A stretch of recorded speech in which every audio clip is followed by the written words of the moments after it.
ನೋಡಿ ಯಾವತ್ತೂ ಅಷ್ಟೇ ನಮಗೆ ಕಷ್ಟ ಬಂದಾಗೇನೆ ಗೊತ್ತಾಗುತ್ತೆ. ನಮ್ಗೆ ಜೀವನದ ಪಾಠ ಕಲ್ಸ್ಕೊಡೋದೇ ನಮ್ಗೆ ಕಷ್ಟ ಬಂದಾಗ. ಖುಷಿಯಾಗಿದ್ದಾಗ ಖಂಡಿತವಾಗ್ಲೂ ನಾವೇನು ಕಲಿಯಲ್ಲ. ಎಲ್ಲರೂ ಚೆನ್ನಾಗಿರ್ತಾರೆ ನಮ್ಮ ಜೊತೆನಲ್ಲಿ, ಒಳ್ಳೆಯವರು ಇರ್ತಾರೆ, ಕೆಟ್ಟವರು ಇರ್ತಾರೆ, ಮತ್ತೆ ನಮ್ಮಿಂದ ಬೆನಿಫಿಟ್ ಪಡ್ಕೊಳ್ಳೋರು ನಮ್ಮ ಜೊತೆ ಇರ್ತಾರೆ. ನಾವು ಕೆಟ್ಟ ಸ್ಥಿತಿಗೆ ಹೋದಾಗೆ ಗೊತ್ತಾಗುತ್ತೆ ಓ ಯಾರು ನಮ್ಮವರು ಯಾರು ನಮ್ಮವರಲ್ಲ ಅಂತ. ಸೊ ಆ ಎಲ್ಲ ಜ್ಞಾನಗಳನ್ನ ಖಂಡಿತವಾಗ್ಲೂ ಕೇತು ಕಲಿಸ್ಕೊಡ್ತಾನೆ. ಜೊತೆಗೆ ಇನ್ನೊಂದೇನು ಅಂತಂದ್ರೆ ಹೊಸ ಹೊಸದೇನಾದ್ರು ಕಲಿಬೇಕು ಅನ್ನೋ ಒಂದು ಆಸಕ್ತಿನ ಖಂಡಿತವಾಗ್ಲೂ ಮೂಡಿಸ್ತಾನೆ. ಇವಾಗ ಏನೋ ಒಂದು ಕೆಲಸ ಮಾಡ್ತಾ ಇದ್ದೀರಾ ಅಂದ್ರೆ ಹೊಸದೇನೋ ಕಲಿಬೇಕು.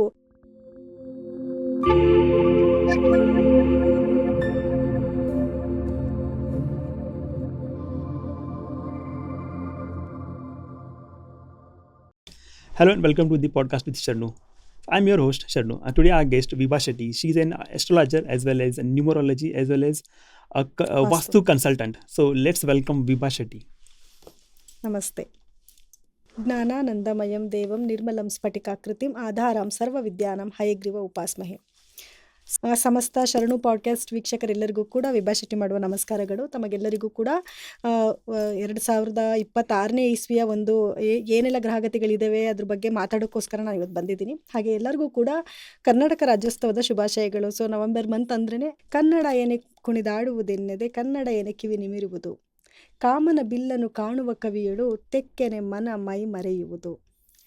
ನೋಡಿ, ಟೀಕೆಗಳು ಸಾಯುತ್ತವೆ, ಕೆಲಸಗಳು ಉಳಿಯುತ್ತವೆ. ಸೊ ಹಾಗಾಗಿ ನಾವು ಒಳ್ಳೆಯದನ್ನೇ ಮಾತಾಡೋಣ, ಒಳ್ಳೆಯದ್ರ ಬಗ್ಗೆನೇ ಯೋಚನೆ ಮಾಡೋಣ.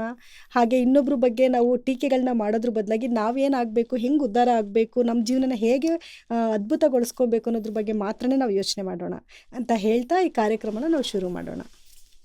ನಮಸ್ತೆ. ಸೊ ಮೊದಲನೇದಾಗಿ ಮೇಷರಾಶಿ 2026ರಲ್ಲಿ ಹೇಗಿದೆ ಅದ್ರ ಬಗ್ಗೆ ಮಾಹಿತಿ ಹೇಳಿಕೊಡಿ. ಖಂಡಿತ ಸರ್. ಇದಕ್ಕೆ ಮುಂಚಿತವಾಗಿ ನಾನು ಫಸ್ಟು ಗ್ರಹಗಳ ಸ್ಥಾನಮಾನಗಳನ್ನ ಫಸ್ಟ್ ನೋಡೋದನ್ನ. ಯಾಕೆಂತಂದರೆ 2026ರಲ್ಲಿ ಯಾವ ಗ್ರಹಗಳು ಎಲ್ಲೆಲ್ಲಿ ಇದ್ದಾವೆ, ಅದ್ರ ಮೇಲೆ ಯಾವ ರಾಶಿಗೆ ಏನೇನು ಫಲ ಕೊಡುತ್ತೆ ಅನ್ನೋದ್ರ ಬಗ್ಗೆ ಯೋಚನೆ ಮಾಡೋಣ. ಸೊ ಪ್ರಮುಖವಾಗಿ ಯಾವ್ಯಾವ ಗ್ರಹಗಳನ್ನ ನಾವು ತೊಗೊಬೇಕು ಅಂತಂದರೆ ಶನಿ ಗ್ರಹ ಹಾಗೂ ಗುರುಗ್ರಹ ಮತ್ತು ರಾಹುಕೇತುಗಳನ್ನ ನಾವು ತೊಗೊತೀವಿ. ವೈ ಬಿಕಾಸ್ ಅದು ಸ್ವಲ್ಪ ಲೇಟಾಗಿ ಸ್ಲೋ ಮೂವ್ಮೆಂಟ್ ಆಗುವಂಥ ಪ್ಲಾನೆಟ್ಸ್ ಆಗಿರುತ್ತೆ. ಸೊ ಇನ್ನು ಬಾಕಿ ಗ್ರಹಗಳೆಲ್ಲನೂ ತಿಂಗಳಿಗೊಂದ್ಸತಿ ಚೇಂಜ್ ಆಗುತ್ತೆ, 45 ಡೇಸ್ಗೆ ಒಂದು ಚೇಂಜ್ ಆಗುತ್ತೆ. ಸೊ ಚಂದ್ರ ಬಂದರೆ ನಿಮಗೆ 2.5 ಡೇಸ್ಗೆ ಚೇಂಜ್ ಆಗುತ್ತೆ. ಸೊ ದಟ್ ನಾವೀಗ ಈ ಪ್ಲಾನೆಟ್ಸ್ನ ಮೂಮೆಂಟ್ಸ್ನ ಫಸ್ಟ್ ನಾನು ಹೇಳ್ತೀನಿ. ನೋಡಿ, ಶನಿ ಅಂತ ಬಂದಾಗ ಮಾರ್ಚ್ 7ನೇ ತಾರೀಕಿಂದ 13ನೇ ತಾರೀಕುವರೆಗೂ ಶನಿಗ್ರಹ ಕಂಬಸ್ಟ್ ಆಗಿರುತ್ತೆ. ಮೊದಲನೇದಾಗಿ ಶನಿಗ್ರಹ ಬಂದು ಮೀನ ರಾಶಿನಲ್ಲಿ ಸ್ಥಿರ ಇದೆ. ಇನ್ನು ಅದು 2.5 ಇಯರ್ಸ್ ಒಂದು ಸತಿ ಶನಿ ಚೇಂಜ್ ಆಗೋದು. ಸೊ ಹಾಗಾಗಿ ಶನಿ ಮಾರ್ಚ್ 7ನೇ ತಾರೀಕಿಂದ 13ನೇ ತಾರೀಕು ತನಕ ಕಂಬಸ್ಟ್ ಆಗಿರ್ತಾನೆ. ಮತ್ತು ಜುಲೈ 27ರಿಂದ ಡಿಸೆಂಬರ್ 11ಕ್ಕೆ ಮತ್ತೆ ರೆಟ್ರೋ ಆಗ್ತಾನೆ, ಅಂದರೆ ಹಿಮ್ಮುಖ ಸಂಚಾರವಾಗಿ ಬರ್ತಾನೆ. ಇನ್ನು ರಾಹು ಅಂತ ನೋಡಿಕೊಂಡಾಗ ಡಿಸೆಂಬರ್ 5ನೇ ತಾರೀಕು ಕುಂಭ ರಾಶಿಯಿಂದ ಮಕರ ರಾಶಿಗೆ ತನ್ನ ಪಥವನ್ನು ಬದಲಾಯಿಸ್ತಾನೆ. ಸೊ ಅಲ್ಲಿ 18 ತಿಂಗಳ ಕಾಲ ಅಲ್ಲೇ ಇರ್ತಾನೆ. ಹಾಗೆ ಕೇತು ಕೂಡ ಅದೇ ಡಿಸೆಂಬರ್ 5ನೇ ತಾರೀಕು ಸಿಂಹ ರಾಶಿಯಿಂದ ಕಟಕ ರಾಶಿಗೆ ತನ್ನ ಪಥನ ಚಲಾಯಿಸ್ತಾನೆ. ಹಾಗೆ ಗುರು ಅಂತ ಬಂದಾಗ ಮಾರ್ಚ್ 11ನೇ ತಾರೀಕು ಮಿಥುನದಲ್ಲಿ ನೇರ ಸಂಚಾರಕ್ಕೆ, ಅಂದರೆ ಯಾಕಂದರೆ ಈಗ ವಕ್ರ ಸಂಚಾರದಲ್ಲಿ ಇರೋದ್ರಿಂದ ಮಾರ್ಚ್ 11ನೇ ತಾರೀಕು ಮಿಥುನದಲ್ಲಿ ನೇರ ಸಂಚಾರಕ್ಕೆ ಬರ್ತಾರೆ. ತದನಂತರ ಜೂನ್ 2ನೇ ತಾರೀಕು ಮಿಥುನದಿಂದ ಕಟಕ ರಾಶಿಗೆ ಪ್ರವೇಶ ಮಾಡ್ತಾರೆ. ಅದಾದಮೇಲೆ ಜುಲೈ 14ರಿಂದ ಆಗಸ್ಟ್ 12ರವರೆಗೆ ಕಂಬಸ್ಟ್ ಆಗಿರ್ತಾರೆ. ಸೊ ಗುರು ಕಂಬಸ್ಟ್ ಆದಾಗ ನಾವೇನು ಹೇಳ್ತೀವಿ, ಈ ಮದುವೆ ಇಂಥ ಶುಭ ಕಾರ್ಯಗಳನ್ನ ಮಾಡಬಾರ್ದು ಅಂತ ಹೇಳ್ತೀವಿ. ಸೊ ಆ ಟೈಮಲ್ಲಿ ಕಂಬಸ್ಟ್ ಆಗಿರೋ ಟೈಮಲ್ಲಿ ಯಾವುದೇ ಶುಭ ಕಾರ್ಯಗಳನ್ನ ಮಾಡದೇ ಇರೋದು ಒಳ್ಳೆಯದು. ಇನ್ನು ಅಕ್ಟೋಬರ್ 31 ಕಟಕದಿಂದ ಸಿಂಹಗೆ ತನ್ನ ಪಥನ ಚಲಾಯಿಸ್ತಾನೆ. ಹಾಗೆ ಡಿಸೆಂಬರ್ 13ರಿಂದ ಮತ್ತೆ ರೆಟ್ರೋ, ಅಂದರೆ ಹಿಮ್ಮುಖ ಸಂಚಾರವಾಗಿ ಬರ್ತಾರೆ. ಇದಿಷ್ಟು ಈ ಒಂದು ಇದರಲ್ಲಿ ಆಗುವಂಥದ್ದು. ಸೊ ಯಾರಿಗೆಲ್ಲ ಗುರುಬಲ ಇದೆ ಅಂತಂದರೆ, ಯಾವ ರಾಶಿಗೆ 2ನೇ ಮನೆ, 5ನೇ ಮನೆ, 7ನೇ ಮನೆ, 9 ಮತ್ತು 11ನೇ ಮನೆಯಲ್ಲಿ ಗುರು ಇರ್ತಾನೋ ಅವ್ರಿಗೆಲ್ಲನೂ ಕೂಡ ಗುರುಬಲ ಇದೆ ಅಂತ ಹೇಳ್ಬೋದು. ಸೊ ಗುರುಬಲ ಇದ್ದಾಗ ನಾವೇನು ಪ್ರಮುಖವಾದ ಕಾರ್ಯಗಳನ್ನ ಮಾಡ್ತೀವಿ ಅಂದರೆ ಮದುವೆ ಮತ್ತು ಮನೆ ಕಟ್ಟೋದು, ಈ ಥರ ಶುಭ ಸಮಾರಂಭಗಳನ್ನ ನಾವು ಮಾಡ್ತೀವಿ. ಗುರುಬಲ ಅಂತ ನಾವು ಕನ್ಸಿಡರ್ ಮಾಡ್ತೀವಿ. ಸೊ ಈ ಒಂದು ಆಧಾರದ ಮೇಲೆ ಯಾವ ರಾಶಿಗೆ ಏನೇನೆಲ್ಲ ಫಲ ಕೊಡುತ್ತೆ ಅನ್ನೋದ್ರ ಬಗ್ಗೆ ನಾವೀಗ ಚರ್ಚೆ ಮಾಡೋಣ. ಯಾಕೆಂದರೆ ಪ್ರಮುಖವಾದ ಈ 4 ಗ್ರಹಗಳಿಂದನೇ ನಾವು ಏನೇನೆಲ್ಲ ಆಗುತ್ತೆ ಅನ್ನೋದ್ರ ಬಗ್ಗೆ ನಾವು ಮಾತಾಡೋಣ ಈಗ. ಸರಿ. ಸೊ ಮೊದಲನೇದಾಗಿ ಮೇಷರಾಶಿ 2026ರಲ್ಲಿ ಹೇಗಿದೆ, ಯಾವ ಫಲ ಕೊಡ್ತಾ ಇದೆ ಈ ವರ್ಷದಲ್ಲಿ? ಸೊ ಅದ್ರ ಬಗ್ಗೆ ಹೇಳಿ ಸರ್ ನೋಡಿ, ಈಗ ಮೊದಲನೇದಾಗಿ ಮೇಷರಾಶಿಗೆ ಶನಿ ಗ್ರಹ ಅಂತ ತಗೊಂಡಾಗ ಶನಿ ಮೇಷರಾಶಿಯ 12ನೇ ಮನೆಯಲ್ಲಿ ಸಂಚಾರ ಮಾಡ್ತಿದ್ದಾನೆ. 12ನೇ ಮನೆ ಅಂತಂದ್ರೆ ವ್ಯಯಸ್ಥಾನ ಅಂತ ಹೇಳ್ಬೋದು. ಸೊ ಹಾಗಾಗಿ ಶನಿಯಿಂದ ಅವ್ರಿಗೇನು ಫಲ ಸಿಗುತ್ತೆ ಮೇಷರಾಶಿಯವ್ರಿಗೆ ಅಂತ ನೋಡೋಕೆ ಹೋದ್ರೆ ಸ್ವಲ್ಪ ಒಂಚೂರು ಹಿನ್ನಡೆ ಆಗ್ಬೋದು, ಕೆಲಸ ಕಾರ್ಯಗಳಲ್ಲಿ ಸ್ವಲ್ಪ ಹಿನ್ನಡೆ ಆಗ್ಬೋದು, ಅಥವಾ ಕೆಲಸ ಸ್ಲೋ ಆಗ್ಬೋದು, ಅಥವಾ ಇವ್ರು ಅನ್ಕೊಂಡಿರೋಂಥ ಬಿಸ್ನೆಸ್ಸಲ್ಲಿ ಅಂದರೆ ಇವ್ರು ಎಕ್ಸ್ಪೆಕ್ಟೇಷನ್ ಮಾಡಿದಂಥ ಒಂದು ಪ್ರತಿಫಲ ಸಿಗದೇ ಇರ್ಬೋದು. ಸೊ ಈ ರೀತಿಯಾದ ಒಂದು ಫಲಗಳು ಸಿಗುತ್ತೆ. ಆದರೆ ಯಾರೆಲ್ಲ ಹೊರದೇಶಕ್ಕೆ ಹೋಗಬೇಕು ಅಂತ ಯೋಚನೆ ಮಾಡಿರ್ತಾರೆ, ಅಥವಾ ಅದನ್ನು ಈಗ ಸ್ಟಡಿ ಪರ್ಪಸ್ ಕೆಲವರು ಮಕ್ಕಳು ಹೊರದೇಶಕ್ಕೆ ಹೋಗ್ತಾರೆ, ಅವ್ರಿಗೂ ಕೂಡ ತುಂಬ ಒಳ್ಳೆಯದಾಗುತ್ತೆ. ಅಥವಾ ಯಾರೆಲ್ಲ ಹೊರದೇಶದಲ್ಲಿ ವರ್ಕ್ ಮಾಡ್ತಿದ್ದಾರೆ ಅವ್ರಿಗೂ ಒಳ್ಳೆಯದಾಗುತ್ತೆ. ಮತ್ತು ಇಂಡಿಯಾದಲ್ಲೇ ಇದ್ಕೊಂಡು ಹೊರದೇಶಕ್ಕಾಗಿ ಕೆಲಸ ಮಾಡ್ತಿರ್ತಾರಲ್ಲ ಅವ್ರಿಗೂ ಕೂಡ ಒಂದು ಒಳ್ಳೆ ಫಲ ಸಿಗುತ್ತೆ ಅಂತ ಹೇಳ್ಬೋದು. ಬಟ್ ಇಲ್ಲೇ ಇರೋರಿಗೆ ಒಂದು ಸ್ವಲ್ಪ 12ನೇ ಮನೆ ಆಗಿರೋದ್ರಿಂದ ಒಂಚೂರು ನಿದ್ರೆನಲ್ಲಿ ತೊಂದರೆ ಆಗುವಂಥದ್ದು, ಏನೋ ಆಲೋಚನೆ ಸ್ವಲ್ಪ ಯೋಚನೆ ಬರುವಂಥದ್ದು, ಈ ರೀತಿಯಾದ ಒಂದು ಪ್ರತಿಫಲಗಳಾಗುತ್ತೆ. ಸೊ ಅದಕ್ಕೆ ನಾವೇನು ಪರಿಹಾರ ಮಾಡ್ಕೊಬೇಕು ಅಂತ ಬಂದಾಗ ಶನೇಶ್ವರನ್ಗೆ ಏನಂತಂದರೆ, ನಾವು ಏನು ಮಾಡಿಲ್ಲ ಅಂದರೂ ಪರವಾಗಿಲ್ಲ, ದಾನ ಧರ್ಮ ಮಾಡಬೇಕು, ಧರ್ಮವಾಗಿ ನಡ್ಕೊಬೇಕು, ಆವಾಗ ಶನಿ ಖಂಡಿತವಾಗ್ಲೂ ಒಲಿತಾನೆ. ಸೊ ಹಾಗಾಗಿ ಏನು ಮಾಡಬೇಕು ಅಂತಂದರೆ, ಶನಿವಾರದ ದಿವಸ ಸಾಯಂಕಾಲ ಒಂದು 5 ಗಂಟೆ ನಂತರ ನಿಮ್ಮ ಕೈಲಾದದ್ದು ಬಡವರಿಗೆ ಅಂದರೆ ನಿರ್ಗತಿಕರಿಗೆ ಸಾಯಂಕಾಲನೇ ಮಾಡಬೇಕು, ಶನಿವಾರದ ದಿವಸನೇ ಮಾಡಬೇಕು. ಅದು 5 ಗಂಟೆ ಮೇಲ್ ಮಾಡಿದ್ರೇ ಅದ್ರದ್ದೊಂದು ಪ್ರತಿಫಲ ಸಿಗುತ್ತೆ. ನಿಮ್ಮ ಕೈಲಾಗಿದ್ದು ನೀವು ಏನಾದ್ರು ರೇಷನ್ ಕೊಡಿಸ್ಬೋದು, ಅಥವಾ ಎಳ್ಳಿನಿಂದ ಮಾಡಿರೋಂಥ ಯಾವುದಾದ್ರೂ ಅಡುಗೆಗಳನ್ನ ತೊಗೊಂಡೋಗಿ ಇದು ಮಾಡ್ಬೋದು. ನೀವು ನೋಡಿ ಸಾಯಂಕಾಲ ಒಂದು ಸ್ವಲ್ಪ ಪುಳಿಯೋಗರೆ ಮಾಡ್ಕೊಳ್ಳಿ, ಅದರೊಳಗಡೆ ಎಳ್ಳು ಹಾಕ್ಕೊಳ್ಳಿ, ದೇವರಿಗೆ ನೈವೇದ್ಯ ಮಾಡಿಬಿಟ್ಟು ತೊಗೊಂಡೋಗಿ ಹಂಚಿ. ಅಂದರೆ ನಾನು ಶನ್ಮಾತ್ಮನ ದೇವಸ್ಥಾನಕ್ಕೆ ಹೋಗಿ ಅಂತ ಹೇಳ್ತಾ ಇಲ್ಲ, ಬಟ್ ಈ ರೀತಿ ಮಾಡಿ ಶಿವನ ದೇವಸ್ಥಾನಕ್ಕೆ ಹೋಗಿ ಶಿವನ ಪ್ರಾರ್ಥನೆ ಮಾಡ್ಕೊಳ್ಳಿ, ಹಾಗೆ ಆಂಜನೇಯನ ಪ್ರಾರ್ಥನೆ ಮಾಡಿ. ಇದರಿಂದ ಏನಾಗುತ್ತೆ, ಮತ್ತು ಗಣಪತಿ ಪ್ರಾರ್ಥನೆ ಮಾಡೋದ್ರಿಂದನೂ ಕೂಡ ಶನಿನ ನಾವು ಒಲಿಸ್ಕೋಬೋದು. ಹಾಗೆ ಸ್ವಲ್ಪ ಈ ವಯಸ್ಸಾದ ವೃದ್ಧರು ಇರ್ತಾರಲ್ಲ ಅವ್ರಿಗೆ ಏನು ಚಳಿ ಆದಾಗ ಅವ್ರಿಗೆ ಸ್ವೆಟರ್ ಕೊಡಿಸೋವಂಥದ್ದು, ಕಂಬಳಿಗಳು ಕೊಡಿಸೋಂಥದ್ದು, ಇದನ್ನೆಲ್ಲ ಮಾಡೋದ್ರಿಂದ ಏನಾಗುತ್ತೆ, ಶನಿ ಖಂಡಿತವಾಗ್ಲೂ ತೃಪ್ತನಾಗ್ತಾನೆ. ಎಲ್ಲದಕ್ಕಿಂತ ಮುಖ್ಯವಾಗಿ ನಮ್ಮ ಕೈ ಕೆಳಗಡೆ ಯಾರಾದರೂ ಕೆಲಸ ಮಾಡ್ತಾ ಇದ್ರೆ ಅವ್ರನ್ನ ತುಂಬ ಚೆನ್ನಾಗಿ ನೋಡ್ಕೊಬೇಕು. ಅವ್ರನ್ನ ಗದರಿಸೋದು, ಬಾಯಿಗೆ ಬಂದಂಗೆ ಬೈಯೋದು ಅದನ್ನೆಲ್ಲ ಮಾಡಬಾರ್ದು. ಅದ್ರ ಬದಲಾಗಿ ಅದನ್ನೇ ಸಾಫ್ಟಾಗಿ ಹೇಳೋದು, ನೀಟಾಗಿ ಕನ್ವಿನ್ಸ್ ಮಾಡೋದು, ಇದನ್ನು ಮಾಡೋದ್ರಿಂದ ಏನಾಗುತ್ತೆ, ಶನಿ ಖಂಡಿತವಾಗ್ಲೂ ಒಲಿತಾನೆ. ಸೊ ಸಾಧ್ಯ ಆದರೆ ಮೇಷರಾಶಿಯವರು ದಯವಿಟ್ಟು ಒಂದು ಸತಿ ತಿರುನಲ್ಲರ್ಗೆ ಹೋಗಿ ಶನೈಶ್ಚರನ ಒಂದು ದರ್ಶನ ಮಾಡಿಸ್ಕೊಂಡು, ಒಂದು ಅಭಿಷೇಕ ಕೊಟ್ಟು ನೆಮ್ಮದಿಯಾಗಿ ಪೂಜೆ ಮಾಡಿಸ್ಕೊಂಡು ಬರೋದು ಕೂಡ ತುಂಬ ಒಳ್ಳೆಯದು. ಯಾಕಂದರೆ ಅವನ ಒಂದು ಇದನ್ನು ಚೆನ್ನಾಗಿಟ್ಕೋಬೇಕು ನಾವು. ಹಾಗೆ ಕಾಗೆಗಳಿಗೆ ಪ್ರತಿದಿನ ಬಿಸಿ ಅನ್ನ ಮಾಡಿದ ತಕ್ಷಣ ತೊಗೊಂಡೋಗಿ ಕಾಗೆಗೆ ಇಟ್ಬಿಟ್ಟು ಬರೋದು, ತನ್ನಲ್ಲಿರೋ ನೆಗೆಟಿವಿಟಿನೆಲ್ಲ ಸ್ವಲ್ಪ ನೀನು ಕಳಿಯಪ್ಪ ಅಂತ ಪ್ರೇಯರ್ ಮಾಡ್ಕೊಳ್ಳೋದು, ಈ ಮುಖಾಂತರವಾಗಿ ಶನೇಶ್ವರನ ನಾವು ಒಲಿಸ್ಕೊಬೋದು.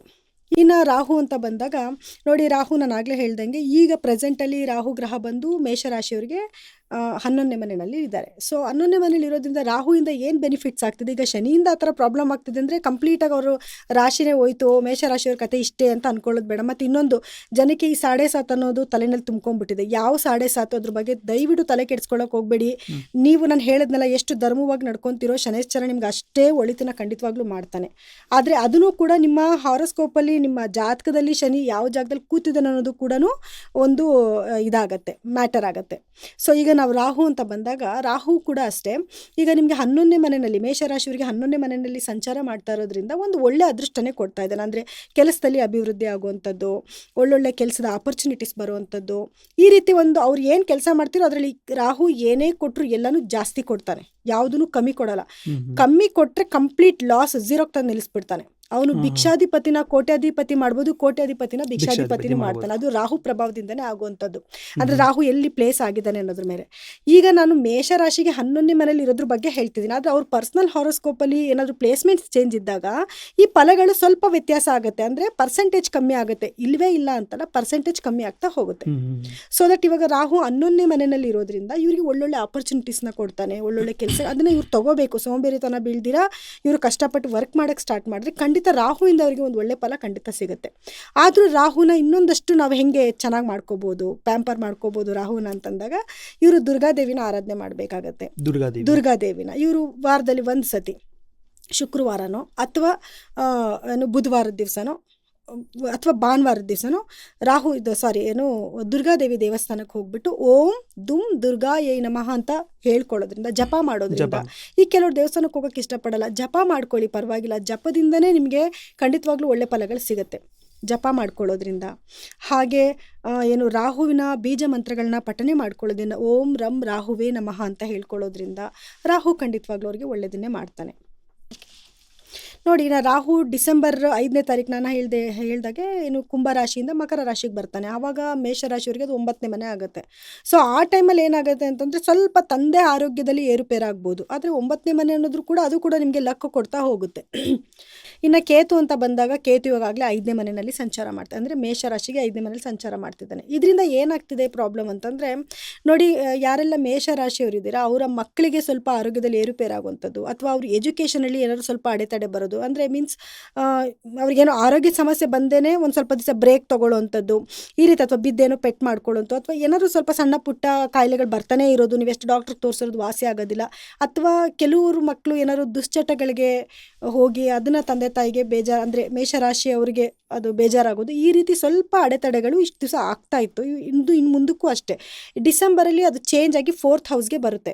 ಸೊ 4th ಹೌಸ್ಗೆ ಬಂದಾಗ ಏನಾಗುತ್ತೆ ಅಂತಂದರೆ ಸ್ವಲ್ಪ ತಾಯಿಗೆ ಸ್ವಲ್ಪ ಆರೋಗ್ಯದಲ್ಲಿ ಏರುಪೇರಾಗುವಂಥದ್ದು, ಅಥವಾ ಯಾವುದಾದ್ರೂ ಜಮೀನ್ದು ಕೆಲಸಗಳು ನೀವು ಮಾಡ್ತಿದ್ದೀರ ಅಂದ್ರೆ ಸ್ವಲ್ಪ ಲಿಟಿಗೇಷನ್ಸ್ ಬರುವಂಥದ್ದು, ಅಥವಾ ಕೆಲಸಗಳು ನಿಧಾನ ಆಗುವಂಥದ್ದು. ಅಂದರೆ ರಾಹು ಬರೀ ಕೆಟ್ಟದೇ ಮಾಡ್ತಾನ ಅಂತಂದರೆ ಇಲ್ಲ, ಒಳ್ಳೇದು ಕೂಡ ಮಾಡ್ತಾನೆ. ರಾಹು ಬಂದಾಗ ಏನಾಗುತ್ತೆ ಅಂದರೆ ಸ್ವಲ್ಪ ನಮಗೆ ಏನೋ ಆಧ್ಯಾತ್ಮದ ಕಡೆ ಸ್ವಲ್ಪ ಕರ್ಕೊಂಡು ಹೋಗ್ತಾನೆ. ಮೆಡಿಟೇಷನ್ ಮಾಡಬೇಕು, ಪೀಸ್ಫುಲ್ ಆಗಿರಬೇಕು ಅನ್ನೋದು, ಸ್ವಲ್ಪ ಡಿಟ್ಯಾಚ್ ಮಾಡ್ತಾನೆ ಲೈಫ್ನ, ಒಂಟಿಯಾಗಿ ಅರ್ಥ ಮಾಡ್ಕೊಳ್ಳೋದನ್ನ ಕಲಿಸ್ಕೊಡ್ತಾನೆ. ಸೊ ಇದನ್ನೆಲ್ಲ ಕೇತುವಿಂದ ಸಿಗುವಂಥ ಫಲಗಳಾಗಿರುತ್ತೆ. ಈಗ ಇನ್ನು ಗುರು ಅಂತ ನೋಡೋಕೆ ಹೋದಾಗ ಗುರು ಬಹಳಷ್ಟು ಬದಲಾವಣೆಗಳನ್ನ 2026ನಲ್ಲಿ ತರ್ತಾ ಇದ್ದಾರೆ. ಅಂದರೆ ನೋಡಿ, ಮೊದಲನೇದಾಗಿ ಗುರು ಈಗ ಪ್ರೆಸೆಂಟು 4th ಹೌಸ್ನಲ್ಲಿ ಇದ್ದಾರೆ, ಅಂದರೆ ಮೇಷರಾಶಿಗೆ 4ನೇ ಮನೆಯಲ್ಲಿ ಸಂಚಾರ ಮಾಡ್ತಿದ್ದಾರೆ. ಸೊ ಇದರಿಂದ ಏನಾಗುತ್ತೆ ಅಂದರೆ ಅವ್ರಿಗೆ ಸ್ವಲ್ಪ ಲ್ಯಾಂಡ್ ಬಿಸ್ನೆಸ್ ಏನಾದರೂ ಮಾಡ್ತಾರೆ, ಅದ್ರಲ್ಲಿ ಸ್ವಲ್ಪ ಡೆವಲಪ್ಮೆಂಟ್ನ ಕೊಡುತ್ತೆ, ಅಥವಾ ಅವ್ರ ತಾಯಿ ಜೊತೆಯಲ್ಲಿ ಒಂದು ಒಳ್ಳೆ ಬಾಂಡೇಜ್ನ ಕ್ರಿಯೇಟ್ ಮಾಡುತ್ತೆ, ಅಥವಾ ತಾಯಿಯ ಆರೋಗ್ಯದಲ್ಲಿ ಸ್ವಲ್ಪ ಅಭಿವೃದ್ಧಿ ಕೊಡುವಂಥದ್ದು, ಈ ರೀತಿಯೆಲ್ಲ ಕೆಲವೊಂದು ಒಳ್ಳೆ ಒಂದು ಥಿಂಗ್ಸ್ ಆಗ್ತಾ ಇದೆ. ಸೊ ಮುಂದಕ್ಕೆ ಏನಾಗುತ್ತೆ, ಗುರು ಹಾಗೆ ಮತ್ತೆ 3ನೇ ಮನೆಗೆ ಬರ್ತಾನೆ. 3ನೇ ಮನೆಗೆ ಬರೋದ್ರಿಂದ ಯಾರೆಲ್ಲ ಏನು ಮೀಡಿಯಾ ಫೀಲ್ಡಲ್ಲಿ ಇದ್ದಾರೆ ಅವ್ರಿಗೆಲ್ಲ ಸ್ವಲ್ಪ ಒಂಚೂರು ಅಭಿವೃದ್ಧಿ ಚೆನ್ನಾಗಾಗುತ್ತೆ. ಅಷ್ಟೇ ಅಲ್ದಿರ ಸ್ವಲ್ಪ ಧೈರ್ಯವಾಗಿ ಏನೇ ಒಂದು ಡಿಸಿಷನ್ನ ತೊಗೊಳ್ಳೋಂಥ ಒಂದು ಕೇಪಬಲ್ನ ಗುರು ಕೊಡ್ತಾನೆ. ಸೊ ಅಲ್ಲಿಂದ ಬಂದು ನಿಮಗೆ ಮತ್ತೆ ಅವನು 5th ಹೌಸ್ಗೆ ಹೋಗ್ತಾನೆ.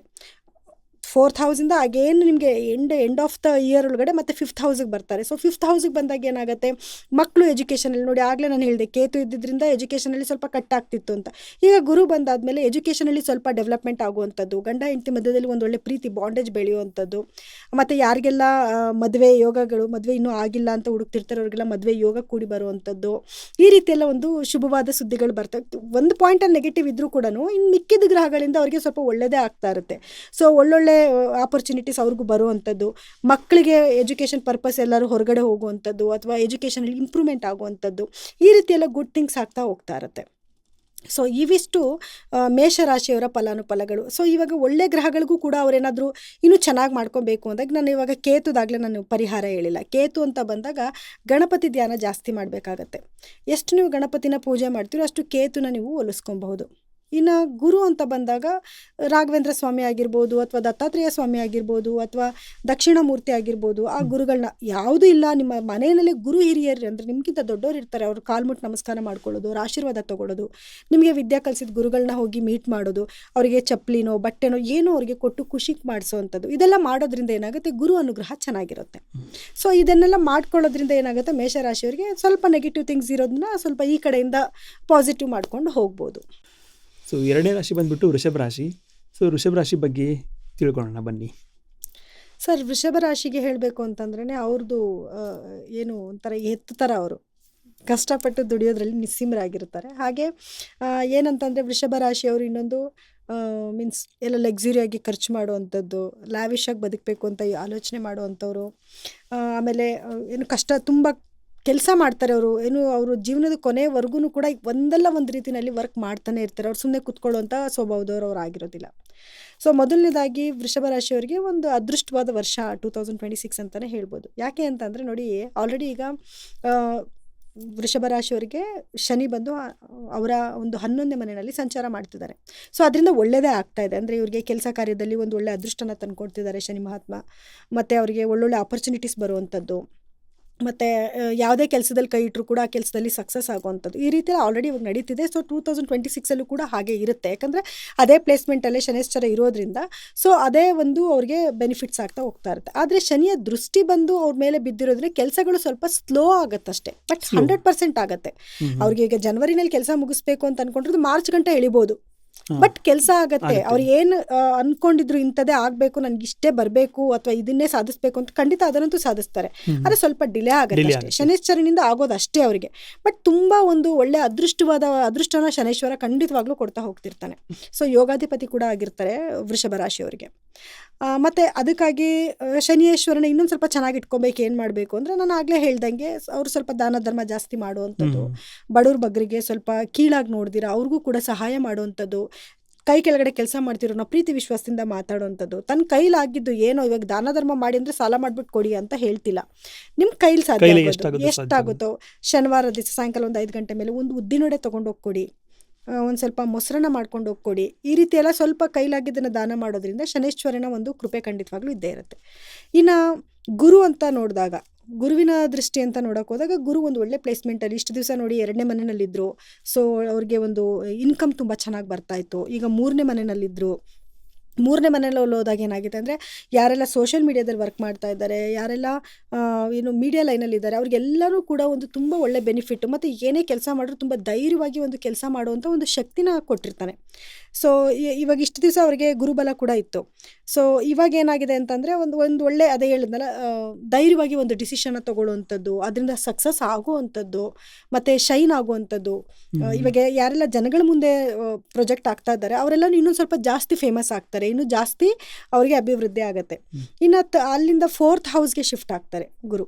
ಸೊ 4th ಹೌಸ್ಗೆ ಹೋದಾಗ ಏನಾಗುತ್ತೆ, ತಾಯಿಯ ಆರೋಗ್ಯದಲ್ಲಿ ಒಂದು ಏಳಿಗೆ ಕಾಣಿಸ್ಬೋದು. ಯಾರಿಗೆಲ್ಲ ಭೂಮಿ ವ್ಯವಹಾರದನ್ನು ಮಾಡ್ತಿದ್ದಾರೆ, ಇವಾಗ ರಿಯಲ್ ಎಸ್ಟೇಟ್ ಇಂಥದ್ದು ಮಾಡ್ತಿದ್ದಾರೆ, ಅವರಿಗೆಲ್ಲ ಒಂದು ಒಳ್ಳೆ ಸಕ್ಸಸ್ ಸಿಗುತ್ತೆ, ಒಂದು ಒಳ್ಳೆ ರೇಟ್ಗೆ ಭೂಮಿ ಹೋಗುವಂಥದ್ದು, ಅಥವಾ ಆಲ್ರೆಡಿ ಏನಾದ್ರು ಜಾಗ ತಗೋಬೇಕು ಅಂತಂದರೆ ಜಾಗ ತಗೊಳ್ಳೋವಂಥದ್ದು, ಅಥವಾ ಮತ್ತೆ ಸೇವಿಂಗ್ಸ್ ಮಾಡುವಂಥದ್ದು, ಒಳ್ಳೊಳ್ಳೆ ಕಾರ್ಗಳನ್ನ ತಗೊಳ್ಳೋವಂಥದ್ದು, ಈ ರೀತಿಯೆಲ್ಲ ಒಂದು ಶುಭವಾದ ಸುದ್ದಿನ ಖಂಡಿತವಾಗ್ಲೂ ಗುರುವಿಂದ ವೃಷಭ ರಾಶಿಯವರಿಗೆ ಸಿಗುತ್ತೆ.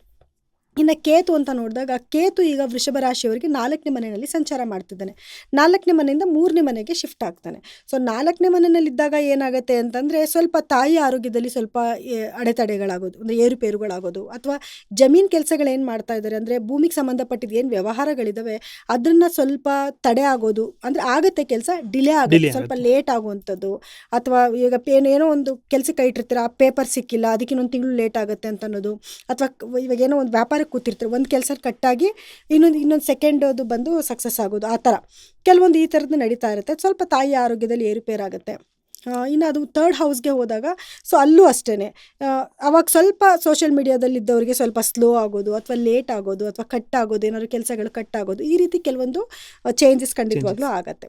ಆದರೆ ಇಲ್ಲಿ ಗುರುವಿನ ಪ್ರಭಾವದಿಂದ ಅವ್ರು ಒಳ್ಳೆಯದೇ ಆಗ್ತಿದೆ, ಶನಿಯ ಪ್ರಭಾವದಿಂದ ಒಳ್ಳೆಯದೇ ಆಗ್ತಿದೆ. ಸೊ ಅಲ್ಲೇನಾಗುತ್ತೆ, ಬ್ಯಾಲೆನ್ಸ್ ಆಗುತ್ತೆ. ಎಲ್ಲ ಒಂದು ಸ್ವಲ್ಪ ಪಾಯಿಂಟಲ್ಲಿ ಸ್ವಲ್ಪ ತೊಂದರೆ ಆದರೂ ಕೂಡ ನಾನು ಹೇಳ್ದಂಗೆ ಪರಿಹಾರ ಮಾಡ್ಕೊಳ್ಳಿ. ಕೇತುಗೆ ಸಂಬಂಧಪಟ್ಟಿದ್ದೇನು, ಗಣಪತಿಯ ಧ್ಯಾನ ಜಾಸ್ತಿ ಮಾಡಿ, ಗಣಪತಿಗೆ 21 ಗರಿಕೆ ಹುಲ್ಲುಗಳನ್ನ ತೊಗೊಂಡೋಗಿ ಕೊಡಿ, ಗಣಪತಿ ಧ್ಯಾನ ಮನೆಯಲ್ಲೇ ಕೂತ್ಕೊಂಡು ಓಂ ಗಂ ಗಣಪತಿಯೇ ನಮಃ ಅಂತ ಹೇಳ್ಕೊಳ್ಳಿ, ಜಪ ಮಾಡಿ.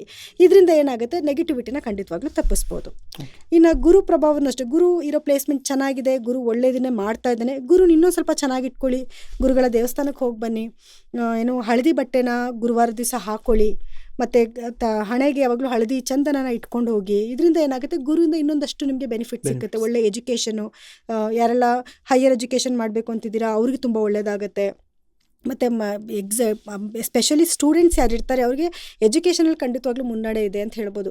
ಈ ಪೇರೆಂಟ್ಸೇ ಆಶ್ಚರ್ಯ ಪಡ್ಬೇಕು, ಏನಪ್ಪ ಮಗು ಓದ್ತಿಲ್ಲ ಅಂತ ಕೊರಗ್ತಾ ಇದೆ, ಈಗ ನೋಡಿದ್ರೆ ಚೆನ್ನಾಗಿ ಒಳ್ಳೆ ಮಾರ್ಕ್ಸ್ ತೊಗೊತಾ ಇದ್ದಾನಲ್ವ, ಹೆಂಗಾಯಿತು ಅಂತಂದರೆ ಈ ಥರ ಮಿರಾಕಲ್ ಆಗುತ್ತೆ.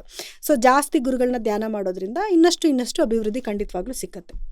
ಇನ್ನು ರಾಹು ಅಂತ ಬಂದಾಗ, ರಾಹು ಕೂತಿರೋ ಪ್ಲೇಸ್ಮೆಂಟು ಅಷ್ಟೇ ಅವ್ರಿಗೆ ತುಂಬಾ ಚೆನ್ನಾಗಿದೆ. ಅಂದರೆ 10ನೇ ಮನೆಯಲ್ಲಿ ರಾಹು ಕೂತಿರೋದ್ರಿಂದ ಹೊಸ ಅವಕಾಶಗಳನ್ನ ಕೊಡುವಂಥದ್ದು, ಮಲ್ಟಿಪಲ್ ವರ್ಕ್ನ ಮಾಡುವಂಥದ್ದು, ಅದರಿಂದ ಒಳ್ಳೆ ಹ್ಯೂಜ್ ಅವ್ರಿಗೇನು ಲಾಭಗಳು ಬರುವಂಥದ್ದು, ಈ ರೀತಿಯೆಲ್ಲ ಗುರುಯಿಂದನೂ ತುಂಬ ಚೆನ್ನಾಗಾಗುತ್ತೆ. ಅವರು ಗುರುನ ಇನ್ನೂ ಚೆನ್ನಾಗಿ ಇಟ್ಕೊಳ್ಳೋಕ್ಕೆ ಏನು ದುರ್ಗಾದೇವಿ ಆರಾಧನೆ ಮಾಡೋದು, ಏನು ರಾಹುವಿನ ಒಂದು ಬೀಜ ಮಂತ್ರನ ಪಠನೆ ಮಾಡುವಂಥದ್ದು, ಇದನ್ನೆಲ್ಲ ಮಾಡೋದ್ರಿಂದ ಏನಾಗುತ್ತೆ, ಅದರಲ್ಲೂ ದುರ್ಗಾದೇವಿ ಅಂದರೆ ಈ ರೌದ್ರ ದೇವತೆಗಳು ಇರ್ತಾರಲ್ಲ ಅವ್ರನ್ನ ಪೂಜೆ ಮಾಡಬೇಕು, ಅವ್ರಿಗೆ ಏನು ಬೇಕೋ ಅದನ್ನು ಆಫರ್ ಮಾಡಬೇಕು. ಅವಾಗ ಏನಾಗುತ್ತೆ, ಇನ್ನೊಂದು ಸ್ವಲ್ಪ ಅಭಿವೃದ್ಧಿ ವೃಷಭ ರಾಶಿಯವರಿಗೆ ಖಂಡಿತವಾಗ್ಲೂ ಸಿಕ್ಕತ್ತೆ. ಇನ್ನು ವರ್ಷದೊಳಗಡೆ ಇನ್ನು ಬೇರೆ ಬೇರೆ ಗ್ರಹಗಳ ಸ್ಥಾನಮಾನದಿಂದ ಸ್ವಲ್ಪ ಏರಿಳಿತಗಳಾಗ್ತಾನೆ ಇರುತ್ತೆ. ಆರೋಗ್ಯದಲ್ಲಿ ಸ್ವಲ್ಪ ಹೆಚ್ಚು ಕಮ್ಮಿ ಆಗುವಂಥದ್ದು, ಮತ್ತು ಸರಿ ಹೋಗುವಂಥದ್ದು, ಈ ರೀತಿಯೆಲ್ಲ ಆಗುತ್ತೆ. ಸ್ವಲ್ಪ ಆರೋಗ್ಯದಲ್ಲಿ ಒಂಚೂರು ಏರುಪೇರುಗಳು ಖಂಡಿತವಾಗ್ಲೂ ಆಗುತ್ತೆ. ಸೊ ತದನಂತರ ಅದು ಕ್ರಮೇಣವಾಗಿ ಹಾಗೆ ಕಮ್ಮಿ ಆಗುತ್ತೆ, ಮತ್ತು ಜಾಸ್ತಿ ಆಗುತ್ತೆ. ಆ ರೀತಿ ಸ್ವಲ್ಪ ಏರುಪೇರು ಇರುತ್ತೆ. ಬಟ್ ಹಣಕಾಸಿನಲ್ಲಿ ಯಾವುದೇ ತೊಂದರೆಗಳಾಗೋದಿಲ್ಲ ಅವ್ರಿಗೆ. ಹಣಕಾಸಿನ ಅಭಿವೃದ್ಧಿ ತುಂಬಾ ಚೆನ್ನಾಗಿರುತ್ತೆ. ಇವಾಗ ರಾಹು ಬೀಜ ಮಂತ್ರ ಅಂದ್ರಲ್ಲ, ಸೊ ಅದು ಯಾವ ಬೀಜ ಮಂತ್ರ ಹೇಳ್ಕೊಡ್ತೀರಾ? ಓಂ ರಂ ರಾಹುವೇ ನಮಃ ಅನ್ನೋದು. ಓಕೆ. ಹೌದು, ನೀವು ಇದ್ರಲ್ಲಿ ಗೂಗಲಲ್ಲಿ ಸರ್ಚ್ ಮಾಡಿದ್ರು ಕೂಡ ನಿಮಗೆ ಸಿಗುತ್ತೆ ಬೀಜ ಮಂತ್ರಗಳು. ಎಲ್ಲಾ ಗ್ರಹಗಳದ್ದು ಬೀಜ ಮಂತ್ರಗಳು ಸಿಗುತ್ತೆ. ಗಾಯತ್ರಿ ಮಂತ್ರ ಸಿಗುತ್ತೆ, ರಾಹು ಗಾಯತ್ರಿ ಮಂತ್ರ ಅಂತ ಸಿಗುತ್ತೆ, ರಾಹು ಬೀಜ ಮಂತ್ರ ಅಂತ ಸಿಗುತ್ತೆ. ಸೊ ಎಲ್ಲಾನು ಕೂಡ ಜಪ ಮಾಡಬೇಕು. ರಾಹುವಿನ ಜಪ ಮಾಡೋದ್ರಿಂದ ಮತ್ತಷ್ಟು ಒಳಿತಾಗತ್ತೆ. ಇನ್ನು ಕೆಲಸ ಉದ್ಯೋಗ ಅಂತ ಬಂದಾಗ ಉದ್ಯೋಗದಲ್ಲಿ ಒಳ್ಳೆ ಡೆವಲಪ್ಮೆಂಟ್ ಆಗುವಂಥದ್ದು. ರಾಹು ಕೂತಿದ್ದಾನಲ್ವಾ 10ನೇ ಮನೇಲಿ, ಅದು ಬಿಸ್ನೆಸ್ ಕಾಯ್ತು.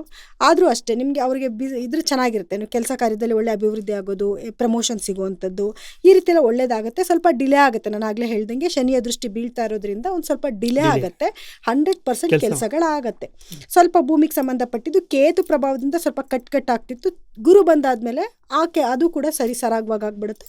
ಸೊ ಆರ್ಥಿಕವಾಗಿ ಯಾವುದೇ ನಷ್ಟಗಳಾಗಲ್ಲ. ಆರೋಗ್ಯದಲ್ಲಿ ಸ್ವಲ್ಪ ಏರುಪೇರುಗಳಾಗ್ತಾ ಇರುತ್ತೆ, ಬರ್ತಾ ಇರುತ್ತೆ, ಹೋಗ್ತಾ ಇರುತ್ತೆ. ಅದು ಬಿಟ್ಟರೆ ಓವರಾಲ್ ಆಗಿ ನೋಡೋಕೋದ್ರೆ ವೃಷಭ ರಾಶಿಯವರಿಗೆ ಈ ವರ್ಷ ತುಂಬಾ ಚೆನ್ನಾಗಿದೆ. ನೋಡಿ, ಇದು ಮಿಥುನ ರಾಶಿಯವರಿಗೆ ಅದೇ ಶನೇಶ್ವರ ಬಂದು 10ನೇ ಮನೆಯಲ್ಲಿ ಸಂಚಾರ ಮಾಡ್ತಾ ಇದ್ದಾರೆ. ಸೊ 10ನೇ ಮನೆ ಸಂಚಾರ ಮಾಡ್ತಿರೋದ್ರಿಂದ ಏನಾಗುತ್ತೆ ಅಂತಂದ್ರೆ ಇವರಿಗೆ ಒಂದು ಒಳ್ಳೆ ಆಪರ್ಚುನಿಟೀಸ್ ಖಂಡಿತವಾಗ್ಲೂ ಬರ್ತಾ ಇದೆ. ಕೆಲಸದಲ್ಲಿ ಅಭಿವೃದ್ಧಿ ಆಗುವಂತದ್ದು, ಬಿಸ್ನೆಸ್ ಅಲ್ಲಿ ಡೆವಲಪ್ಮೆಂಟ್ ಆಗುವಂತದ್ದು, ಮತ್ತೆ ಒಳ್ಳೆ ರೀತಿಯಿಂದ ಒಂದು ಶನಿಯ ಒಂದು ಪ್ರಭಾವದಿಂದ ಒಂದು ಒಳ್ಳೆ ಫಲ ಖಂಡಿತವಾಗ್ಲೂ ಸಿಗ್ತಾ ಇದೆ. ಅಂದ್ರೆ ನಾನು ಆಗ್ಲೇ ಹೇಳ್ದಂಗೆ ವ್ಯಾಪಾರ ಅಭಿವೃದ್ಧಿ ಆಗೋದು ಅಥವಾ ಒಳ್ಳೊಳ್ಳೆ ಆಪರ್ಚುನಿಟೀಸ್ ಬರುವಂತದ್ದು, ಅದರಿಂದ ಹೆಚ್ಚಿಗೆ ಸಂಪಾದನೆ ಮಾಡುವಂತದ್ದು. ಅದೇ ಇವಾಗ ಅದನ್ನ ತಗೋಬೇಕು. ಇವಾಗ ಏನೋ ಒಂದು ಆಪರ್ಚುನಿಟೀಸ್ ಬಂದಾಗ ನಾನು ಏನೋ ಒಂದು ಕೆಲಸ ಮಾಡ್ತಾ ಇದ್ದೀನಪ್ಪ, ಇನ್ನೇನೋ ಒಂದು ಬಂದಾಗ ಇದನ್ನೇ ಮಾಡಕ್ ಆಗ್ತಿಲ್ಲ, ಅದನ್ನ ಮಾಡ್ಲಾ ಅನ್ಬಾರ್ದು. ಕಷ್ಟಪಟ್ಬಿಡಿ. ಒಂದು ಒಳ್ಳೆ ಟೈಮ್ ಬಂದಾಗ ಕಷ್ಟಪಟ್ಟು ಸಂಪಾದನೆ ಮಾಡ್ಕೊಳ್ಳಿ. ಅದಾದ್ಮೇಲೆ ಒಂದು ಬ್ಯಾಡ್ ಟೈಮ್ ಅಂತ ಬಂದಾಗ ಇರುವೆಗಳೆಲ್ಲ ನೋಡಿ ಹೆಂಗ್ ಮಾಡ್ತಾವ ಜೀವನನ. ಒಂದು ಬೇಸಿಗೆಗಾಲದಲ್ಲಿ ಎಲ್ಲ ಚೆನ್ನಾಗಿ ಶೇಖರಿಸಿಟ್ಕೊಂತೇವೆ, ಮಳೆಗಾಲದಲ್ಲಿ ಅದನ್ನ ಕುತ್ಕೊಂಡು ತಿಂತೇವೆ ಅಲ್ವಾ. ನಾವು ಪ್ರಾಣಿ ಪಕ್ಷಿಗಳಿಂದ ತುಂಬಾ ತಿಳ್ಕೊಬೇಕಾಗಿರುತ್ತೆ. ಸೊ ಹಾಗಾಗಿ ಒಂದು ಒಳ್ಳೆ ಟೈಮ್ ಇದೆ, ಖಂಡಿತವಾಗಿ ಅದನ್ನ ಉಪಯೋಗ ಮಾಡ್ಕೋಬೇಕು. ಹಾಗೆ ಶನೇಶ್ವರನ ಧ್ಯಾನ ಮಾಡ್ಕೊಳ್ಳೋದು ಅಥವಾ ಬಡವ ಬಗ್ಗರಿಗೆ ದಾನ ಧರ್ಮ ಮಾಡೋದು, ಇದರಿಂದ ಏನಾಗುತ್ತೆ ಇನ್ನೊಂದ್ ಸ್ವಲ್ಪ ಅವರಿಗೆ ಅಭಿವೃದ್ಧಿ ಆಗ್ತಾ ಹೋಗ್ತಾ ಇರುತ್ತೆ. ಇನ್ನ ರಾಹುವಿನ ಪ್ರಭಾವ ಅಂತ ನೋಡಕ್ ಬಂದಾಗ ರಾಹು ಅವರಿಗೆ 9ನೇ ಮನೆಯಲ್ಲಿ ಸ್ಥಿರವಾಗುತ್ತದೆ. ಅಂದ್ರೆ 9ನೇ ಮನೆಯಲ್ಲಿ ರಾಹು ಕೂತಿರೋದ್ರಿಂದ ಏನಾಗುತ್ತೆ ಅಂತಂದ್ರೆ ಸ್ವಲ್ಪ ತಂದೆ ಆರೋಗ್ಯದಲ್ಲಿ ಏರುಪೇರಾಗುವಂತ ಸಾಧ್ಯತೆಗಳಿರುತ್ತೆ. ಅದು ಬಿಟ್ರೆ ಇವರಿಗೆ ಬೇರೆ ಎಲ್ಲಾ ರೀತಿಯಿಂದ ಒಳ್ಳೆ ಲಾಭಗಳು ಸಿಗುತ್ತೆ. ಅಂದ್ರೆ ಏನಾದ್ರು ಕೆಲಸ ಕಾರ್ಯ ಕೈ ಇಟ್ಟು ಕೂಡ ಅದರಲ್ಲಿ ಸಕ್ಸಸ್ ಆಗುವಂತದ್ದು, ಹಣಕಾಸಿನ ಅಭಿವೃದ್ಧಿ ಆಗುವಂತದ್ದು. ಹಣಕಾಸಿಗೆ ಏನು ತೊಂದರೆ ಆಗೋದಿಲ್ಲ ಅವರಿಗೆ, ಕೆಲಸ ಕಾರ್ಯಕ್ಕೂ ಏನು ತೊಂದರೆ ಆಗೋದಿಲ್ಲ. ಆಪರ್ಚುನಿಟೀಸ್ ಬರ್ತಾ ಇರುತ್ತೆ. ಕೆಲಸ ಕಷ್ಟಪಟ್ಟು ದುಡಿದ್ರೆ ಖಂಡಿತವಾಗ್ಲೂ ಅದರಿಂದ ಒಳ್ಳೆ ಒಂದು ಹಣಕಾಸಿನ ಅಭಿವೃದ್ಧಿನೂ ತುಂಬಾ ಚೆನ್ನಾಗಿರುತ್ತೆ. ಸೊ ರಾಹುವಿನ ಪ್ರಭಾವದಿಂದ ಅವರಿಗೆ ಚೆನ್ನಾಗೇ ಇದೆ. ಇನ್ನ ಕೇತು ಅಂತ ಕನ್ಸಿಡರ್ ಮಾಡಿದಾಗ ಈಗ ಪ್ರೆಸೆಂಟ್ 3ನೇ ಮನೆಯಲ್ಲಿ ಕೇತು ಇದ್ರೆ ತದನಂತರ 2ನೇ ಮನೆಗೆ ಬರ್ತಾನೆ. ಸೊ ಅಲ್ಲಿ ಸ್ವಲ್ಪ ಏನ್ ಸಮಸ್ಯೆ, ಇವಾಗ ಯಾರೆಲ್ಲ ಸೋಷಿಯಲ್ ಮೀಡಿಯಾದಲ್ಲಿರೋರು ಅಥವಾ ಅವ್ರಿಗೇನು ಧೈರ್ಯವಾಗಿ ಡಿಸಿಷನ್ ತಗೊಳಕ್ ಆಗ್ತಾ ಇಲ್ಲ, ಏನಾದ್ರು ಒಂದು ತಗೊಳ್ಳೋಣ ಅಂತಂದ್ರೆ ಸ್ವಲ್ಪ ಕಟ್ ಆಗುವಂತದ್ದು, ಆ ಕೆಲಸಗಳನ್ನ ಡಿಲೇ ಆಗುವಂತದ್ದು, ನಿಧಾನ ಆಗುವಂತದ್ದು, ಅಥವಾ ಒಂದ್ಸತಿಗೆ ಆಪರ್ಚುನಿಟಿ ಕಟ್ ಆಗಿ ಸೆಕೆಂಡ್ ಆಪರ್ಚುನಿಟಿ ಇದನ್ನ ಸಿಗುವಂತದ್ದು, ಈ ರೀತಿ ಇವಾಗ ಆಗ್ತಾ ಇದೆ. ಸೊ ಸೆಕೆಂಡ್ ಹೌಸ್ಗೆ ಅಂತ ಬಂದಾಗ ಏನಾಗುತ್ತೆ, ಕುಟುಂಬದಲ್ಲಿ ಸ್ವಲ್ಪ ಬಿರುಕುಗಳು ಬರುವಂತ ಸಾಧ್ಯತೆಗಳಿರುತ್ತೆ. ಕುಟುಂಬ ಸ್ಥಾನದಲ್ಲಿ ಅಂದ್ರೆ ವೈಮನಸ್ಯ ಬರುವಂತದ್ದು, ಕೆಲವ್ರ ಜೊತೆ ಮಾತು ಬಿಡುವಂತದ್ದು, ಅಥವಾ ಕುಟುಂಬದಿಂದ ಡಿಟ್ಯಾಚ್ ಆಗುವಂತದ್ದು, ಒಂಟಿಯಾಗಿರ್ಬೇಕು ಅಂತ ಫೀಲಿಂಗ್ಸ್ ಬರುವಂತದ್ದು, ಅಥವಾ ಹಣಕಾಸು ಎಲ್ಲಿಂದಾದ್ರೂ ಬರ್ತಿದೆ ಅಂದ್ರೆ ಅದು ಡಿಲೇ ಆಗೋದು, ಅಥವಾ ಏನಾದ್ರು ಎಕ್ಸ್ಪೆಕ್ಟೇಷನ್ ಮಾಡ್ತಿರ್ತಾರೆ ಎಲ್ಲಾದ್ರು ಅಂತಂದಾಗ ಅನ್ಕೊಂಡಿದ್ದ ಟೈಮಲ್ಲಿ ಸಿಗದೆ ಇರುವಂತದ್ದು, ಈ ರೀತಿ ಎಲ್ಲ ಆಗುವಂತ ಸಾಧ್ಯತೆ ಖಂಡಿತವಾಗ್ಲೂ ಇದೆ ಮಿಥುನ ರಾಶಿಯವರಿಗೆ. ಇನ್ನು ಗುರುವಿನ ಪ್ರಭಾವ ಅಂತ ನೋಡಕ್ ಬಂದಾಗ ಗುರುವಿನ ತುಂಬಾ ಒಳ್ಳೇದೇ ಆಗ್ತಾರೆ. ಇಷ್ಟ ದಿವಸ ಏನೋ ಜನ್ಮ ಗುರು ನರೋ ದುಃಖಂ ಅಂತ ಹೇಳ್ತಾರೆ. ಇಷ್ಟ ದಿವಸ ಲಗ್ನದಲ್ಲೇ ಇದ್ದಿದ್ದು ಗುರು ಇವಾಗ ಸೆಕೆಂಡ್ ಹೌಸ್ ಬಂದ್ರೆ ಆವಾಗ ಏನಾಗುತ್ತೆ, ತುಂಬಾನೇ ಫಿನಾನ್ಷಿಯಲ್ ಸ್ಟೇಟಸ್ ಚೆನ್ನಾಗಾಗುತ್ತೆ. ಇವಾಗ ಏನಲ್ಲಿ ಕೇತು ಪ್ರಭಾವದಿಂದ ಕಟ್ಟಾಗಿರೋದು ಇವಾಗ ಇಯರ್ ಎಂಡಲ್ಲಿ, ಕೇತು ಚೇಂಜ್ ಆಗೋದು ಇಯರ್ ಎಂಡಲ್ಲಿ. ನಾನು ಓನ್ ಇಯರ್ ಅಂತ ನೋಡಕ್ ಬಂದಾಗ ಇವಾಗ 3rd ಪ್ಲೇಸ್ ಅಲ್ಲೇ ಇರ್ತಾರೆ. ಸೊ 3rd ಪ್ಲೇಸ್ ಅಲ್ಲಿ ಇದ್ದಾಗ ಇವರು ಓನ್ ಡಿಸಿಷನ್ ಏನು ತಗೊಳಕ್ ಆಗ್ತಿರೋದಿಲ್ಲ, ಕನ್ಫ್ಯೂಷನ್ ಸ್ಟೇಟಸ್ ಅಲ್ಲಿ ಇರ್ತಾರೆ. ಧೈರ್ಯವಾಗಿ ಏನು ಮಾಡಕ್ಕಾಗಲ್ಲ, ಇನ್ನೊಬ್ರ ಹತ್ರ ಕೇಳ್ಕೊಂಡ್ ಮಾಡ್ಬೇಕು, ಅಥವಾ ನಾನು ಹೋಗ್ತೀನಿ ನನ್ನಿಂದ ನೀನ್ ಬಾ ಅನ್ನೋ ತರ ಇರುತ್ತೆ ಏನು ಕೇತು ಪ್ರಭಾವದಿಂದ. ಈಗ ಗುರುವಿನ ಪ್ರಭಾವದಿಂದ ಇವಾಗ ಫಿನಾನ್ಷಿಯಲ್ ಸ್ಟೇಟಸ್ ತುಂಬಾ ಚೆನ್ನಾಗಿರುತ್ತೆ, ಒಳ್ಳೆ ಇನ್ಕಮ್ ಬರ್ತಾ ಇರುತ್ತೆ. ಯಾವ್ದಾದ್ರು ಒಂದು ಒಳ್ಳೊಳ್ಳೆ ಮೂಲಗಳಿಂದ ಹಣ ಹರಿದು ಬರುವಂತದ್ದಾಗಿರ್ಬೋದು, ಅಥವಾ ಕೆಲಸದ ಆಪರ್ಚುನಿಟೀಸ್ ಚೆನ್ನಾಗಿರೋದ್ರಿಂದ ಅದರಿಂದನೂ ಒಳ್ಳೆ ಸಂಪಾದನೆ ಆಗುತ್ತೆ. ಮಲ್ಟಿಪಲ್ ವರ್ಕ್ ಮಾಡಿ ಒಳ್ಳೆ ದುಡ್ಡನ್ನ ಸಂಪಾದನೆ ಮಾಡುವಂತದ್ದು ಆಗಿರುತ್ತೆ. ಮತ್ತೆ ಅವ್ರು ಸ್ವಲ್ಪ ಸೇವಿಂಗ್ಸ್ ಕೂಡ ಮಾಡ್ತಾರೆ. ಹಣನ ಇವಾಗ ಸ್ವಲ್ಪ ಸೇವಿಂಗ್ಸ್ ಮಾಡೋದು. ಇವಾಗ ಪ್ರೆಸೆಂಟ್ ಗುರು ಸೆಕೆಂಡ್ ಹೌಸ್ ಅಲ್ಲಿ ಇರೋದ್ರಿಂದ ಫ್ಯಾಮಿಲಿ ಜೊತೆನೆಲ್ಲ ಬಾಂಡೇಜ್ ಚೆನ್ನಾಗಿರುತ್ತೆ. ಕೇತು ಬಂದಾದ್ಮೇಲೆ ಸ್ವಲ್ಪ ಪ್ರಾಬ್ಲಮ್ಸ್ ಆಗೋ ಸಾಧ್ಯತೆಗಳಿರುತ್ತೆ. ಇನ್ನು 3rd ಹೌಸ್ಗೆ ಹಾಗೆ ಗುರು ಬಂದು 3rd ಹೌಸ್ ಬಂದ್ಮೇಲೆ ಕೂಡ ಅವ್ರಿಗೆ ಇವಾಗ ನಾನು ಏನ್ ಹೇಳಿದೆ, ಧೈರ್ಯವಾಗಿ ಏನು ಡಿಸಿಷನ್ ತಗೊಳಕ್ ಆಗ್ತಿಲ್ಲ, ಈ ತರದೆಲ್ಲ ಆಗುತ್ತೆ. ಅದೆಲ್ಲ ಸರಿ ಹೋಗುತ್ತೆ. ಡಿಸಿಷನ್ ಕ್ಲೀನ್ ಆಗಿ ತಗೊಳ್ಳೋವಂಥದ್ದು, ಧೈರ್ಯವಾಗಿ ಕೆಲಸಗಳನ್ನ ಮಾಡುವಂಥದ್ದು ಎಲ್ಲ ಆಗುತ್ತೆ. ಇವಾಗ ಪ್ರೆಸೆಂಟ್ ಮಿಥುನ ರಾಶಿಯವರಿಗೆ ಗುರು ಬಲ ಇದೆ. ಈಗ ಏನಾದ್ರು ಮ್ಯಾರೇಜ್ ಪ್ರಪೋಸಲ್ಸ್ ಏನಾದ್ರು ಬರ್ತಿದೆ, ಮದ್ವೆ ಫಿಕ್ಸ್ ಆಗ್ತಿದೆ ಅಂತಂದ್ರೆ ಖಂಡಿತವಾಗ್ಲೂ ಇವಾಗ ಮಾಡ್ಬೋದು, ಒಳ್ಳೆ ಸಮಯ ಅಂತ ಹೇಳ್ಬೋದು. ಇನ್ನು ಉದ್ಯೋಗ ಅವಕಾಶಗಳು ಕೂಡ ತುಂಬಾ ಚೆನ್ನಾಗಿ ಬರುತ್ತೆ, ಪ್ರಮೋಷನ್ ಸಿಗುತ್ತೆ, ಎಲ್ಲ ಕೂಡ ತುಂಬಾ ಒಳ್ಳೆ ರೀತಿನಲ್ಲಿ ಗುರುವಿಂದ ಒಳ್ಳೆ ಪ್ರಭಾವ ಸಿಗ್ತದೆ. ಗುರುವಿನ ಸ್ವಲ್ಪ ಜಾಸ್ತಿ ಗುರುಗಳ ದೇವಸ್ಥಾನಕ್ಕೆ ಹೋಗುದು, ಹಳದಿ ಬಟ್ಟೆ ಹಾಕೊಳ್ಳೋದು, ಕಡ್ಲೆಕಾಳಿನ ಖಾದ್ಯಗಳನ್ನ ಮಾಡ್ಕೊಂಡು ತಿನ್ನೋದು, ದಾನ ಮಾಡೋದಲ್ಲ ತಿನ್ನೋದು. ಇನ್ನ ನಿಮ್ಗೆ ಮಧ್ಯದಲ್ಲಿ ಇನ್ನ ಶುಕ್ರ ಇದು ಎಲ್ಲ ಚೇಂಜಸ್ ಆಗ್ತಾನೆ ಇರುತ್ತೆ. ಆಯಾ ಪ್ಲೇಸ್ಮೆಂಟ್ ತಕ್ಕನಾಗೆ ನಮ್ದು ಮಂತ್ಲಿ ಅಸ್ಟ್ರಾಲಜಿ ಅದನ್ನ ನೋಡ್ತಾರೆ, ನಾವ್ ಅಲ್ಲಿ ಹೇಳ್ತಾ ಇರ್ತೀವಿ, ಅದ್ರ ಪರಿಹಾರಗಳನ್ನ ಅವಾಗಿದ್ದವಾಗೆ ಮಾಡ್ಕೊಂತ ಹೋಗ್ಬೋದು. ಇನ್ನು ಆರೋಗ್ಯದ ವಿಷಯಕ್ಕೆ ಅಂತ ಬಂದಾಗ ಆರೋಗ್ಯದಲ್ಲಿ ಕೇತುವಿನ ಪ್ರಭಾವದಿಂದ ಕೆಲವು ಆಪರೇಷನ್ಸ್ ಆಗುವಂತ ಚಾನ್ಸಸ್ ಇರುತ್ತೆ, ಆಯ್ತಾ. ಅಥವಾ ಬಿದ್ದು ಮೂಳೆಗೆ ಮಾಡ್ಕೊಳ್ಳುವಂಥದ್ದು ಅಥವಾ ಏನೋ ಸಣ್ಣ ಪುಟ್ಟ ಸಮಸ್ಯೆಗಳು ಬರ್ತಾ ಇರುತ್ತೆ ಹೋಗ್ತಾ ಇರುತ್ತೆ, ಬಿಟ್ರೆ ಅಂತ ಮೇಜರ್ ಆಗಿ ಏನ್ ಪ್ರಾಬ್ಲಮ್ಸ್ ಇರೋದಿಲ್ಲ. ಆದ್ರೆ ಏನಾದ್ರೂ ಸ್ವಲ್ಪ ಏನು ಆಪರೇಷನ್ ಆಗುವಂತ ಚಾನ್ಸಸ್ ಇರುತ್ತೆ. ಸ್ವಲ್ಪ ಬಿಗಿನಿಂಗ್ ಅಲ್ಲೇ ನೋಡ್ಕೊಂಡ್ರೆ ಅದನ್ನು ಕೂಡ ನೀವು ಪರಿಹಾರ ಮಾಡ್ಕೋಬಹುದು. ಇನ್ನು ಇವಿಷ್ಟು ಫಲಾನುಫಲಗಳು ಬಂದು ಮಿಥುನ ರಾಶಿ. ಸೊ ಇವಾಗ ಮಿಥುನ ರಾಶಿ ಬಗ್ಗೆ ನಾವು ಮಾಹಿತಿ ತಿಳ್ಕೊಂಡು ಬಂದ್ವಿ.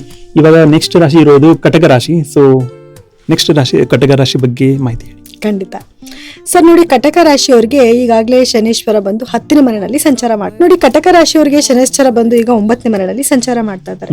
ಸೊ 9ನೇ ಮನೆಯಲ್ಲಿ ಸಂಚಾರ ಮಾಡ್ತಾ ಇರೋದ್ರಿಂದ ಏನಾಗ್ತದೆ ಅಂದ್ರೆ ಕೆಲಸಗಳು ಕೆಲವೊಂದು ಡಿಲೇ ಆಗ್ತಾ ಇದೆ ಅನ್ನೋದು ಬಿಟ್ರೆ ಅವ್ರಿಗೆ ಖಂಡಿತವಾಗ್ಲೂ ಕೆಲವೊಂದು ಆಪರ್ಚುನಿಟೀಸ್ ಬರುವಂತದ್ದು, ಒಳ್ಳೊಳ್ಳೆ ಕೆಲಸಗಳು ಮಾಡುವಂಥದ್ದು ಖಂಡಿತವಾಗ್ಲೂ ಇದೆಲ್ಲಾನು ಆಗ್ತಾ ಇದೆ. ಆದ್ರೆ ಇನ್ನೊಂದೇನಂದ್ರೆ ಸ್ವಲ್ಪ ತಂದೆ ಆರೋಗ್ಯದಲ್ಲಿ ಒಂಚೂರು ಏರುಪೇರುಗಳಾಗುವಂತ ಸಾಧ್ಯತೆಗಳು ಇರುತ್ತೆ. ಆಮೇಲೆ ನಾವು ಪದೇ ಪದೇ ಡಿಲೇ ಅಂತ ಈ ಶಬ್ದ ಯೂಸ್ ಮಾಡ್ತಾ ಇದ್ರಿ.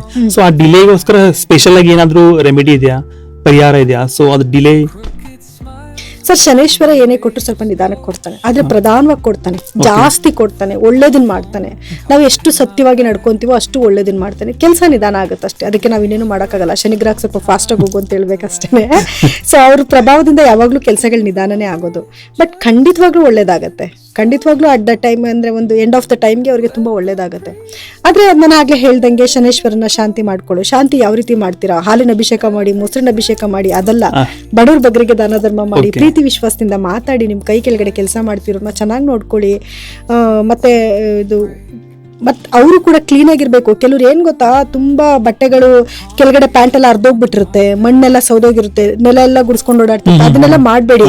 ಸ್ವಚ್ಛವಾಗಿ ಹೊರಗಡೆಯಿಂದ ಬಂದಾಗ ಕಾಲ್ ತೊಳ್ಕೊಳ್ಳಿ, ಮತ್ತೆ ಸ್ವಲ್ಪ ಶುಭ್ರವಾಗಿರಿ, ನೀಟಾಗಿರಿ, ಒಳ್ಳೊಳ್ಳೆ ಬಟ್ಟೆಗಳನ್ನ ಹಾಕೊಳ್ಳಿ. ಅಂದ್ರೆ ಒಳ್ಳೆ ಬಟ್ಟೆಗಳು ಹಾಕೊಳ್ಳಿ ಅಂದ್ರೆ ಕಾಸ್ಟ್ಲಿ ಥಿಂಗ್ಸ್ ನ ತಗೊಳ್ಳಿ ಅಂತಾರೆ, ನೀಟಾಗಿ ಇರೋ ಬಟ್ಟೆನೆ ಸ್ವಚ್ಛವಾಗಿ ಇಟ್ಕೊಳ್ಳಿ. ಇದೆಲ್ಲದ್ರಿಂದ ಖಂಡಿತವಾಗ್ಲೂ ಶನೇಶ್ವರನ ಒಂದು ಅನುಗ್ರಹ ಖಂಡಿತ ಆಗುತ್ತೆ. ಮುಖ್ಯವಾಗಿ ಏನಂದ್ರೆ ನಾನು ಹೇಳ್ದಂಗೆ ಬಡವ್ರ ಬಗ್ಗರ್ ದಾನ ಧರ್ಮ ಮಾಡೋದು, ಈಶ್ವರನ ಧ್ಯಾನ ಮಾಡೋದು.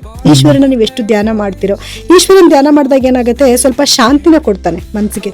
ನೀವು ನೋಡಿ, ಕುತ್ಕೊಂಡು ಒಂದು 5 ನಿಮಿಷ ಓಂ ನಮ ಶಿವಾಯ ಅಂತ ನೀವು ಧ್ಯಾನ ಮಾಡಿ ನೋಡಿ, ನಿಮ್ಗೆ ಮೈಂಡ್ ಎಷ್ಟು ರಿಫ್ರೆಶ್ ಅನ್ನಿಸ್ತಾ ಇರುತ್ತೆ. ಒಂದ್ ದಿವಸ ಗೊತ್ತಾಗಲ್ಲ, 2 ದಿವಸ ಗೊತ್ತಾಗಲ್ಲ, 3ನೇ ದಿವಸಕ್ಕೆ ನಿಮ್ಗೆ ಅದ್ರ ಅನುಭವ ಆಗ್ತಾ ಹೋಗ್ತಾ ಇರುತ್ತೆ. ಈಶ್ವರನ ಧ್ಯಾನ ಮಾಡೋದು, ಗಣಪತಿದು ಪೂಜೆ ಮಾಡೋದು, ಅಥವಾ ಆಂಜನೇಯನ ಧ್ಯಾನ ಮಾಡೋದು, ಇದೆಲ್ಲ ಮಾಡೋದ್ರಿಂದ ಏನಾಗುತ್ತೆ, ಶನೇಶ್ವರ ಖಂಡಿತವಾಗ್ಲೂ ಒಲಿತಾನೆ. ಸೊ ಈ ರೀತಿನಲ್ಲಿ ನಾ ಹೇಳದಂಗೆ ಡಿಲೇ ಅನ್ನೋ ಒಂದು ಇದನ್ನ ಕಮ್ಮಿ ಮಾಡ್ಕೋಬಹುದು. ಅದೇ ಆಗ್ಲೇ ಹೇಳ್ದಂಗೆ ಈಗ ಕಟಕ ರಾಶಿಯವರಿಗೆ ತಂದೆ ಆರೋಗ್ಯದಲ್ಲಿ ಸ್ವಲ್ಪ ಏರುಪೇರುಗಳು ಆಗಬಹುದು. ಆದ್ರೆ ಖಂಡಿತವಾಗ್ಲೂ ಅವ್ರಿಗೆ ಕೆಲಸ ಕಾರ್ಯದಲ್ಲಿ ಕೆಲವು ಅಭಿವೃದ್ಧಿ ಸಿಗುವಂಥದ್ದು, ಯಾರೆಲ್ಲ ವರ್ಕ್ ಮಾಡ್ತಿರ್ತೀರಾ ಅವ್ರಿಗೂ ಕೂಡ ಒಳ್ಳೇದಾಗತ್ತೆ. ಅಂದ್ರೆ ಒಳ್ಳೊಳ್ಳೆ ಕೆಲಸದ ಆಪರ್ಚುನಿಟಿ ಸಿಗುವಂಥದ್ದು, ಅಥವಾ ಮೇಲಧಿಕಾರಿಗಳಿಂದ ಅವ್ರಿಗೆ ಒಂದು ಪ್ರಶಂಸೆ ಸಿಗುವಂಥದ್ದು, ಇದೆಲ್ಲ ಆಗ್ತಾ ಇರುತ್ತೆ. ಅದೇ ಬೇರೆ ಗ್ರಹಗಳ ಒಂದು ಹೆಚ್ಚು ಕಮ್ಮಿಯಿಂದ ಸ್ವಲ್ಪ ವೇರಿಯೇಷನ್, ನಾನೇನು ಹೇಳಿದ್ದೀನಿ ಅದರಲ್ಲಿ ವೇರಿಯೇಷನ್ ಆಗೋ ಸಾಧ್ಯತೆಗಳು ಇರುತ್ತೆ. ಇನ್ನು ನೀವು ಗುರುವಿನ ಪ್ರಭಾವ ಅಂತ ನೋಡಕ್ ಬಂದಾಗ, ಈಗ ಪ್ರೆಸೆಂಟು ಗುರು ಬಂದು ಕರ್ಕಾಟಕ ರಾಶಿನಲ್ಲೇ ಇದ್ದಾರೆ. ಸೊ ನಾನು ಆಗ್ಲೇ ಹೇಳ್ದಂಗೆ ಅವ್ರಿಗೆ ಗುರುಬಲ ಅಂತೂ ಬಂದಿದೆ. ಮದುವೆ ಮಾಡ್ಕೊಳ್ಳೋರಿಗೆ ಅಥವಾ ಯಾರ್ದು ಹೊಸ ಪ್ರಪೋಸಲ್ಸ್ ಬರ್ತಾ ಇದೆ ಅಂತ ಅನ್ನೋರಿಗೆ ಅವ್ರಿಗೆಲ್ಲ ಕೂಡ ಒಂದು ಒಳ್ಳೆ ಟೈಮ್ ಅಂತ ಹೇಳ್ಬೋದು. ಆದರೆ ಏನು ಜನ್ಮ ಗುರು ನರೋ ದುಃಖಂ ಅಂತ ಹೇಳ್ತಾರೆ. ಅಂದರೆ ಗುರು ಜನ್ಮದಲ್ಲಿ ಇದ್ದಾಗ ಸ್ವಲ್ಪ ದುಃಖಗಳನ್ನ ಕೊಡ್ತಾನೆ. ಅಂದ್ರೆ ಅದು ಯಾವ ರೀತಿ ದುಃಖಗಳಂತ ಹೇಳಕ್ಕಾಗೋದಿಲ್ಲ. ಏನಾದ್ರೂ ಒಂದು ಫೀಲಿಂಗ್ಸ್ ಅನ್ನೋದು ಇದ್ದೇ ಇರುತ್ತೆ ಮನುಷ್ಯನ್ಗೆ. ಆ ಥರ ಯಾವ್ದಾದ್ರು ಒಂದು ಸಣ್ಣ ಪುಟ್ಟ ತೊಂದರೆಗಳಾಗೋದು ಅಥವಾ ನಿಧಾನ ಆಗೋದು ಕೆಲಸಗಳು ಈ ರೀತಿ ಆಗುತ್ತೆ. ಅಂದ್ರೆ ದೀಪದ ಸುತ್ತ ಕತ್ಲೆ ಅಂತಾರಲ್ಲ, ದೀಪ ಉರಿತಿರುತ್ತೆ, ಸುತ್ತ ಬೆಳಕು ಕೊಡ್ತಾ ಇರುತ್ತೆ, ಅರೆ ದೀಪದ ಕೆಳಗಡೆ ಕತ್ಲೆ ಇರುತ್ತೆ. ಹಾಗೆ ಗುರು ಇರುವಂತ ಪ್ಲೇಸ್ಮೆಂಟ್ ಅಲ್ಲಿ ಆ ತರ ಸ್ವಲ್ಪ ಪ್ರಾಬ್ಲಮ್ಸ್ ಇರುತ್ತೆ.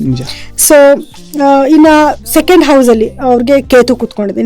ಇನ್ನು ಗುರುವಿನ ಪ್ರಭಾವ ಫಸ್ಟ್ ಹೇಳ್ಬಿಡ್ತೀನಿ. ಸೊ ಗುರುವಿಂದ ಏನಾಗುತ್ತೆ, ನೆಕ್ಸ್ಟ್ ಗುರು ಚೇಂಜ್ ಆಗ್ತಾರೆ. ನೆಕ್ಸ್ಟ್ ಸೆಕೆಂಡ್ ಹೌಸ್ಗೆ ಹೋದಾಗ ಅವ್ರಿಗೆ ಧನಾಭಿವೃದ್ಧಿ ತುಂಬ ಚೆನ್ನಾಗಾಗುತ್ತೆ. ಆದರೆ ಮತ್ತೆ ಅವರು ಮಿಥುನ ರಾಶಿಗೆ ಫಸ್ಟ್ ಬರ್ತಾಳೆ. ಇವಾಗ ಈಗ ಪ್ರೆಸೆಂಟ್ ಕಟಕ ರಾಶಿನಲ್ಲಿದ್ದಾರೆ, ಮತ್ತೆ ಹಿಮ್ಮುಖ ಸಂಚಾರವಾಗಿ ಮತ್ತೆ ಏನು ಮಿಥುನ ರಾಶಿಗೆ ಹೋಗ್ತಾರೆ. ಆ ಟೈಮಲ್ಲಿ ಸ್ವಲ್ಪ ಅವರಿಗೆ ಮತ್ತೆ ಫಿನಾನ್ಷಿಯಲ್ ಲಾಸಸ್ ಆಗುವಂಥದ್ದು. ಇದು ಹೆಣ್ಮಕ್ಳು ಮತ್ತೆ ಗಂಡು ಮಕ್ಕಳು ಇಬ್ಬರಿಗೆ ಸೇರಿ? ಹೌದು ಸರ್, ಎಲ್ಲರೂ ಹ್ಯೂಮನ್ ಬೀಯಿಂಗ್ಸ್. ಓನ್ಲಿ ಪರ್ಟಿಕ್ಯುಲರ್ಲಿ ಹೆಣ್ಮಕ್ಳು? ಇಲ್ಲ ಹಂಗೇನಿಲ್ಲ. ಇವಾಗ ಏನಾಗುತ್ತೆ, ಅದು ಹಿಮ್ಮುಖ ಸಂಚಾರವಾಗಿ ಮತ್ತೆ ಮಿಥುನ ರಾಶಿಗೆ ಹೋದಾಗ ಏನಾಗುತ್ತೆ, ಮತ್ತೆ ಇವ್ರಿಗೆ ಫಿನಾನ್ಷಿಯಲ್ ಸ್ಟೇಟಸ್ ಅಲ್ಲಿ ಸ್ವಲ್ಪ ಅಡೆತಡೆಗಳಾಗುತ್ತೆ. ಅಂದ್ರೆ ಸ್ವಲ್ಪ ಲಾಸಸ್ ಆಗುವಂಥದ್ದು, ಡಿಲೇ ಆಗುವಂಥದ್ದು, ಕಟ್ ಆಗುವಂಥದ್ದು, ದುಡ್ಡುಗಳು ಏನಾದ್ರು ಬರುವಂಥ ದಾರಿಗಳು ಕಟ್ ಆಗುವಂಥದ್ದು ಈ ರೀತಿ ಆಗುತ್ತೆ. ಬಟ್ ಯಾರೆಲ್ಲ ಔಟ್ ಆಫ್ ಕಂಟ್ರಿಗೆ ಹೋಗುವಂಥವ್ರಾಗಿರ್ಬೋದು, ಸ್ಟಡಿ ಪರ್ಪಸ್ಗೆ ಮಕ್ಳು ಹೋಗ್ತಾರಲ್ಲ, ಅವ್ರಿಗೆ ತುಂಬ ಒಳ್ಳೇದಾಗ್ಬಿಡುತ್ತೆ. ಎಜುಕೇಷನ್ ಅಲ್ಲಿ ಸ್ವಲ್ಪ ಮುನ್ನಡೆ ಇರ್ತಾರೆ, ಅಥವಾ ಬೇರೆ ಫಾರಿನ್ ಕಂಟ್ರೀಸ್ಗೆ ಇಲ್ಲಿಂದಾನೆ ವರ್ಕ್ ಮಾಡ್ತಿರ್ತಾರಲ್ಲ, ಅವ್ರಿಗೂ ಕೂಡ ಒಂದು ಒಳ್ಳೆ ಅಭಿವೃದ್ಧಿ ಎಲ್ಲ ಚೆನ್ನಾಗಿರುತ್ತೆ. ಆದರೆ ನೆಕ್ಸ್ಟು ಏನು ಕಟಕ ರಾಶಿಯಿಂದ ಸಿಂಹ ರಾಶಿಗೆ ಗುರು ಯಾವಾಗ ಪ್ರವೇಶ ಮಾಡ್ತಾರೆ ಅಕ್ಟೋಬರ್ ಮಂತಲ್ಲಿ, ಸೊ ಅವಾಗ ಏನಾಗುತ್ತೆ, ಸ್ವಲ್ಪ ಇವರಿಗೆ ಅಭಿವೃದ್ಧಿ ಆಗುತ್ತೆ. ಇನ್ನೂ ಫಿನಾನ್ಷಿಯಲ್ ಸ್ಟೇಟಸ್ ಚೆನ್ನಾಗಾಗುತ್ತೆ, ಒಳ್ಳೊಳ್ಳೆ ಆಪರ್ಚುನಿಟೀಸ್ ಬರುವಂಥದ್ದು, ಮತ್ತೆ ಮದುವೆ ಇವಾಗಿಂದನೇ ಸ್ಟಾರ್ಟ್ ಆಗಿದೆ, ಇವಾಗಿಂದನೇ ಟೈಮ್ ಚೆನ್ನಾಗಿದೆ. ಇವಾಗ ಮದುವೆ ಇದು ಪ್ರಪೋಸಲ್ಸ್ ಏನಾದ್ರು ಬಂದರೆ ಮಾಡ್ಬೋದು, ಹೆಣ್ಣಿಗೆ ಗಂಡು ಹುಡ್ಕೋದು, ಗಂಡಿಗೆ ಹೆಣ್ಣು ಹುಡ್ಕೋದು, ಇವೆಲ್ಲನೂ ಕೂಡ ಈ ಟೈಮಲ್ಲಿ ಮಾಡ್ಕೋಬಹುದು. ಮದುವೆ ಫಿಕ್ಸ್ ಕೂಡ ಮಾಡ್ಕೋಬಹುದು, ಚೆನ್ನಾಗಿರುತ್ತೆ. ಇನ್ನು ಅಕ್ಟೋಬರ್ ಇಂದನೂ ಇನ್ನೂ ತುಂಬಾ ಚೆನ್ನಾಗಿರುತ್ತೆ, ಫಿನಾನ್ಷಿಯಲ್ ಸ್ಟೇಟಸ್ ತುಂಬಾ ಚೆನ್ನಾಗಾಗುತ್ತೆ, ಒಳ್ಳೆ ಅಭಿವೃದ್ಧಿ ಆಗ್ತಾ ಇರುತ್ತೆ, ಕೆಲಸದ ಆಪರ್ಚುನಿಟೀಸ್ ಬರ್ತಾ ಇರುತ್ತೆ. ಇವ್ರು ಅದನ್ನ ಸ್ವೀಕರಿಸಬೇಕು, ಹಣದ ಉಳಿತಾಯನ ಮಾಡ್ಕೊಬೇಕು, ಅತಿಯಾಗಿ ಖರ್ಚು ಮಾಡಬಾರ್ದು, ಅದನ್ನೆಲ್ಲ ಒಂಚೂರು ನೋಡ್ಕೊಂಡು ಹೋಗ್ಬಿಟ್ರೆ ತುಂಬಾ ಚೆನ್ನಾಗೇ ಇರುತ್ತೆ.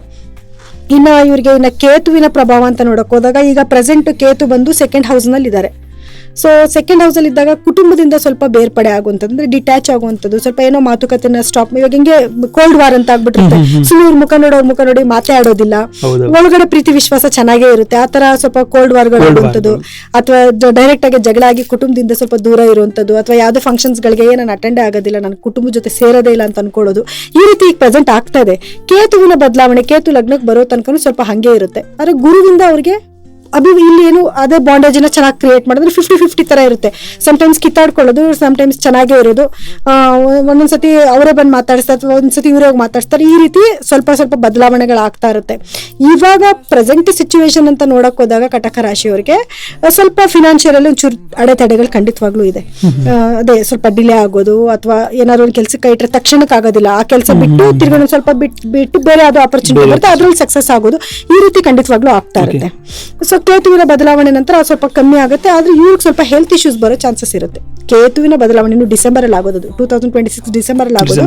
ಅವಾಗ ಸ್ವಲ್ಪ ಹೆಲ್ತ್ ಇಶ್ಯೂಸ್ ಬರುವಂಥದ್ದು, ಸ್ವಲ್ಪ ಯಾವಾಗ್ಲೂ ಆಲೋಚನೆ ಮಾಡುವಂಥದ್ದು, ನಿದ್ದೆ ಕಮ್ಮಿ ಆಗುವಂಥದ್ದು, ಈ ರೀತಿ ಎಲ್ಲ ಸ್ವಲ್ಪ ಆಗುತ್ತೆ.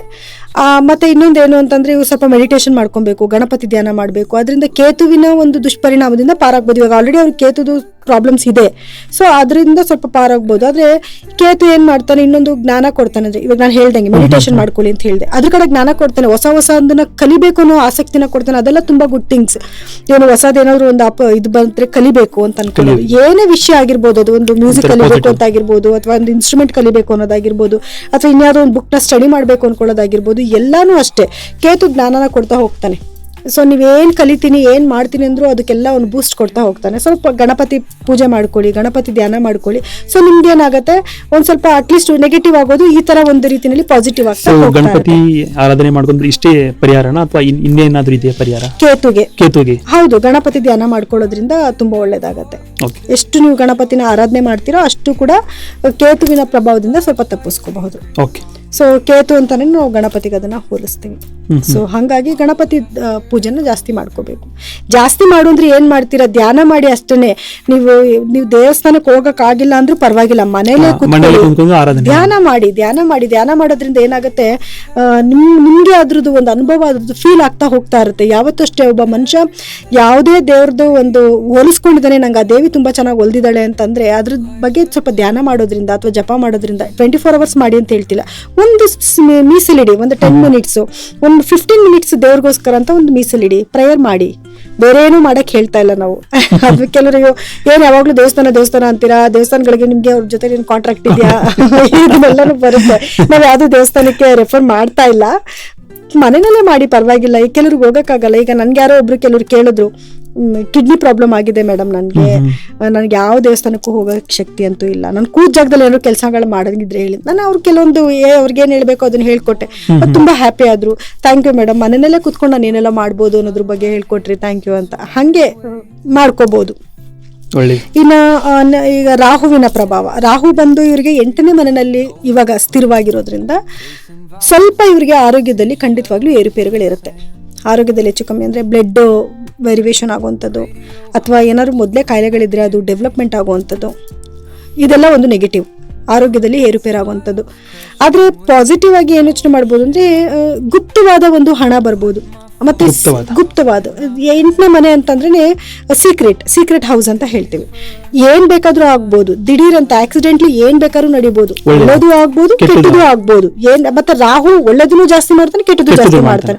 ಸೊ 8ನೇ ಮನೆಯಲ್ಲಿ ಹೋಗಿ ರಾಹುನೇ ಕುತ್ಕೊಂಡಿರೋದ್ರಿಂದ ಏನಾಗುತ್ತೆ, ಇವ್ರಿಗೆ ಏನಾದ್ರು ಹಣ ಬಂದು ಹ್ಯೂಜ್ ಅಮೌಂಟ್ ಜಾಸ್ತಿ ಬಂದ್ಬಿಡುತ್ತೆ, ದಿಢೀರ್ ಅಂತ ಅನ್ಎಕ್ಸ್ಪೆಕ್ಟೆಡ್ ಮನಿ ಬಂದ್ಬಿಡುತ್ತೆ.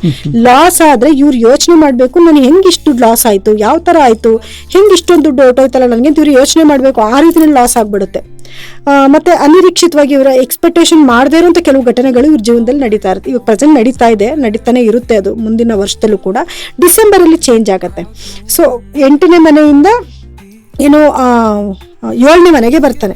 ಸೊ 7ನೇ ಮನೆಗೆ ಬಂದು 7ನೇ ಮನೆಯಲ್ಲಿ ಕುತ್ಕೊಂಡು ರಾಹು ಇದನ್ನ ನೋಡಿದಾಗ ಅವಾಗ ಸ್ವಲ್ಪ ಏನಾಗುತ್ತೆ, ಅಲ್ಲೂ ಹೆಲ್ತ್ ಇಶ್ಯೂಸ್ನ ಸ್ವಲ್ಪ ಕ್ರಿಯೇಟ್ ಮಾಡ್ತಾನೆ. ಮತ್ತೆ ಗಂಡ ಹೆಂಡತಿ ಮಧ್ಯದಲ್ಲಿ ಸ್ವಲ್ಪ ಏನು ಬಾಂಡೇಜು ತೊಂದರೆಗಳಾಗತ್ತೆ, ಅಂದ್ರೆ ಮಾತು ಏರುಪೇರು ಆಗತ್ತೆ, ಸ್ವಲ್ಪ ಫೈಟ್ ಆಗೋದು, ಮತ್ತೆ ಮಿಸ್ಕಮ್ಯುನಿಕೇಶನ್ ಆಗೋದು, ಸರಿ ಹೋಗೋದು, ಮತ್ತೆ ಮಿಸ್ಕಮ್ಯುನಿಕೇಶನ್ ಆಗುವಂಥದ್ದು. ಕೆಲವ್ರದೆಲ್ಲ ಸ್ವಲ್ಪ ಡಿವೋರ್ಸ್ ಕೇಸಸ್ಗಳು ಆಗೋ ಚಾನ್ಸಸ್ ಇರುತ್ತೆ. ಸ್ವಲ್ಪ ಇವರೇ ತಾಳ್ಮೆಯಿಂದ ನಡ್ಕೊಂಡ್ರೆ ಪರಿಹಾರ ಅವರೇ ಕೌನ್ಸಿಲ್ ಮಾಡ್ಕೋಬೇಕೇನಂತ. ನಾನು ಸ್ವಲ್ಪ ನಂದು ಟೈಮ್ ಈ ತರ ಇದೆ, ನಾನು ಜಾಸ್ತಿ ಮಾತಾಡೋದು ಬೇಡ, ಈ ಬಾಂಡೇಜ್ ನಾನು ಉಳಿಸ್ಕೊಬೇಕು ಅಂತಂದ್ರೆ ಓಕೆ ನಾನು ಕಾಂಪ್ರಮೈಸ್ ಆಗ್ತೀನಿ ಇವಾಗ ಸ್ವಲ್ಪ ಅಂತ ಕಾಂಪ್ರಮೈಸ್ ಆಗ್ಬೇಕು.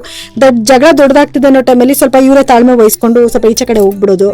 ಆಮೇಲೆ ಕಾಂಪ್ರಮೈಸ್ ಆದ್ಮೇಲೆ ಓಕೆ ಕೂತ್ಕೊಂಡು ಸಮ್ ಪೇಷನ್ಸ್ ಇಂದ ನೋಡು ನೀನ್ ಮಾಡಿದ ಈ ತರ ತಪ್ಪಿತ್ತು, ಈ ತರ ಎಲ್ಲ ಹಿಂಗ್ ಮಾಡ್ಕೊಂತ ನಿಧಾನಕ್ಕೆ ಹೇಳಿದ್ರೆ ಎಲ್ಲಾ ಕೂಡ ಸರಿ ಹೋಗುತ್ತೆ. ಅಂದ್ರೆ ಇವ್ರಿಗೆ ಕೋಪನೂ ಜಾಸ್ತಿ ಇರುತ್ತೆ, ಕೋಪ ಜಾಸ್ತಿ ಆಗತ್ತೆ ಆ ಟೈಮಲ್ಲಿ ಆಗತ್ತೆ. ಬಿಕಾಸ್ ಆಗ್ಲೇ ಆಲ್ರೆಡಿ ಕಟಕ ರಾಶಿಯವರು ಸ್ವಲ್ಪ ತಾಳ್ಮೆ ಸ್ವಭಾವದವರು, ಯಾಕಂದ್ರೆ ಚಂದ್ರ ಅಧಿಪತಿ ಆಗಿರೋದ್ರಿಂದ ತಾಳ್ಮೆ ಸ್ವಭಾವದವರೇ ಆಗಿರ್ತಾರೆ. ಬಟ್ ಎಂತ ಈಗ ಹಸುಗೂ ಕೂಡ ಹಸು ತಾಳ್ಮೆ ಆಗೇ ಇರುತ್ತೆ, ರೊಚ್ಚಿಗೆದ್ರೆ ಬಂದು ಗುದ್ದೇ ಬಿಡುತ್ತೆ.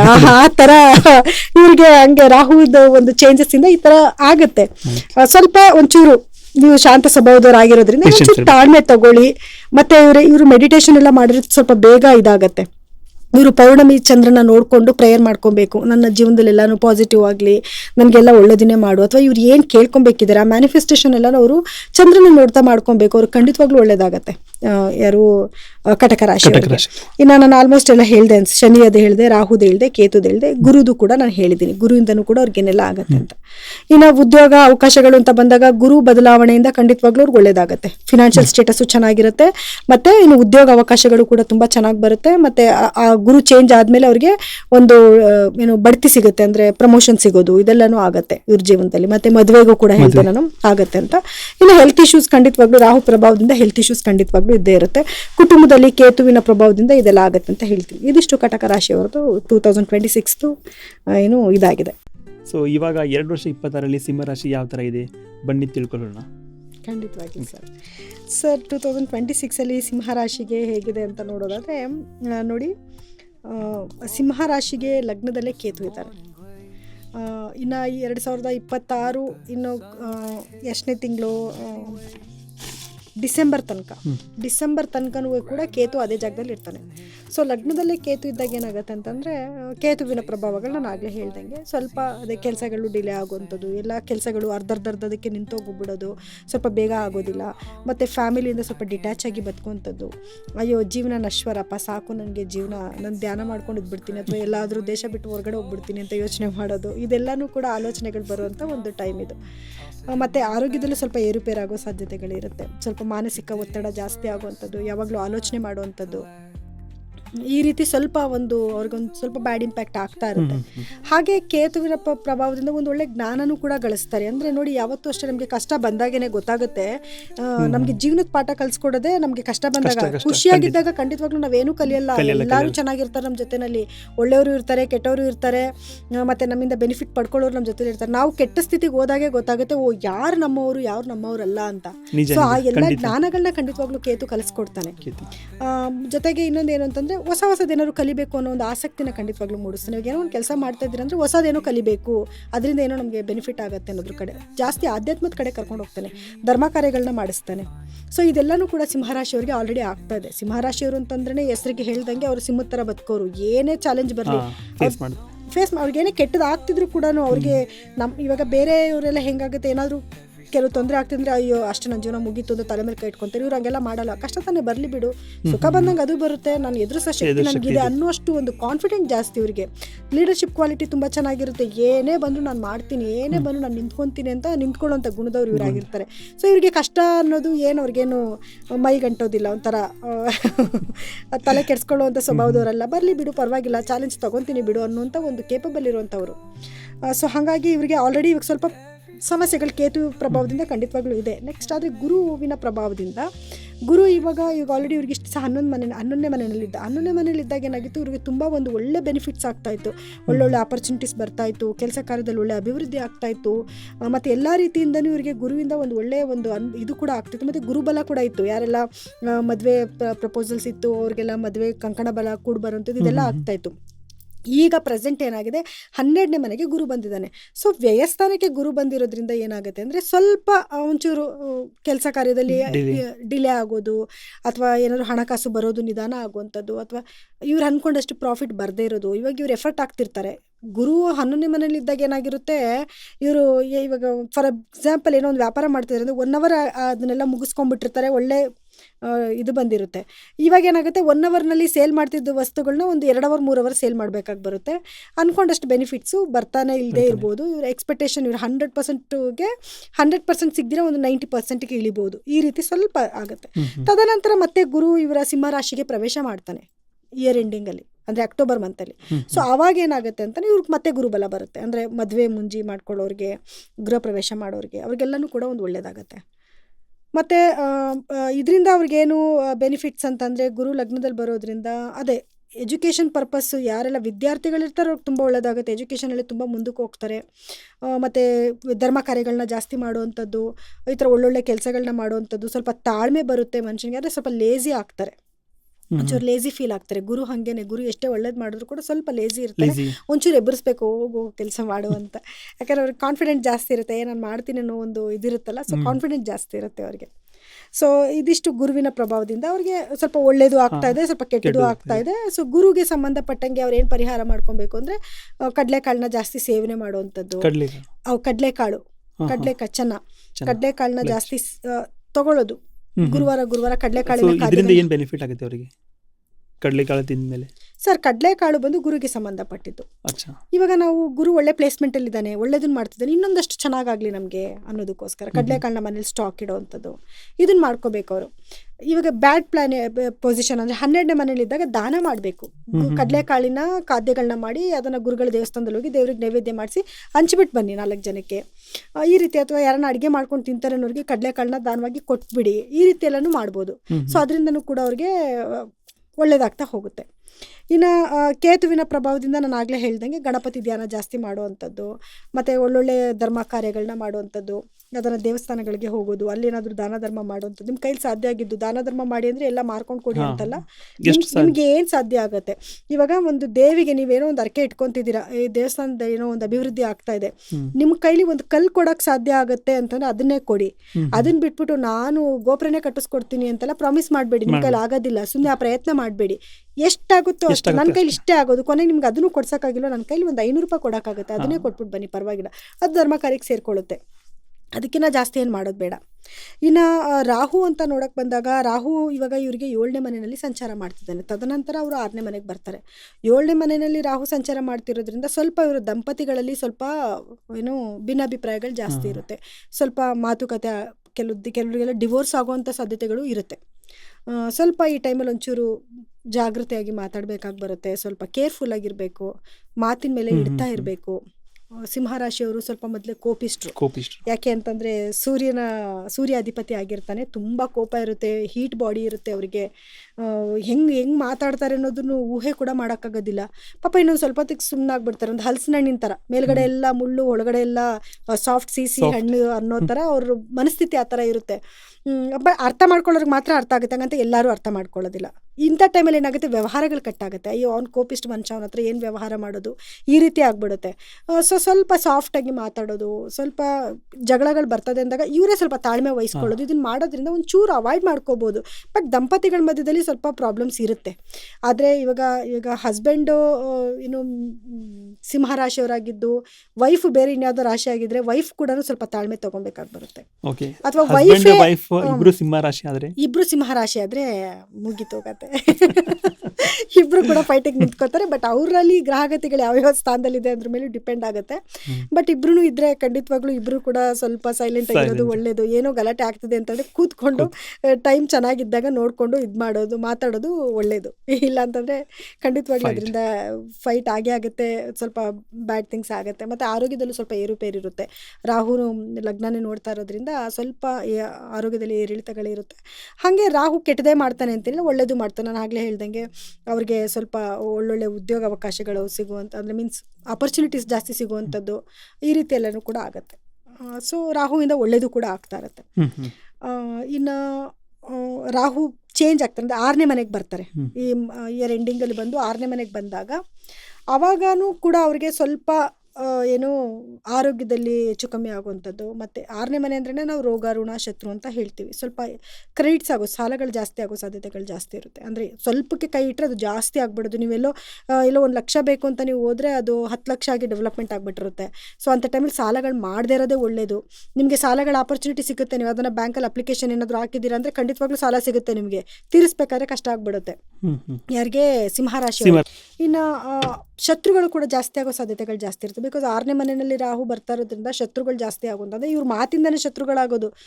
ಹಾಗೆ ಶತ್ರುಗಳು ಜಾಸ್ತಿ ಆಗ್ತಾರೆ. ಮತ್ತು ಕಾಯಿಲೆಗಳು ಬರುವಂಥದ್ದು, ಅಂದರೆ ಏನಾದರೂ ಕಾಯಿಲೆ ಮೊದಲೇ ಇತ್ತಂಥದ್ದು ಡೆವಲಪ್ಮೆಂಟ್ ಆಗಿಬಿಡೋವಂಥದ್ದು, ರಕ್ತದಲ್ಲಿ ಏರಿಳಿತಗಳಾಗುವಂಥದ್ದು, BP ವೇರಿಯೇಷನ್ ಆಗುವಂಥದ್ದು, ಸ್ಟಮಕ್ ಪ್ರಾಬ್ಲಮ್ಮು, ಹೆಡೇಕ್ ಪ್ರಾಬ್ಲಮ್ಸು, ಕಣ್ಣಿನ ಪ್ರಾಬ್ಲಮ್ಮು, ಇವೆಲ್ಲ ಸ್ವಲ್ಪ ಹೆಲ್ತ್ ಇಶ್ಯೂಸ್ ಆಗೋ ಚಾನ್ಸಸ್ ಇರುತ್ತೆ. ಸ್ವಲ್ಪ ಆವಾಗಲೇ ಅವ್ರು ಒಂಚೂರು ಡಾಕ್ಟರ್ ಹತ್ರ ತೋರಿಸ್ಕೊಂಡು ಅದು ಏನು ಬೇಕೋ ಅದು ಪರಿಹಾರಗಳನ್ನ ಮಾಡ್ಕೊಂಡು ಬರೋ ನೆಗೆಟಿವಿಟಿನ ತಪ್ಪಿಸ್ಬೋದು. ಸ್ವಲ್ಪ ತಾಳ್ಮೆ ವಹಿಸ್ಕೊಳ್ಳೋದೇ ಅವರಿಗೆ ತುಂಬ ಮುಖ್ಯವಾದ ಒಂದು ರೆಮಿಡಿ ಅಂತ ಹೇಳ್ಬೋದು. ಆದರೂ ಇವರು ದುರ್ಗಾದೇವಿಯ ಸ್ವಲ್ಪ ಆರಾಧನೆ ಮಾಡ್ಕೊಬೇಕಾಗತ್ತೆ. ಕೆಲವರಿಗೆಲ್ಲ ಮನೆ ದೇವರು ಅಂತ ಇರುತ್ತೆ, ಒಂದು ಹೆಣ್ಣು ಇರುತ್ತೆ, ಅದಕ್ಕೆ ಹೋಗ್ಬಿಟ್ಟು ಬಲಿ ಕೊಟ್ಬಿಟ್ಟು ಬರ್ತಾರೆ. ಅಂಥ ಪೂಜೆಗಳನ್ನ ಅದು ನಿಲ್ಲಿಸಬಾರ್ದು. ವರ್ಷಕ್ಕೊಂದ್ಸತಿ ಅದನ್ನೆಲ್ಲ ಮಾಡಲೇಬೇಕಾಗಿ ಬರುತ್ತೆ. ದೇವಿಯ ಆರಾಧನೆ ಮಾಡ್ಕೊಂಡು ಬರಬೇಕಾಗಿ ಬರುತ್ತೆ. ಮತ್ತು ಏನು ಗಣಪತಿ ಆರಾಧನೆ, ಕೇತುವಿನ ಪ್ರಭಾವದಿಂದ, ಕೇತು 12ನೇ ಮನೆಗೆ ಹೋಗ್ತಾನೆ ಈ ಡಿಸೆಂಬರ್ ಮಂತಲ್ಲಿ, 2026 ಡಿಸೆಂಬರ್ಗೆ. ಸೊ 12ನೇ ಮನೆಗೆ ಹೋದಾಗ ಏನಾಗುತ್ತೆ, ಇವರಿಗೆ ಸ್ವಲ್ಪ ನಿದ್ದೆ ಸರಿಗಿರೋದಿಲ್ಲ, ಆಲೋಚನೆಗಳು ಜಾಸ್ತಿ ಇರುತ್ತೆ, ನಿದ್ದೆ ಡಿಸ್ಟರ್ಬ್ ಆಗೋದು. ಏನೂ ಆಲೋಚನೆ ಇಲ್ಲ ಅಂತಂದ್ರೂ ನಿದ್ದೆ ಮಾಡೋಕ್ಕೆ ಆಗೋದಿಲ್ಲ, ಮಧ್ಯದಲ್ಲಿ ಎಚ್ಚರ ಆಗಿ ನಿದ್ದೆ ಡಿಸ್ಟರ್ಬೆನ್ಸ್ ಆಗೋದು, ಈ ರೀತಿ ಎಲ್ಲ ಸ್ವಲ್ಪ ಆಗೋ ಚಾನ್ಸಸ್ ಇರುತ್ತೆ. ಸೊ ಹಾಗಾಗಿ ಸ್ವಲ್ಪ ನೀವು ಮೆಡಿಟೇಷನ್ ಮಾಡಿಬಿಟ್ಟು ಮಲ್ಕೊಳ್ಳೋಂಥದ್ದು, ಅಥವಾ ಯಾವುದನ್ನ ಕೆಲವೊಂದು ಎಕ್ಸಸೈಸ್ಗಳನ್ನ ಮಾಡಿ ಮಲ್ಕೊಳ್ಳೋಂಥದ್ದು ಮಾಡಿದಾಗ ಸ್ವಲ್ಪ ದೇವ್ರ ಧ್ಯಾನ ಏನಾದರೂ ಮಾಡ್ಕೊಂಡು ಮಲ್ಕೊಳ್ಳೋದ್ರಿಂದ ಅದನ್ನು ಸ್ವಲ್ಪ ಸರಿ ಮಾಡ್ಕೊಬೋದು. ಹಾಗೆ ಗಣಪತಿಯ ಧ್ಯಾನ ಮಾಡೋದು, ಗಣಪತಿ ಪೂಜೆ ಮಾಡೋದು, ಗಣಪತಿಗೆ 21 ಗರಿಕೆ ಹುಲ್ಲು ಇಡೋದು, ಇದನ್ನೆಲ್ಲ ಮಾಡ್ಕೊಳ್ಳೋದ್ರಿಂದ ಏನಾಗುತ್ತೆ, ಕೇತುವಿನ ಪ್ರಭಾವದಿಂದ ಸ್ವಲ್ಪ ಕಮ್ಮಿ ಮಾಡ್ಕೋಬೋದು. ಮತ್ತು ಇನ್ನು ಅದಾಯಿತು. ಇನ್ನು ಶನಿಯ ಪ್ರಭಾವ ಹೇಗಿದೆ ಅಂತ ನೋಡೋಕೆ ಹೋದಾಗ 8ನೇ ಮನೆಯಲ್ಲಿ ಶನಿಯ ಸಂಚಾರ ನಡೀತಾ ಇದೆ. ಸೊ 8ನೇ ಮನೇಲಿ ಶನಿ ಸಂಚಾರ ಆಗ್ತಿರೋದ್ರಿಂದ ಎಲ್ಲೋ ಒಂದು ಕಡೆ ಸ್ವಲ್ಪ ಇವರ ಆರೋಗ್ಯದಲ್ಲಿ ಏರುಪೇರುಗಳಾಗುವಂಥದ್ದು, ಕೆಲಸಗಳು ನಿಧಾನ ಆಗುವಂಥದ್ದು, ಯಾವ ಕೆಲಸಕ್ಕೆ ಕೈ ಇಟ್ಟರೂ ಕೂಡ ಕೆಲಸಗಳು ತಕ್ಷಣಕ್ಕೆ ಆಗೋದಿಲ್ಲ, ಸ್ವಲ್ಪ ಲೇಟ್ ಆಗ್ತಾ ಇರುತ್ತೆ. ಮತ್ತು ಇವ್ರದ್ದೇನಾದ್ರು ಸೀಕ್ರೆಟಿವ್ ಆಗಿ ಏನಾದರೂ ಕೆಲವು ವಿಚಾರಗಳಿತ್ತು ಅಂದರೆ ಅದು ಬಹಿರಂಗ ಆಗುವಂಥದ್ದು, ಅಥವಾ ಅದರಿಂದ ಸ್ವಲ್ಪ ಕೆಟ್ಟ ಹೆಸರು ಬರುವಂಥದ್ದು, ಈ ರೀತಿಯೆಲ್ಲ ಆಗುವಂಥ ಸಾಧ್ಯತೆಗಳು ಜಾಸ್ತಿ ಇರುತ್ತೆ. ಅನಿರೀಕ್ಷಿತವಾದ ಹಣ ಕೂಡ ಬರ್ಬೋದು, ಬರೋದೇ ಇಲ್ಲ ಅಂತಲ್ಲ, ಬಟ್ ಹಣ ಬರೋದಕ್ಕೆ ತುಂಬ ಲೇಟ್ ಆಗುತ್ತೆ. ಆದರೆ ಕಷ್ಟಗಳು ಬಂದರೆ ಸ್ವಲ್ಪ ಬೇಗನೆ ಬಂದ್ಬಿಡುತ್ತೆ. ಸೊ ಹಾಗಾಗಿ ಈ ವಿಚಾರದಲ್ಲಿ ಸ್ವಲ್ಪ ಕೇರ್ಫುಲ್ ಆಗಿರಬೇಕು. ಮತ್ತು ಮುಖ್ಯವಾಗಿ ಇವ್ರೇನು ಅಂತಂದರೆ ಒಳ್ಳೆ ರೀತಿಯಲ್ಲಿ ನಡ್ಕೊಬೇಕು. ಅಂದರೆ ಧರ್ಮವಾಗಿ ನಡ್ಕೊಳ್ಳೋದ್ರಿಂದ ಏನಾದರೂ ಒಂದು ಈ ಕೆಲವರು ಇಲೀಗಲ್ ಆ್ಯಕ್ಟಿವಿಟೀಸಲ್ಲಿ ಇರ್ತಾರೆ. ಅಂದರೆ ಒಂದು ಕೆಲಸ ಮಾಡ್ತಿದ್ರು ಲಂಚ ತಗೊಳ್ಳೋದು, ಅದೆಲ್ಲ ಸಿಗಾಕೊಳ್ಳೋಂಥ ಸಾಧ್ಯತೆಗಳಿರುತ್ತೆ. ಸೊ ಕೇರ್ಫುಲ್ಲಾಗಿ ಇರಬೇಕಾಗತ್ತೆ ಇಂಥ ಸಮಯದಲ್ಲಿ ಯಾರು ಸಿಂಹರಾಶಿ ಅವರು. ಇನ್ನು ಉದ್ಯೋಗ ಅವಕಾಶ ಅಂತೆಲ್ಲ ಬಂದಾಗ ಗುರುವಿನ ಪ್ರಭಾವದಿಂದ ಒಂದು ಒಳ್ಳೆ ಅವಕಾಶಗಳು ಸಿಗ್ತಾರೆ. ಆ ಟೈಮ್ ಪೀರಿಯಡಲ್ಲಿ ಅವ್ರಿಗೊಂದು ಒಳ್ಳೆ ಅವಕಾಶಗಳು ಸಿಗುವಂಥದ್ದು, ಒಳ್ಳೊಳ್ಳೆ ಆಪರ್ಚುನಿಟಿ ಬರುವಂಥದ್ದು, ಡೆವಲಪ್ಮೆಂಟ್ ಆಗುವಂಥದ್ದು, ಹಣಕಾಸು ಚೆನ್ನಾಗಿ ಬರುವಂಥದ್ದು, ಇದೆಲ್ಲ ಆಗುತ್ತೆ. ಬಟ್ ಉಳಿತಾಯ ಮಾಡಬೇಕಾಗತ್ತೆ. ಅವ್ರು ತುಂಬ ಅತಿಯಾಗಿ ಖರ್ಚುಗಳನ್ನ ಮಾಡ್ತಾರೆ. ಖರ್ಚನ್ನ ಸ್ವಲ್ಪ ಲಿಮಿಟೇಷನ್ ಇಟ್ಕೊಂಡ್ರೆ ನೆಗೆಟಿವಿಟಿನ ಸ್ವಲ್ಪನಾದ್ರು ತಪ್ಪಿಸಬಹುದು. ಯಾಕಂದರೆ ಮುಂದೆ ಬರುವಂಥ ಟೈಮ್ಗಳನ್ನು ಸ್ವಲ್ಪ ಕಷ್ಟವಾಗಿದೆ. ಯಾಕಂದರೆ ರಾಹು 7ನೇ ಮನೇಲಿ ಇಷ್ಟು ದಿವಸ ಇದ್ದು ತಿರ್ಗಾ 6ನೇ ಮನೆಗೆ ಬರ್ತಿದ್ದಾರೆ. ಕೇತು ಲಗ್ನದಲ್ಲೇ ಇದ್ದು ಮತ್ತು 12ನೇ ಮನೆಗೆ ಹೋಗ್ತಾರೆ. ಅದೇನು ಅಂತ ಒಳ್ಳೇದಲ್ಲ. ಇನ್ನು ಶನೇಶ್ವರ ಇನ್ನು 2.5 ವರ್ಷಗಳ ಕಾಲ, ಇನ್ನು 2 ವರ್ಷಗಳ ಕಾಲ ಆದ್ರೂ ಅದೇ 8ನೇ ಮನೆಯಲ್ಲೇ ಇರೋದ್ರಿಂದ ಸ್ವಲ್ಪ ಕೇರ್ಫುಲ್ಲಾಗಿ ಇವರು ಇರಬೇಕಾಗಿ ಬರುತ್ತೆ. ಸೊ ಎಷ್ಟು ಇವರು ತಾಳ್ಮೆಯಿಂದ ಶಿಸ್ತುಬದ್ಧವಾಗಿ ಜೀವನ ಮಾಡ್ತಾರೋ ಅಷ್ಟು ಇವರಿಗೆ ಒಳ್ಳೆಯದಾಗತ್ತೆ ಅಂತ ಹೇಳ್ಬೋದು. ಇವರಿಗೆ ಪ್ರತಿದಿನ ಸಿಂಹರಾಶಿಯವರಿಗೆ ಒಂದು ಗುಡ್ ಟಿಪ್ಸ್ ಏನು ಅಂತಂದರೆ, ಇವರು ಪ್ರತಿದಿನ ಸೂರ್ಯನ ಧ್ಯಾನ ಮಾಡಬೇಕು. ಆದಿತ್ಯ ಹೃದಯ ಪಾರಾಯಣ ಮಾಡೋದಾಗಿರ್ಬೋದು, ಸೂರ್ಯನಿಗೆ ಬೆಳಗ್ಗೆ ಎದ್ದು ಅರ್ಘ್ಯ ಕೊಡೋದಾಗಿರ್ಬೋದು, ಮತ್ತು ಸೂರ್ಯನ ನಮಸ್ಕಾರ ಮಾಡ್ಕೊಳ್ಳೋದು, ಈ ಸೂರ್ಯ ನಮಸ್ಕಾರ ಬರುತ್ತಲ್ಲ ಎಕ್ಸಸೈಸ್, ಅದನ್ನು ಮಾಡೋದ್ರಿಂದ ಏನಾಗುತ್ತೆ ಅವ್ರಿಗೆ ಆರೋಗ್ಯ ತುಂಬ ಚೆನ್ನಾಗಿ ಇಟ್ಕೋಬೋದು. ಎರಡನೇದು, ಏನೇ ಕಷ್ಟಗಳು ಬಂದರೂ ಆಲ್ರೆಡಿ ಅವ್ರಿಗೆ ತಡೆಯೋ ಶಕ್ತಿ ಇರುತ್ತೆ, ಇನ್ನಷ್ಟು ಶಕ್ತಿ ಅವ್ರಿಗೆ ಭಗವಂತ ಖಂಡಿತವಾಗ್ಲೂ ಕೊಡ್ತಾನೆ. ಇದಿಷ್ಟು ಸಿಂಹರಾಶಿಯವರ ಫಲಾನುಫಲಗಳು. ಇನ್ನು ಸಿಂಹರಾಶಿಯವರ ಎಜುಕೇಷನ್, ಯಾರು ಸಿಂಹರಾಶಿನೆಲ್ಲ ಓದ್ತಿದ್ದಾರೆ ವಿದ್ಯಾರ್ಥಿಗಳು, ಅವ್ರ ಎಜುಕೇಷನ್ ಹೇಗಿರುತ್ತೆ ಅಂತ ನೋಡೋಕೆ ಹೋದರೆ, ಎಜುಕೇಷನಲ್ಲಿ ಗುರು 11ನೇ ಮನೇಲಿರೋರ್ಗು ಅವ್ರಿಗೆ ತುಂಬ ಚೆನ್ನಾಗಿತ್ತು. ಸೊ 12ನೇ ಮನೆಗೆ ಅಂತಂದರೆ ಯಾವುದು ಕಟಕ ರಾಶಿಗೆ ಬಂದಾಗ ಸ್ವಲ್ಪ ಹಿನ್ನಡೆ ಆಗುತ್ತೆ, ಜಾಸ್ತಿ ಎಫರ್ಟ್ ಹಾಕ್ಬೇಕಾಗಿ ಬರುತ್ತೆ. ಒಂಚೂರು ಜಾಸ್ತಿ ಓದ್ಕೊಳ್ಳೋದ್ರಿಂದ ಮಾರ್ಕ್ಸ್ನ ಖಂಡಿತವಾಗ್ಲೂ ತೊಗೋಬೋದು. ತಿರ್ಗಾ ಲಗ್ನಕ್ಕೆ ಬರ್ತಾನೆ ಅಂದರೆ ಸಿಂಹರಾಶಿಗೆ ಬಂದಾಗ ಆವಾಗ ತುಂಬ ಚೆನ್ನಾಗಿರುತ್ತೆ, ಒಂದು ಒಳ್ಳೆ ಟೈಮ್ ಪೀರಿಯಡ್ ಅಂತ ಹೇಳ್ಬೋದು. ಯಾರೆಲ್ಲ ಕಾಂಪಿಟೇಟಿವ್ ಎಕ್ಸಾಮ್ ಬರೀತಿದ್ದೀರಾ ಅವ್ರಿಗೆಲ್ಲ ತುಂಬ ಒಳ್ಳೇದು ಅಂತ ಹೇಳ್ಬೋದು. ಆದರೆ 12ನೇ ಮನೆಯಲ್ಲಿ ಗುರು ಅಂದರೆ ಕಟಕ ರಾಶಿನಲ್ಲಿ ಗುರು ಇದ್ದಾಗ ಯಾರೆಲ್ಲ ಔಟ್ ಆಫ್ ಕಂಟ್ರಿಗೆ ಹೋಗಿ ಓದಬೇಕು ಅಂತಾರೆ ಅವ್ರಿಗೆಲ್ಲ ಒಂದು ಒಳ್ಳೆ ಟೈಮ್ ಅಂತಲೇ ಹೇಳ್ಬೋದು. ಯಾವಾಗಲೂ 12ನೇ ಮನೆ ಅಂತಂದ್ರೆ ಸ್ವಲ್ಪ ಹೊರಗಡೆ ಓದುವಂಥದ್ದು, ವ್ಯಾಸಂಗ ಮಾಡುವಂಥವ್ರಿಗೆ ಒಳ್ಳೇದಾಗತ್ತೆ ಖಂಡಿತವಾಗ್ಲೂ. ಸೊ ಬನ್ನಿ ಇವಾಗ ಕನ್ಯಾ ರಾಶಿ ಯಾವ ತರ ಇದೆ ಈ ವರ್ಷ ತಿಳ್ಕೊಳ್ಳೋಣ. ನೋಡಿ, ಕನ್ಯಾ ರಾಶಿಯವರಿಗೆ ಆಲ್ರೆಡಿ ಶನಿ ಬಂದು 7ನೇ ಮನೆಯಲ್ಲಿ ಸ್ಥಿರವಾಗಿ, ಶನಿ ಮಹಾತ್ಮ 7ನೇ ಮನೆಯಲ್ಲಿ ಸ್ಥಿರವಾಗಿ ನಿಂತ್ಕೊಂಡಿದ್ದಾರೆ. ಸೊ ಈ 2026 ಅಲ್ಲೂ ಕೂಡ ಅದೇ ಸ್ಥಾನದಲ್ಲಿ ಶನೀಶ್ವರರು ಇರ್ತಾರೆ. ಸೊ ಇದರಿಂದ ಏನಾಗುತ್ತೆ ಅಂತಂದ್ರೆ ದಂಪತಿಗಳ ಮಧ್ಯದಲ್ಲಿ ಸ್ವಲ್ಪ ಭಿನ್ನಾಭಿಪ್ರಾಯಗಳು ಬರಬಹುದು, ಆದ್ರೆ ಅದು ಹಂಗೆ ಸರಿ ಹೋಗುತ್ತೆ. ಖಂಡಿತವಾಗ್ಲೂ ಶನೀಶ್ವರ ಅಂತ ಕೆಟ್ಟದೇನು ಮಾಡೋದಿಲ್ಲ. ಯಾರೆಲ್ಲ ಇನ್ನು ಮದ್ವೆ ಹುಡುಕಾಟದಲ್ಲಿದ್ದೀರಾ ಅವ್ರಿಗೊಂದು ಸ್ವಲ್ಪ ಡಿಲೇ ಆಗ್ಬೋದು. ಇವಾಗ ಮದ್ವೆ ಆಪರ್ಚುನಿಟೀಸ್ ಬರ್ತಾ ಇದೆ ಅಥವಾ ಹೆಣ್ಣು ಗಂಡು ಹುಡುಕ್ಬೇಕು ಅಂತಂದಾಗ ಸ್ವಲ್ಪ ಡಿಲೇ ಆಗ್ಬೋದು. ಇವಾಗ ನಾವು ಜಾತಕದಲ್ಲಿ ಅಂತ ತಗೊಂಡಾಗ 7ನೇ ಮನೆಯಲ್ಲಿ ಶನಿ ಕುತ್ಕೊಂಡಿದ್ರೆ ಸ್ವಲ್ಪ ಮ್ಯಾರೇಜ್ ಪ್ರಾಬ್ಲಮ್ಸ್ ಆಗತ್ತೆ ಅಂತ ಹೇಳ್ತೀವಿ. ಸೊ ಇವಾಗಲೂ ಅಷ್ಟೇನೆ ಸ್ವಲ್ಪ ಅಂದ್ರೆ ಇವಾಗ ಗಂಡು ಏನು ಕನ್ಯಾ ರಾಶಿ ಆಗಿತ್ತು ಅಥವಾ ಹೆಂಡತಿ ಬೇರೆ ಯಾವ್ದೋ ರಾಶಿ ಆಗಿದ್ದಾಗ ಅವ್ರ ಒಂದು ಬಲದಿಂದ ಸರಿ ಹೋಗುತ್ತೆ. ಹಿಂಗೆ ಈ ರೀತಿಯಲ್ಲಿ ಸರಿ ಹೋಗುತ್ತೆ. ಅಷ್ಟೊಂದು ಆತಂಕ ಪಡೋದು ಬೇಡ. 7ನೇ ಮನೇಲಿ ಶನಿ ಇದ್ದಾನೆ, ಸೊ ಶನಿಯ ದೃಷ್ಟಿ ನೇರವಾಗಿ ನಮ್ಗೆ ಬೀಳ್ತಾ ಇದೆ, ವಕ್ರ ದೃಷ್ಟಿ ಬೀಳ್ತಾ ಇದೆ, ನಾವ್ ಏನ್ ಮಾಡ್ಬೇಕಪ್ಪ ಅಂತ ಕೆಲಸಗಳು ಖಂಡಿತವಾಗ್ಲೂ ಡಿಲೇ ಆಗುತ್ತೆ. ನೀವ್ ಏನೇ ಕೆಲ್ಸಕ್ಕೆ ಕೈ ಇಟ್ರು ಕೂಡ ಯಾವ್ದು ಸುಲಭವಾಗಿ ಆಗೋದೇ ಇಲ್ಲ. ನೀವ್ ಎಷ್ಟು ಪ್ರೆಷರ್ ಕೊಟ್ಟು ಕೆಲಸ ಮಾಡ್ತಿರೋ ಅಂದ್ರೆ ಎಷ್ಟು ನೀವು ಅದಕ್ಕೋಸ್ಕರ ಹಿಂದೆ ಬೀಳ್ತಿರೋ ಅಷ್ಟು ಕೆಲಸ ಖಂಡಿತ ಆಗುತ್ತೆ. ಎಲ್ಲದಕ್ಕಿಂತ ಮುಖ್ಯವಾಗಿ ಲೇಜಿ ಹೋಗಲ್ಲ ಎದ್ದು ಬೇಗ. ನಿಮ್ ಮೈಂಡ್ ಅಲ್ಲಿ ಐಡಿಯಾ ಇರುತ್ತೆ, ಅವ್ರ ಮೈಂಡ್ ಅಲ್ಲಿ ಐಡಿಯಾ ಇರುತ್ತೆ, ಕೆಲಸ ಮಾಡ್ಬೇಕು ಅನ್ನೋ ಐಡಿಯಾ ಇರುತ್ತೆ, ಅವ್ರು ಮಾಡಕ್ ಆಗ್ತಾ ಇಲ್ಲ. ಅಥವಾ ಕಣ್ ಮುಂದೆ ಅಲ್ಲಿ ಇದೆ, ಅದೊಂದ್ ಬ್ಯಾಗ್ ಅಲ್ಲಿ ಬಿದ್ದಿದೆ, 3 ದಿವಸ ಆದ್ರೂ ಅಲ್ಲೇ ಬಿದ್ದಿರುತ್ತೆ, ಅದು ಎತ್ತಿಡೋ ಅಂತ ಮನ್ಸೇ ಮಾಡೋದಿಲ್ಲ. ಆತರ ತುಂಬಾ ಲೇಜಿ ಮಾಡ್ತಾರೆ. ಯಾವಾಗ್ಲೂ ಮಲಗ್ಬೇಕು, ರೆಸ್ಟ್ ಮಾಡೋಣ, ಅಯ್ಯೋ ಯಾಕೆಲ್ಲಾಗುತ್ತೆ ಹೋಗುತ್ತೆ ಅಂತ. ಆಪರ್ಚುನಿಟೀಸ್ ಬಂದ್ರು ಆ ಆಪರ್ಚುನಿಟೀಸ್ ನ ತಗೊಳಕ್ಕೆ ರೆಡಿ ಇರೋದಿಲ್ಲ. ಆ ರೀತಿ ಆಗುವಂತ ಒಂದ್ ಚಾನ್ಸಸ್ ಇರುತ್ತೆ. ಇದಕ್ಕೆ ಪರಿಹಾರವಾಗಿ ಏನ್ ಮಾಡ್ಕೊಬೇಕು ಅಂದ್ರೆ ಸ್ವಲ್ಪ ಶನೀಶ್ವರನ ಸ್ವಲ್ಪ ತೃಪ್ತಿ ಪಡಿಸ್ಬೇಕು. ಅಂದ್ರೆ ದಾನ ಧರ್ಮ ಮಾಡೋದು. ಒಂದ್ಸತಿ ನೀವು ತಿರುನಲ್ಲಾರ್ಗೆ ಹೋಗ್ಬಾರ್ದು, ತುಂಬಾ ಒಳ್ಳೇದು. ಹೋಗಿ ತಮಿಳ್ನಾಡಲ್ಲಿ ಕುಂಭಕೋಣಂ ಹತ್ರ ತಿರುನಲ್ಲರ್ ಅಂತ ಬರುತ್ತೆ, ಎಲ್ಲರಿಗೂ ಗೊತ್ತಿರುತ್ತೆ. ನವಗ್ರಹ ಟೆಂಪಲ್ಗಳು ಕುಂಭಕೋಣಂಗೆ ಹೋಗ್ಬಿಟ್ರೆ ನಿಮ್ಗೆ ಅಲ್ಲೇ ಎಲ್ಲಾ ನವಗ್ರಹ ಟೆಂಪಲ್ಗಳು ಬರುತ್ತೆ. ಅಂದ್ರೆ ಮುಖ್ಯವಾಗಿ ಈಶ್ವರ ದೇವಸ್ಥಾನ ಇರುತ್ತೆ, ಅದ್ರೊಳಗಡೆ ಒಂದು ಚಿಕ್ಕದಾಗಿ ಎಲ್ಲ ನವಗ್ರಹಗಳ ದೇವಸ್ಥಾನಗಳಿರುತ್ತೆ. ಒಂದು ನೋಡಿ, ಒಂದು ಕರ್ಮ ಕಳೆಯೋದಕ್ಕೋಸ್ಕರ ತಮಿಳ್ನಾಡಲ್ಲಿರೋ ಶನೀಶ್ವರ ದೇವಸ್ಥಾನಕ್ಕೆ ಹೋಗ್ಬೇಕು. ನೀವು ಸಿದ್ಧಿನ ಪಡೆಯೋದಕ್ಕೋಸ್ಕರ ಏನು ನಾರ್ತ್ ಅಲ್ಲಿ ಇರುವಂತದ್ದು ಶನೀಶ್ವರ ದೇವಸ್ಥಾನ. ಶನೀಶ್ವರ ದೇವಸ್ಥಾನ ಅದ್ರಲ್ಲಿ ಓಪನ್ ಅಲ್ಲೇ ಇದೆ, ನಾಸಿಕ್ ಅಲ್ಲಿ ಇದೆ ಅಲ್ಲ, ಆ ಟೆಂಪಲ್ ಹೋಗಿ ಬರ್ಬೇಕು. ಈ 2 ದೇವಸ್ಥಾನಗಳು ಪ್ರಮುಖವಾಗಿರೋದು ಶನೀಶ್ವರಿಗೆ. ನೀವು ಇಲ್ಲಿ ಸುತ್ತಮುತ್ತ ಇರುವಂತ ಚಂದ್ರಾತ್ಮನ ದೇವಸ್ಥಾನಗಳಿಗೆ ನಾನಂತೂ ಯಾವತ್ತೂ ಸಜೆಸ್ಟ್ ಮಾಡಿಲ್ಲ, ಯಾಕಂದ್ರೆ ನನಗೆ ಬೇರೆಯವ್ರನ್ನ ಬೈಕೊಳೋದ್ ಬೇಡ. ನಾನಂತೂ ಯಾರಿಗೂ ಸಜೆಸ್ಟ್ ಮಾಡಿಲ್ಲ. ಆ 2 ದೇವಸ್ಥಾನ ನಾನು ಸಜೆಸ್ಟ್ ಮಾಡೋದು.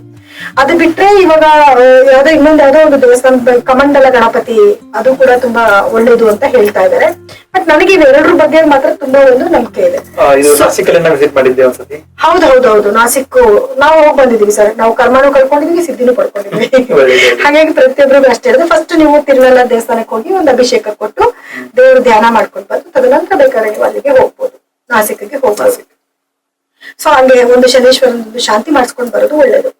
ನೀವು ಅಲ್ಲಿಂದ ಬಿಟ್ಟು ಇನ್ನ ಶನೈಶ್ಚರನ ಬಿಟ್ಟು ಇನ್ನ ರಾಹು ಅಂತ ತಗೊಂಡಾಗ, ರಾಹು ಬಂದು 6ನೇ ಮನೆಯಲ್ಲಿ ಈಗ ಪ್ರೆಸೆಂಟ್ ಸಂಚಾರ ಮಾಡ್ತಾ ಇದ್ದಾರೆ. ಇದರಿಂದ ಕನ್ಯಾ ರಾಶಿಯವರಿಗೆ ಅಂತ ಏನು ಕೆಡಕ ಆಗೋದಿಲ್ಲ, ಆದ್ರೆ ಸ್ವಲ್ಪ ಶತ್ರುಗಳು ಜಾಸ್ತಿ ಆಗ್ತಾರೆ. ಏನೇ ಶತ್ರುಗಳು ಜಾಸ್ತಿ ಆದ್ರೂ ಕೂಡ ನೀವೇ ಅವ್ರ ಮುಂದೆ ಗೆಲ್ತೀರಾ, ಅದಂತೂ ಸತ್ಯ. ಶತ್ರುಗಳು ಜಾಸ್ತಿ ಆಗ್ತಾರೆ, ಸ್ವಲ್ಪ ಏನು ಅನಾರೋಗ್ಯ ಪರಿಸ್ಥಿತಿಗಳು ಬರುತ್ತೆ, ಚೂರು ಏನು ಒತ್ತಡ, ರಕ್ತದೊತ್ತಡ ಜಾಸ್ತಿ ಆಗುವಂಥದ್ದು, ಕಮ್ಮಿ ಆಗುವಂಥದ್ದು, ಅಥವಾ ಕೋಲ್ಡ್ ಕಾಫ್ ಆಗುವಂಥದ್ದು, ತಲೆನೋವು ಬರುವಂಥದ್ದು, ಕಣ್ಣಿಗೆ ಸಂಬಂಧಪಟ್ಟಿದ್ದು, ಸ್ಟಮಕ್ ಸಂಬಂಧಪಟ್ಟಿದ್ದು, ಸ್ಕಿನ್ ಡಿಸೀಸ್ ಬರುವಂಥದ್ದು, ಈ ರೀತಿಯೆಲ್ಲ ಕೆಲವೊಂದು ಆರೋಗ್ಯ ಸಮಸ್ಯೆಗಳು ಖಂಡಿತವಾಗ್ಲೂ ಬರುತ್ತೆ ಕನ್ಯಾ ರಾಶಿಯವರಿಗೆ. ಅದ್ರ ಕಡೆ ಸ್ವಲ್ಪ ನೋಡ್ಕೊಬೇಕಾಗುತ್ತೆ. ಇನ್ನು ಅದು ಬಿಟ್ರೆ ಅವ್ರಿಗೆ ಶತ್ರುಗಳ ಕಾಟ ಸ್ವಲ್ಪ ಜಾಸ್ತಿ ಆಗುತ್ತೆ. ಆದ್ರೆ ಆಪರ್ಚುನಿಟೀಸ್ ನ ಖಂಡಿತವಾಗ್ಲೂ ರಾಹು ಕೊಡ್ತಾನೆ ಅಂತ ಏನು ಕೆಳಕನ ಮಾಡೋದಿಲ್ಲ. ಇವಾಗ ಕನ್ಯಾ ರಾಶಿ ಅಂದ್ರೆ ಸ್ಪೆಷಲಿ ಫಾರ್ ವುಮನ್ ಹೆಣ್ಮಕ್ಳಿಗೆ ಅಥವಾ ಇಲ್ಲ, ಗಂಡ್ಮಕ್ಳು ಹೆಣ್ಮಕ್ಳು ರಾಶಿ ಅಷ್ಟೇ ಕನ್ಯಾ ಅಂತ ಇರೋದು. ಕನ್ಯಾ ರಾಶಿ ಗಂಡ್ಮಕ್ಳು ಕೂಡ ಸ್ವಲ್ಪ ಸಾಫ್ಟ್ ನೇಚರ್ ಆಗಿರ್ತಾರೆ. ಅವ್ರೊಂಚೂರು ಸ್ವಲ್ಪ ಕ್ಲೀನ್ ಆಗಿರ್ಬೇಕು. ಹೆಣ್ಮಕ್ಳು ಹೆಂಗ್ ಯೋಚನೆ ಮಾಡ್ತೀವಿ, ಸ್ವಲ್ಪ ನೀಟಾಗಿ ಮೇಕಪ್ ಮಾಡ್ಕೋಬೇಕು, ಸ್ವಲ್ಪ ಡ್ರೆಸ್ಸಿಂಗ್ ಸೆನ್ಸ್ ಹಿಂಗೆ ಇರ್ಬೇಕು ಅಂತ ಯೋಚನೆ ಮಾಡ್ತೀವಲ್ಲ, ಆ ತರ. ಮತ್ತೆ ಕನ್ಯಾ ರಾಶಿ ಅಧಿಪತಿ ಬಂದು ಬುಧ ಆಗಿರ್ತಾನೆ. ಸ್ವಲ್ಪ ಅವ್ರು ಯಾವಾಗ್ಲೂ ಹೆಂಗಲ್ವಾ, ಬುಧ ಅಂದ್ರೆ ಇನ್ನು ಚಿಕ್ಕ ಹುಡುಗಂದು ನಾವು ಹೋಲಿಸ್ತೀವಿ. ಸೊ ಅವ್ರು ಸ್ವಲ್ಪ ನೋಡಕ್ಕೆ ಅವ್ರ ಏಜ್ ಗಿಂತ ಒಂದು 5 ವರ್ಷ 10 ವರ್ಷ ಕಮ್ಮಿನೇ ಕಾಣಿಸ್ತಾರೆ. ಯಾರೆಲ್ಲ ಕನ್ಯಾ ರಾಶಿ ಕನ್ಯಾ ಲಗ್ನದವ್ರು ಇರ್ತಾರೆ ಅವರೆಲ್ಲ ಹೆಂಗೆ ಅಂತಂದ್ರೆ ಅವ್ರ ಲಗ್ನದಲ್ಲಿ ಕನ್ಯಾ ಇದ್ರು ಕೂಡ ಅಷ್ಟೇ ಅವ್ರ ಏಜ್ ಗಿಂತ ಒಂದ್ ಸ್ವಲ್ಪ ಕಮ್ಮಿ ಕಾಣಿಸ್ತಾರೆ. ಒಂದು ಎಕ್ಸಾಂಪಲ್ ಒಂದು 40 ಇಯರ್ಸ್ ಆಗಿದೆ, ಅವ್ರು ನೋಡೋದಕ್ಕೆ ಒಂದು 30 ಇಯರ್ಸ್ ತರ ಕಾಣಿಸ್ತಿರ್ತಾರೆ. ಸ್ವಲ್ಪ ಒಂಚೂರು ಇದಾಗಿರ್ತಾರೆ, ಒಂಚೂರು ಆಕ್ಟಿವ್ ಆಗೂ ಕೂಡ ಇರ್ತಾರೆ. ಬುದ್ಧಿ ತುಂಬಾ ಚೆನ್ನಾಗಿರುತ್ತೆ, ಒಳ್ಳೆ ಬುದ್ಧಿವಂತರಾಗಿರ್ತಾರೆ ಕನ್ಯಾ ರಾಶಿಯವರು. ಒಳ್ಳೆ ತಲೆ ಉಪಯೋಗಿಸ್ತಾರೆ, ಆಪರ್ಚುನಿಟೀಸ್ ತಗೊಳ್ಳೋದು. ಹೌದು. ಮತ್ತೆ ವಿದ್ಯಾದಲ್ಲೂ ಅಷ್ಟೇ, ಗುರು ಏನಾದ್ರು ಸೇರ್ಕೊಂಡ್ಬಿಟ್ಟಿರೋ ಜೊತೆನಲ್ಲಿದ್ದ ವಿದ್ಯೆ ತುಂಬಾ ಚೆನ್ನಾಗಿ ಬರುತ್ತೆ ಅವ್ರಿಗೆ. ಮತ್ತೆ ಓದ್ಬಿಟ್ಟೆ ವಿದ್ಯಾವಂತರಾಗ್ಬೇಕು ಅಂತೇನಿಲ್ಲ, ಅವ್ರಿಗೆ ಜ್ಞಾನದಿಂದ ವಿದ್ಯಾವಂತರಾಗ್ಬಿಟ್ಟಿರ್ತಾರೆ. ಎಲ್ಲದ್ರ ಬಗ್ಗೆ ಆಳವಾಗಿ ಅಧ್ಯಯನ ಮಾಡಿರ್ತಾರೆ. ಸುಮ್ಮನೆ ಮಾತಾಡ್ಬೇಕು ಏನೋ ಮಾತಾಡ್ಬಿಡಲ್ಲ, ಇದು ಹಿಂಗೆ ಇದೆ ಅಂತ ಅದನ್ನ ಬಗ್ಗೆ ಚೆನ್ನಾಗಿ ತಿಳ್ಕೊಂಡ್ ಮಾತಾಡ್ತಾರೆ. ಅದು ತುಂಬಾ ಮುಖ್ಯ. ಎಲ್ಲಾರು ಮಾತಾಡ್ತಾರೆ, ವಿದ್ಯೆ ಇಲ್ಲಾದ್ರೂ ನಾನು ಮಾತಾಡ್ತೀನಿ ಅಂತ ಬಡ ಅಂತ ಮಾತಾಡೋರು ಇರ್ತಾರೆ. ಬಟ್ ತಿಳ್ಕೊಂಡ್ ಮಾತಾಡೋದಿಲ್ಲ, that is very important. So ಇವ್ರು ಆತರ ಸ್ವಲ್ಪ ಬುದ್ಧಿವಂತರಾಗಿರ್ತಾರೆ. ಸೊ ಇದು ರಾಹುದಾಯ್ತು. ಇನ್ನು ಕೇತು ಅಂತ ನೋಡಕ್ ಬಂದಾಗ ಕೇತು 12ನೇ ಮನೆಯಲ್ಲಿ ಈಗ ಪ್ರೆಸೆಂಟ್ ಸಂಚಾರ ಮಾಡ್ತಾ ಇದ್ದಾನೆ. ಸೊ ನೆಕ್ಸ್ಟ್ ಬಂದು 11ನೇ ಮನೆಗೆ ಹೋಗ್ತಾರೆ. 12ರಲ್ಲಿ ಸಂಚಾರ ಮಾಡ್ತಾ ಇರೋದ್ರಿಂದ ಏನಾಗುತ್ತೆ ಅಂತಂದ್ರೆ ಸ್ವಲ್ಪ ಇವರಿಗೆ ಆಧ್ಯಾತ್ಮದ ಕಡೆ ಒಲವು ಜಾಸ್ತಿ ಆಗುತ್ತೆ. ಆಧ್ಯಾತ್ಮಿಕವಾಗಿ ಸ್ವಲ್ಪ ಮುಂದೆ ಬರ್ತಾರೆ. ಏನಾದ್ರು ಓದ್ಬೇಕು, ಏನಾದ್ರು ಆಧ್ಯಾತ್ಮಿಕವಾಗಿ ಏನಾದ್ರು ಕಲಿಬೇಕು, ಅಥವಾ ಹೆಂಗಿದೆ ಈ ಪ್ರಪಂಚ, ಹೆಂಗ್ ಸೃಷ್ಟಿ ಆಯ್ತು, ನಾವ್ ಹೆಂಗಿರ್ಬೇಕು, ನಾವ್ ಹೆಂಗ್ ಬೆಳಿಬೇಕು, ಅಥವಾ ಧ್ಯಾನದಿಂದ ನಮ್ಗೆ ಏನ್ ಸಿಗುತ್ತೆ, ಈ ರೀತಿ ಎಲ್ಲ ಒಂದು ಆಲೋಚನೆ ಮಾಡೋ ಒಂದು ಇದಕ್ಕೆ ಹೊರಟೋಗ್ಬಿಡ್ತಾರೆ. ಅದಾದ್ರೂ ಹೊಸ ಈಗ ದಶಮಹಾವಿದ್ಯೆ ಅಂತ ಕಲಿಯೋದಾಗಿರ್ಬೋದು, ಮುದ್ರೆಗಳನ್ನ ಕಲಿಯೋದಾಗಿರ್ಬೋದು, ಈ ರೀತಿ ಒಂದು ಜ್ಞಾನನ ಖಂಡಿತವಾಗ್ಲೂ ಕೇತು ಕೊಡ್ತಾರೆ. ಅಂದ್ರೆ ಇನ್ನೂ ಸ್ವಲ್ಪ ಓದೋ ಕಡೆ ಜಾಸ್ತಿ ಗಮನ ಕೊಡು. ವಿದ್ಯಾರ್ಥಿಗಳಿಗೂ ಅಷ್ಟೇ ಜಾಸ್ತಿ. ಇವಾಗ ಏನೋ ಒಂದು ಡಿಗ್ರಿ ಮಾಡ್ತಿದ್ದಾರೆ ಅಂತಂದ್ರೆ ಸೊ ನಾನು ಇದ್ರ ಬಗ್ಗೆ ಮಾಸ್ಟರ್ಸ್ ಮಾಡ್ಬೇಕು, PhD ಮಾಡ್ಬೇಕು ಅಂತ ಜ್ಞಾನನ ತಿಳ್ಕೊಳ್ಳೋದಕ್ಕೋಸ್ಕರ ಅವರು ಸರ್ಚ್ ಮಾಡ್ಕೊಂಡು ಹೋಗ್ತಾ ಇರ್ತಾರೆ. ಇನ್ನ ಸ್ವಲ್ಪ ನಿದ್ದೆ ಏನೋ ಕಮ್ಮಿ ಆಗುವಂಥದ್ದು, ಅಥವಾ ನಿದ್ದೆ ಮಧ್ಯದಲ್ಲಿ ಎಚ್ಚರ ಆಗುವಂಥದ್ದು, ಅಥವಾ ನಿದ್ದೆ ಎಷ್ಟೊತ್ತಾರು ಬರ್ದೇ ಇರುವಂತದ್ದು, ಈ ರೀತಿ ಸ್ವಲ್ಪ ನಿದ್ದೆ ಪ್ರಾಬ್ಲಮ್ ಆಗುತ್ತೆ. ಕೇತು ಯಾವಾಗ 11ನೇ ಮನೆಗೆ ಪ್ರವೇಶ ಮಾಡಿದಾಗ ಸ್ವಲ್ಪ ಇವರಿಗೆ ನಿದ್ದೆ ಏನ್ ಪ್ರಾಬ್ಲಮ್ ಇತ್ತು ಅದು ಸ್ವಲ್ಪ ಸರಿ ಹೋಗ್ತಾ ಬರ್ತಾ ಇರುತ್ತೆ. ಆದ್ರೆ 11ನೇ ಮನೆಯಲ್ಲಿ ಕೇತು ಹೋಗೋದ್ರಿಂದ ಏನಾಗುತ್ತೆ, ಈಗ ಬೆಳಗ್ಗೆಯಿಂದ ಒಂದು ತಿಂಗಳೆಲ್ಲ ಕಷ್ಟಪಡ್ತೀರಾ ನೀವು, 30 ದಿನ ಕಷ್ಟಪಟ್ಟು 30 ದಿವಸದಲ್ಲಿ ನಿಮ್ಗೆ ಸಂಬಳ ಬರುತ್ತೆ. ಬರೋ ಟೈಮಲ್ಲಿ ಸ್ವಲ್ಪ ತೊಂದರೆ ಆಗೋದು, ಏನು ಡಿಲೇ ಆಗೋದು, ಇಲ್ಲ ಅಂತಂದ್ರೆ ನೀವು ಅನ್ಕೊಂಡಷ್ಟು ಸಂಬಳ ಬರ್ದೇ ಇರುವಂತದ್ದು, ಕಟ್ ಆಗುವಂಥದ್ದು, ಈ ರೀತಿ ಸ್ವಲ್ಪ ಪ್ರಾಬ್ಲಮ್ಸ್ ಆಗುತ್ತೆ. ಅದ್ ಬಿಟ್ರೆ ಬೇರೆ ಏನ್ ತೊಂದರೆ ಇಲ್ಲ. ಸೊ ಗಣಪತಿ ಸ್ವಲ್ಪ ಜಾಸ್ತಿ ಧ್ಯಾನ ಮಾಡ್ಕೊಳ್ಳಿ, ಗಣೇಶನ ದೇವಸ್ಥಾನಗಳಿಗೆ ಹೋಗಿ ಬನ್ನಿ, ಸಂಕಷ್ಟ ಚತುರ್ಥಿಗೆ ಹೋಗಿ 21 ಗರಕೆ ಹುಲ್ಲನ್ನ ಕೊಡಿ. ಇದನ್ನೆಲ್ಲ ಮಾಡೋದ್ರಿಂದ ಏನಾಗುತ್ತೆ, ಸ್ವಲ್ಪ ಗಣಪತಿ ಕೇತುವಿಂದ ನಿಮ್ಗೆ ಒಳ್ಳೇದಾಗುತ್ತೆ. ಇನ್ನು ಗುರುವಿನ ಇದು ದೃಷ್ಟಿ ಅಂತ ನೋಡಕ್ ಹೋದಾಗ ಈಗ ಪ್ರೆಸೆಂಟ್ ಗುರು ಬಂದು ಅವ್ರು 11ನೇ ಮನೆಯಲ್ಲಿ ಸಂಚಾರ ಮಾಡ್ತಿದ್ದಾರೆ. ಇದಕ್ ಮುಂಚೆ 10ನೇ ಮನೇಲಿ ಇದ್ರು, ಒಳ್ಳೆ ಗುಡ್ ಆಪರ್ಚುನಿಟೀಸ್, ಕೆಲಸ ಕಾರ್ಯದಲ್ಲಿ ಒಳ್ಳೆ ಅಭಿವೃದ್ಧಿ ಎಲ್ಲ ಕೊಡ್ತಾರೆ. ಈಗ 11ನೇ ಮನೇಲಿ ಬಂದಿರೋದ್ರಿಂದ ಇವ್ರಿಗೆ ನಮ್ಗೆ ಮೊದಲೇ ಇದು ಸ್ವಲ್ಪ ಲೇಜಿ ಆಗಿರ್ತಾರೆ ಅಂತ. ಆದ್ರೆ ಆಪರ್ಚುನಿಟೀಸ್ ಬರ್ತಾ ಇರುತ್ತೆ ಇವ್ರಿಗೆ, ನೀನ್ ಎದ್ದೋಳು, ಈ ಕೆಲಸ ಮಾಡು, ಆ ಕೆಲಸ ಮಾಡು ಅಂತ ಆಪರ್ಚುನಿಟೀಸ್ ಬರ್ತಾ ಇರುತ್ತೆ. ಇವ್ರು ಲೇಜಿ ತರಲ್ಲ, ಬಿಟ್ಟೆದ್ದ ಕೆಲಸ ಮಾಡಿದ್ರೆ ಖಂಡಿತವಾಗ್ಲೂ ಅದ್ರಲ್ಲಿ ಸಕ್ಸಸ್ ಸಿಗುತ್ತೆ. ಬಿಡಬೇಕು. ಇವ್ರಿಗೆ ಹೆಂಗಾಗಿದೆ ಗೊತ್ತಾ, ತಟ್ಟೆನಲ್ಲಿ ಅನ್ನ ಬಂದಾಯ್ತು, ಸಾರು ಬಂದಾಯ್ತು, ಎಲ್ಲ ಅಡಿಗೆ ಬಂದು ನೀನ್ ತಿನ್ನೋದ್ ಬ್ಯಾಲೆನ್ಸ್ ಇದೆ, ನೀನ್ ಅದನ್ನು ಸೋಂಬೇರಿತನ ಬಿಟ್ರೆ ಖಂಡಿತವಾಗ್ಲೂ ಯಾವ್ದೂ ಆಗೋದಿಲ್ಲ. ಸೊ ಪ್ರಯತ್ನ ಪಡ್ಲೇಬೇಕು. ಇವರು ಪ್ರಯತ್ನ ಪಟ್ರೆ ಖಂಡಿತವಾಗ್ಲೂ ಇವ್ರಿಗೆ ಸಕ್ಸಸ್ ಆಗುತ್ತೆ. ಈಗ ಒಂದು ಒಳ್ಳೆ ಟೈಮ್ ಪೀರಿಯಡ್ ಅಂತ ಹೇಳ್ಬೋದು. ಅಗೇನ್ ಇವಾಗ 11th ಹೌಸ್ ಇಂದ 12th ಹೌಸ್ಗೆ ಬಂದಾಗ ಅಗೇನ್ ನಿಮ್ಗೆ ಅವ್ರಿಗೆ ಏನಾಗುತ್ತೆ, ಸ್ವಲ್ಪ ಒಂಚೂರು ಅಡೆತಡೆಗಳಾಗೋದು, ಫಿನಾನ್ಷಿಯಲ್ ಸ್ಟೇಟಸ್ ಅಲ್ಲಿ ಸ್ವಲ್ಪ ಪ್ರಾಬ್ಲಮ್ಸ್ ಆಗೋದು, ಈ ರೀತಿ ಆಗತ್ತೆ. ಸೊ ಗುರುವಿನ ಒಂದು ಆರಾಧನೆ ಜಾಸ್ತಿ ಮಾಡ್ಬೇಕಾಗಿ ಬರುತ್ತೆ. ಹಳದಿ ಕಲರ್ ಬಟ್ಟೆನ ಹಾಕೊಳ್ಳೋದಾಗಿರ್ಬೋದು, ದಾನ ಮಾಡೋದಾಗಿರ್ಬೋದು, ಕಡಲೆಕಾಳನ್ನ ಸೇವಿಸೋದಾಗಿರ್ಬೋದು, ಕೊಡೋದು ದಾನ ಮಾಡೋದಾಗಿರ್ಬೋದು, ಈ ರೀತಿ ಗುರುವಿನ ಒಂದು ಧ್ಯಾನ ಮಂತ್ರ ಜಪನ ಪಠನೆ ಮಾಡೋದಾಗಿರ್ಬೋದು, ಇದನ್ನೆಲ್ಲ ಮಾಡೋದ್ರಿಂದ ಏನಾಗುತ್ತೆ, ಸ್ವಲ್ಪ ಅವ್ರಿಗೆ ಬರುವಂತ ನೆಗೆಟಿವಿಟಿನ ತಪ್ಪಿಸ್ಕೋಬಹುದು. ಸೊ ಇದಿಷ್ಟು ಏನು ಕನ್ಯಾ ರಾಶಿಯವರ 2026 ಫಲಾನುಫಲಗಳಾಗಿತ್ತು. ಸೊ ನಾನು ಹೇಳಿರುವಂತ ಕೆಲವೊಂದು ಪರಿಹಾರಗಳನ್ನ ಮಾಡ್ಕೊಳ್ಳೋದ್ರಿಂದ ಬರೋ ನೆಗೆಟಿವಿಟಿನ ತಪ್ಪಿಸ್ಕೋಬಹುದು. ಇನ್ನ ವಿದ್ಯಾರ್ಥಿಗಳು ಅಂತ ಬಂದಾಗ ಗುರುವಿನ ಪ್ರಭಾವದಲ್ಲಿ ಈಗ ಪ್ರೆಸೆಂಟ್ ತುಂಬಾ ಚೆನ್ನಾಗಿದೆ. ಒಳ್ಳೆ ಎಜುಕೇಶನ್, ಅವ್ರು ಏನೇ ಕಾಂಪಿಟೇಟಿವ್ ಎಕ್ಸಾಮ್ ಬರೀತೀನಿ ಅಂತಂದ್ರೆ ಅದಕ್ಕೆ ಒಳ್ಳೆ ಟೈಮ್ ಚೆನ್ನಾಗಿರುತ್ತೆ. ಯಾವಾಗ 12ನೇ ಮನೆಗೆ ಅಂದ್ರೆ ಸಿಂಹ ರಾಶಿಗೆ ಗುರು ಬರ್ತಾನೋ ಆ ಟೈಮ್ ಪೀರಿಯಡ್ ಅಲ್ಲಿ ಸ್ವಲ್ಪ ಎಫರ್ಟ್ ಜಾಸ್ತಿ ಹಾಕ್ಬೇಕಾಗತ್ತೆ. ಇಷ್ಟು ದಿವಸ ಅವ್ರು ಮಾಡ್ತಿದ್ದಕ್ಕಿಂತ ಜಾಸ್ತಿ ಎಫರ್ಟ್ ಹಾಕ್ಬೇಕಾಗತ್ತೆ. ಹಾಕ್ಬಿಟ್ರೆ ಓವರ್ ಆಲ್ ಆಗಿ ಟೈಮ್ ತುಂಬಾ ಚೆನ್ನಾಗಿದೆ. ಆರೋಗ್ಯದ ವಿಷಯ ಅಂತ ಬಂದಾಗ ನಾನು ಆಗ್ಲೇ ಹೇಳಿದೆ, ರಾಹುವಿನ ಪ್ರಭಾವದಿಂದ ಖಂಡಿತವಾಗ್ಲೂ ಆರೋಗ್ಯ ಹೆಚ್ಚು ಕಮ್ಮಿ ಇರುತ್ತೆ. ಕೇತುವಿನ ಪ್ರಭಾವದಿಂದನೂ ನಿದ್ದೆ ನೀಟಾಗಿ ಬರೋದಿಲ್ಲ, ಈ ರೀತಿ ಆಗುತ್ತೆ. ಸ್ವಲ್ಪ ಮೆಡಿಟೇಷನ್ ಮಾಡಿ, ಕೂತ್ಕೊಂಡು ಧ್ಯಾನ ಮಾಡಿ. ಮೆಡಿಟೇಷನ್ ಮಾಡೋದ್ರಿಂದ ಸಂಸಾರ ಇದನ್ನೆಲ್ಲ ಬಿಟ್ಬಿಟ್ಟು ಹೊರಟೋಗ್ಬಿಡ್ಬೇಕು ಅಂತ ಏನಿಲ್ಲ. 10 ನಿಮಿಷ ಧ್ಯಾನ ಮಾಡಿ, ನಿಮ್ಗೋಸ್ಕರ ನೀವು ಧ್ಯಾನ ಮಾಡಿ. ತಲೆನಲ್ಲಿ ಏನೇನೋ ಓಡ್ತಾ ಇರುತ್ತೆ, 1 ದಿವಸ ನೋಡಿ, 2 ದಿವಸ ನೋಡಿ, 1 ವಾರಾನ್ಗಟ್ಲೆ ಆದ್ರೂ ಕೂಡ ಏನೇನೋ ಆಲೋಚನೆಗಳು ಬರ್ತಾನೆ ಇರುತ್ತೆ. ಬರ್ಲಿ, ಅದ್ರ ಪಾಡ್ಗದ್ ಬರ್ಲಿ, ಅದ್ರ ಪಾಡ್ಗದ್ ಹೋಗ್ಲಿ, ತಲೆ ಕೆಡ್ಸ್ಕೊಂಬೇಡಿ. ವಾರ ಮುಗಿತಾ ಮುಗಿತಾ ಮುಗಿತಾ ಮುಗಿತಾ ನಿಮ್ಗೆ ಮೈಂಡ್ ಕಾಮ್ ಅನ್ಸುತ್ತೆ. ನೀವು ಮಾಡ್ತಾ ಇದ್ರೆ ಸತತವಾಗಿ ಅದ್ರದ್ದು ಬೆನಿಫಿಟ್ಸ್ ನಿಮ್ಗೆ ಗೊತ್ತಾಗ್ತಾ ಹೋಗ್ತಾ ಇರುತ್ತೆ. ಸೊ ಇದಿಷ್ಟು ಕನ್ಯಾ ರಾಶಿಯವರ ಫಲಾನುಫಲಗಳಾಗಿ. ಸೊ ಬನ್ನಿ ಇವಾಗ ತುಲಾ ರಾಶಿ ಹೇಗಿದೆ ಅಂತ ನೋಡೋಣ. ಖಂಡಿತವಾಗ್ಲೂ ಸರ್. ಈಗ ತುಲಾರಾಶಿ ಅಂತ ನೋಡೋಕೆ ಹೋದಾಗ ಶನೇಶ್ವರ ತುಲಾರಾಶಿಯವರಿಗೆ 6ನೇ ಮನೆಯಲ್ಲಿ ಸಂಚಾರ ಮಾಡ್ತಾ ಇದ್ದಾರೆ. 6ನೇ ಮನೆ ಅಂದ್ರೆ ರೋಗ ಋಣ ಶತ್ರು ಅಂತ ಹೇಳ್ತೀವಿ. ಮುಖ್ಯವಾಗಿ ಉದ್ಯೋಗಕ್ಕೂ ಕೂಡ ನಾವು 6ನೇ ಮನೆನ ನೋಡ್ತೀವಿ. ತುಲಾರಾಶಿಯವ್ರಿಗೆ ಏನಾಗಿರುತ್ತೆ ಅಂತಂದರೆ 6ನೇ ಮನೆಯಲ್ಲಿ ಏನು ಶನೇಶ್ವರನ ಸಂಚಾರ ಮಾಡ್ತಾ ಇರೋದ್ರಿಂದ ಖಂಡಿತವಾಗ್ಲೂ ಶತ್ರುಗಳು ಇರ್ತಾರೆ. ಆದ್ರೆ ಶತ್ರುಗಳ ಮೇಲೆ ಇವ್ರು ಜಯ ಸಾಧಿಸ್ಕೊತಾರೆ. ಇವ್ರಿಗೆ ಜಯ ಖಂಡಿತವಾಗ್ಲೂ ಸಿಗುತ್ತೆ ಶತ್ರುಗಳ ಮೇಲೆ. ಹಾಗೆ ಏನಾದರೂ ಕೋರ್ಟು ಕೇಸು ಈ ಥರದ್ರಲ್ಲಿ ಏನಾದರೂ ಓಡಾಡ್ತಿದ್ದಾರೆ ಅಂತಂದರೆ ಖಂಡಿತವಾಗ್ಲೂ ಜಯ ಇವ್ರಿಗೆ ಸಿಕ್ಕತ್ತೆ. ಶನೇಶ್ವರ ಅಲ್ಲಿರೋವರೆಗೂ ಕೂಡ ಅವ್ರಿಗೆ ಅದರಲ್ಲಿ ಏನಾದರೂ ಸ್ವಲ್ಪ ಡೆವಲಪ್ಮೆಂಟ್ ಆಗ್ತಾ ಇರುತ್ತೆ. ಅದು ಯಾರೆಲ್ಲ ಇವಾಗ ಆಲ್ರೆಡಿ ಅನುಭವ ಪಡ್ತಾ ಇರ್ತಾರೆ, ಯಾರು ಈ ತುಲಾರಾಶಿಯವರು, ಅಂದರೆ ಸ್ವಲ್ಪನೇ ಇವ್ರ ಕಡೆನೇ ಗೆಲುವಾಗುತ್ತೆ ಅನ್ನುವಂಥ ಒಂದು ಭರವಸೆ ಖಂಡಿತವಾಗ್ಲೂ ಬರ್ತಾ ಹೋಗ್ತಾ ಇರುತ್ತೆ. ಶತ್ರುಗಳ ಮೇಲೆ ಖಂಡಿತವಾಗ್ಲೂ ಇವ್ರಿಗೆ ಶತ್ರುಗಳು ಇದ್ದೇ ಇರ್ತಾರೆ, ಆದರೆ ಶತ್ರುಗಳ ಮೇಲೆ ಇವರಿಗೆ ಜಯ ಅಂತೂ ಖಂಡಿತವಾಗ್ಲೂ ಸಿಗುತ್ತೆ. ಇನ್ನು ಕೆಲಸದಲ್ಲಿ ಅಂತ ಬಂದಾಗ ಕೆಲಸ ಕಾರ್ಯದಲ್ಲೂ ಅಷ್ಟೇ ಅವರಿಗೆ ಉದ್ಯೋಗದ ಅವಕಾಶಗಳು ಜಾಸ್ತಿ ಬರುವಂಥದ್ದು, ಅಥವಾ ಒಳ್ಳೊಳ್ಳೆ ಇನ್ಕಮ್ ಬರುವಂಥದ್ದು, ಒಳ್ಳೊಳ್ಳೆ ಆಪರ್ಚುನಿಟೀಸ್ ಬರುವಂಥದ್ದು. ಶನೇಶ್ವರ ನೋಡಿ ಎಷ್ಟು ಚೆನ್ನಾಗಿ ಒಳ್ಳೆದೇ ಮಾಡ್ತಾನೆ, ಕೆಟ್ಟದೇ ಮಾಡ್ತಾನೆ ಅಂತ ಅನ್ಕೊಳ್ಳೋಂಗಿಲ್ಲ ಅಲ್ವಾ. ಸೊ ಒಳ್ಳೊಳ್ಳೆ ಆಪರ್ಚುನಿಟೀಸ್ ಬರುವಂಥದ್ದು, ಈ ರೀತಿ ಎಲ್ಲನೂ ಒಳ್ಳೆದೇ ಆಗ್ತಾ ಇರುತ್ತೆ. ಆದರೆ ಆರೋಗ್ಯದಲ್ಲಿ ಸ್ವಲ್ಪ ಏರುಪೇರುಗಳಾಗತ್ತೆ ಖಂಡಿತವಾಗ್ಲೂ. ಆರೋಗ್ಯದಲ್ಲಿ ಏನಾದರೂ ಈ ಶುಗರ್ ಅಂದರೆ ಡಯಾಬಿಟಿಕ್ ಬರುವಂಥದ್ದು, ಅಥವಾ BP ಬರುವಂಥದ್ದು, ಅಥವಾ ಏನಾದ್ರು ಸಪೋಸ್ ಇತ್ತು ಅಂದರೆ ಅದು ಡೆವಲಪ್ಮೆಂಟ್ ಆಗುವಂಥದ್ದು, ಈ ರೀತಿಯಲ್ಲಿ ಆಗುತ್ತೆ. ಅದಕ್ಕೆ ಶಿಸ್ತುಬದ್ಧವಾದ ಒಂದು ಆಹಾರ ಕ್ರಮನ ಅವ್ರು ಫಾಲೋ ಮಾಡಬೇಕಾಗಿ ಬರುತ್ತೆ. ಮತ್ತು ಜೀವನದಲ್ಲಿ ಕೆಲವೊಂದು ಅಳವಡಿಸ್ಕೊಬೇಕಾಗಿ ಬರುತ್ತೆ. ಅಂದರೆ ಧ್ಯಾನ ಮಾಡೋದು, ಮೆಡಿಟೇಷನ್ ಮಾಡೋದು, ಅಥವಾ ಟೈಮ್ ಕರೆಕ್ಟಾಗಿ ಊಟ ಮಾಡುವಂಥದ್ದು, ಮತ್ತು ನ್ಯಾಯ ರೀತಿಯಿಂದ ಮುಖ್ಯವಾಗಿ ನ್ಯಾಯ ರೀತಿಯಿಂದ ನಡ್ಕೊಳ್ಳೋವಂಥದ್ದು. ಏನಾದರೂ ಇವರು ಅದೇ ಹೇಳ್ತಾರೆ, ಇಲೀಗಲ್ ಆ್ಯಕ್ಟಿವಿಟೀಸಿಂದ ಏನಾದ್ರು ದುಡ್ಡುಗಳು ಬರ್ತಾ ಇದೆ ಅಂದರೆ, ಅಥವಾ ಲಂಚಗಳು ತೊಗೊತಿದ್ದಾರೆ ಅಂದರೆ ಸ್ವಲ್ಪ ಕೇರ್ಫುಲ್ಲಾಗಿರ್ಬೇಕಾಗಿ ಬರುತ್ತೆ. ಈಗ ನೋಡಿ, ಯಾರಿಗೆಲ್ಲ ಸೂರ್ಯ ಏನಾದರೂ 12ನೇ ಮನೆಯಲ್ಲಿ ಬಂದುಬಿಟ್ರೆ ಆವಾಗ ಗೌರ್ಮೆಂಟ್ ಜಾಬಲ್ಲಿರೋರು ತುಂಬ ಕೇರ್ಫುಲ್ಲಾಗಿರ್ಬೇಕಾಗಿ ಬರುತ್ತೆ. ಸೊ 6ನೇ ಮನೆಗೆ ಬಂದ್ರೂ ಅಷ್ಟೇ ಸ್ವಲ್ಪ ಕೇರ್ಫುಲ್ಲಾಗಿರ್ಬೇಕಾಗುತ್ತೆ. ಆ ಟೈಮಲ್ಲಿ ಲಂಚಗಳು ತೊಗೊಂಡ್ರೆ ಪಟ್ಟಂತ ಸಿಗಾಕೊಳ್ಳೋ ಚಾನ್ಸಸ್ ಇರುತ್ತೆ. ಸೊ ಅದಕ್ಕೋಸ್ಕರನಾದ್ರೂ ಅದನ್ನು ನೀವು ಅಸ್ಟ್ರಾಲಜಿನ ನೋಡ್ತಾ ಇರಬೇಕಾಗಿ ಬರುತ್ತೆ. ಆ ಒಂದು ಇದ್ರ ಮೇಲೆ ನಾವು ನಡ್ಕೊಂಡ್ರೆ ಬರೋ ನೆಗೆಟಿವ್ 12ನೇ ಮನೆ, 6ನೇ ಮನೆ, 8ನೇ ಮನೇಲಿ ಇದ್ದಾಗ ಏನಾಗುತ್ತೆ, ಸ್ವಲ್ಪ ಪ್ರಾಬ್ಲಮ್ಸ್ ಖಂಡಿತವಾಗ್ಲೂ ಆಗುತ್ತೆ. ಅದು ಎಸ್ಪೆಷಲಿ ಗೌರ್ಮೆಂಟಿಗೆ ಸಂಬಂಧಪಟ್ಟಿದ್ದು ಏನಾದ್ರು ಕೆಲಸಗಳು ಮಾಡ್ತಿದ್ದೀರ ಅಂದರೆ ಅದರಲ್ಲಿ ಸ್ವಲ್ಪ ತಡೆಗಳಾಗುವಂಥದ್ದು, ಏನಾದರೂ ಇಲೀಗಲ್ ಆ್ಯಕ್ಟಿವಿಟೀಸ್ ಏನಾದರೂ ಇತ್ತು ಅಂದರೆ ಸಿಗಾಕೊಂಡ್ಬಿಡುವಂಥದ್ದು, ಅದೆಲ್ಲ ಆಗುತ್ತೆ. ಅದರಿಂದ ಈಚೆ ಕಡೆಗೆ ಬರೋಕ್ಕೆ ಮತ್ತಿನ್ನೊಂದು ಮಂತ್ ಕಾಯ್ಬೇಕಾಗಿ ಬರುತ್ತೆ. ಯಾಕಂದರೆ ಸೂರ್ಯ ಒಂದು ತಿಂಗಳಿಗೆ ಒಂದ್ಸತಿ ಚೇಂಜ್ ಆಗ್ತಾನೆ. ಸೊ ಹಾಗಾಗಿ ಇವ್ರಿಗೆ ನಾನು ಹೇಳ್ದಂಗೆ ಶನಿಯ ಪ್ರಭಾವದಿಂದ ಈ ಥರ ಇರುತ್ತೆ. ಇನ್ನು ರಾಹುವಿನ ಪ್ರಭಾವ ಅಂತ ನೋಡೋಕೆ ಹೋದಾಗ, ಈಗ ರಾಹು ಪ್ರೆಸೆಂಟ್ 5ನೇ ಮನೆಯಲ್ಲಿದ್ದಾನೆ. ರಾಹು ಖಂಡಿತವಾಗ್ಲೂ ಅವರಿಗೆ ಒಂದು ತುಂಬ ಒಳ್ಳೆಯದೇ ಮಾಡ್ತಾ ಇದ್ದಾನೆ. ಅಂದರೆ ಅನಿರೀಕ್ಷಿತವಾದ ಹಣಗಳು ಬರುವಂಥದ್ದು, ಒಳ್ಳೊಳ್ಳೆ ಒಂದು ಆಪರ್ಚುನಿಟೀಸ್ ಬರುವಂಥದ್ದು, ಈ ರೀತಿಯಲ್ಲಿ ಆಗ್ತದೆ. ಮತ್ತು ಆದರೆ ಮಕ್ಕಳಿಂದ ಸ್ವಲ್ಪ ನೋವನ್ನು ಅನುಭವಿಸ್ತಾರೆ. ಬಿಕಾಸ್ 5ನೇ ಮನೆ ಅನ್ನೋದನ್ನೇ ಸ್ವಲ್ಪ ಮಕ್ಕಳಿಗೆ ನಾವು ಸೂಚಿಸ್ತೀವಿ. ಸೊ ಮಕ್ಕಳಿಂದ ಸ್ವಲ್ಪ ನೋವಾಗುವಂಥದ್ದು, ಬೇಜಾರಾಗುವಂಥದ್ದು, ಅಥವಾ ಅವರ ಆರೋಗ್ಯದಲ್ಲಿ ಏನಾದರೂ ಏರುಪೇರುಗಳಾಗುವಂಥದ್ದು, ಅಥವಾ ಎಜುಕೇಷನ್ ಪರ್ಪಸಲ್ಲಿ ಏನಾದರೂ ಸ್ವಲ್ಪ ಪ್ರಾಬ್ಲಮ್ಸ್ ಆಗುವಂಥದ್ದು, ಈ ರೀತಿ ಮಕ್ಕಳಿಂದ ಒಂದು ಸ್ವಲ್ಪ ನೋವು, ಅಥವಾ ಮಕ್ಕಳ ಆರೋಗ್ಯನೇ ಚೆನ್ನಾಗಿಲ್ಲದೆ ಇರುವಂಥದ್ದು, ಈ ರೀತಿ ಆಗೋ ಚಾನ್ಸಸ್ ಇರುತ್ತೆ. ರಾಹು ಇನ್ನು ಈ ವರ್ಷದ ಅಂದರೆ 2026 ಕೊನೆಯಲ್ಲಿ ರಾಹು ಬದಲಾವಣೆಯ ನಂತರ ರಾಹು 4ನೇ ಮನೆಗೆ ಬಂದಾಗ ಸ್ವಲ್ಪ ತಾಯಿಯ ಆರೋಗ್ಯದಲ್ಲಿ ಸ್ವಲ್ಪ ಏರುಪೇರುಗಳಾಗಬಹುದು. ಆದರೆ ಆಸ್ತಿ ಅಂತಸ್ತು ತುಂಬ ಚೆನ್ನಾಗಿ ಮಾಡ್ಕೋಬೋದು. ಯಾರನ್ನ ಪ್ರಾಪರ್ಟಿ ತೊಗೊಬೇಕು ಅಂತ ತಿನ್ನೋರಿಗೆ ಒಳ್ಳೆ ಟೈಮು, ಯಾರಾದರೂ ಕಾರ್ ತೊಗೊತೀವಿ ಅಂತ ಅನ್ನೋರ್ಗೂ ಕೂಡ ಒಂದು ಒಳ್ಳೆ ಟೈಮ್ ಅಂತಲೇ ಹೇಳ್ಬೋದು. ಅದು ಬಿಟ್ಟರೆ ಇನ್ನು 4ನೇ ಮನೆಗೆ ಸಂಬಂಧಪಟ್ಟಾಗೆ ಎಲ್ಲ ರೀತಿ ಒಳ್ಳೆಯದಾಗುತ್ತೆ. ಭೂಮಿ ವ್ಯವಹಾರ ಮಾಡ್ತಿರೋರಿಗೆ ತುಂಬ ಒಳ್ಳೆಯದಾಗುತ್ತೆ.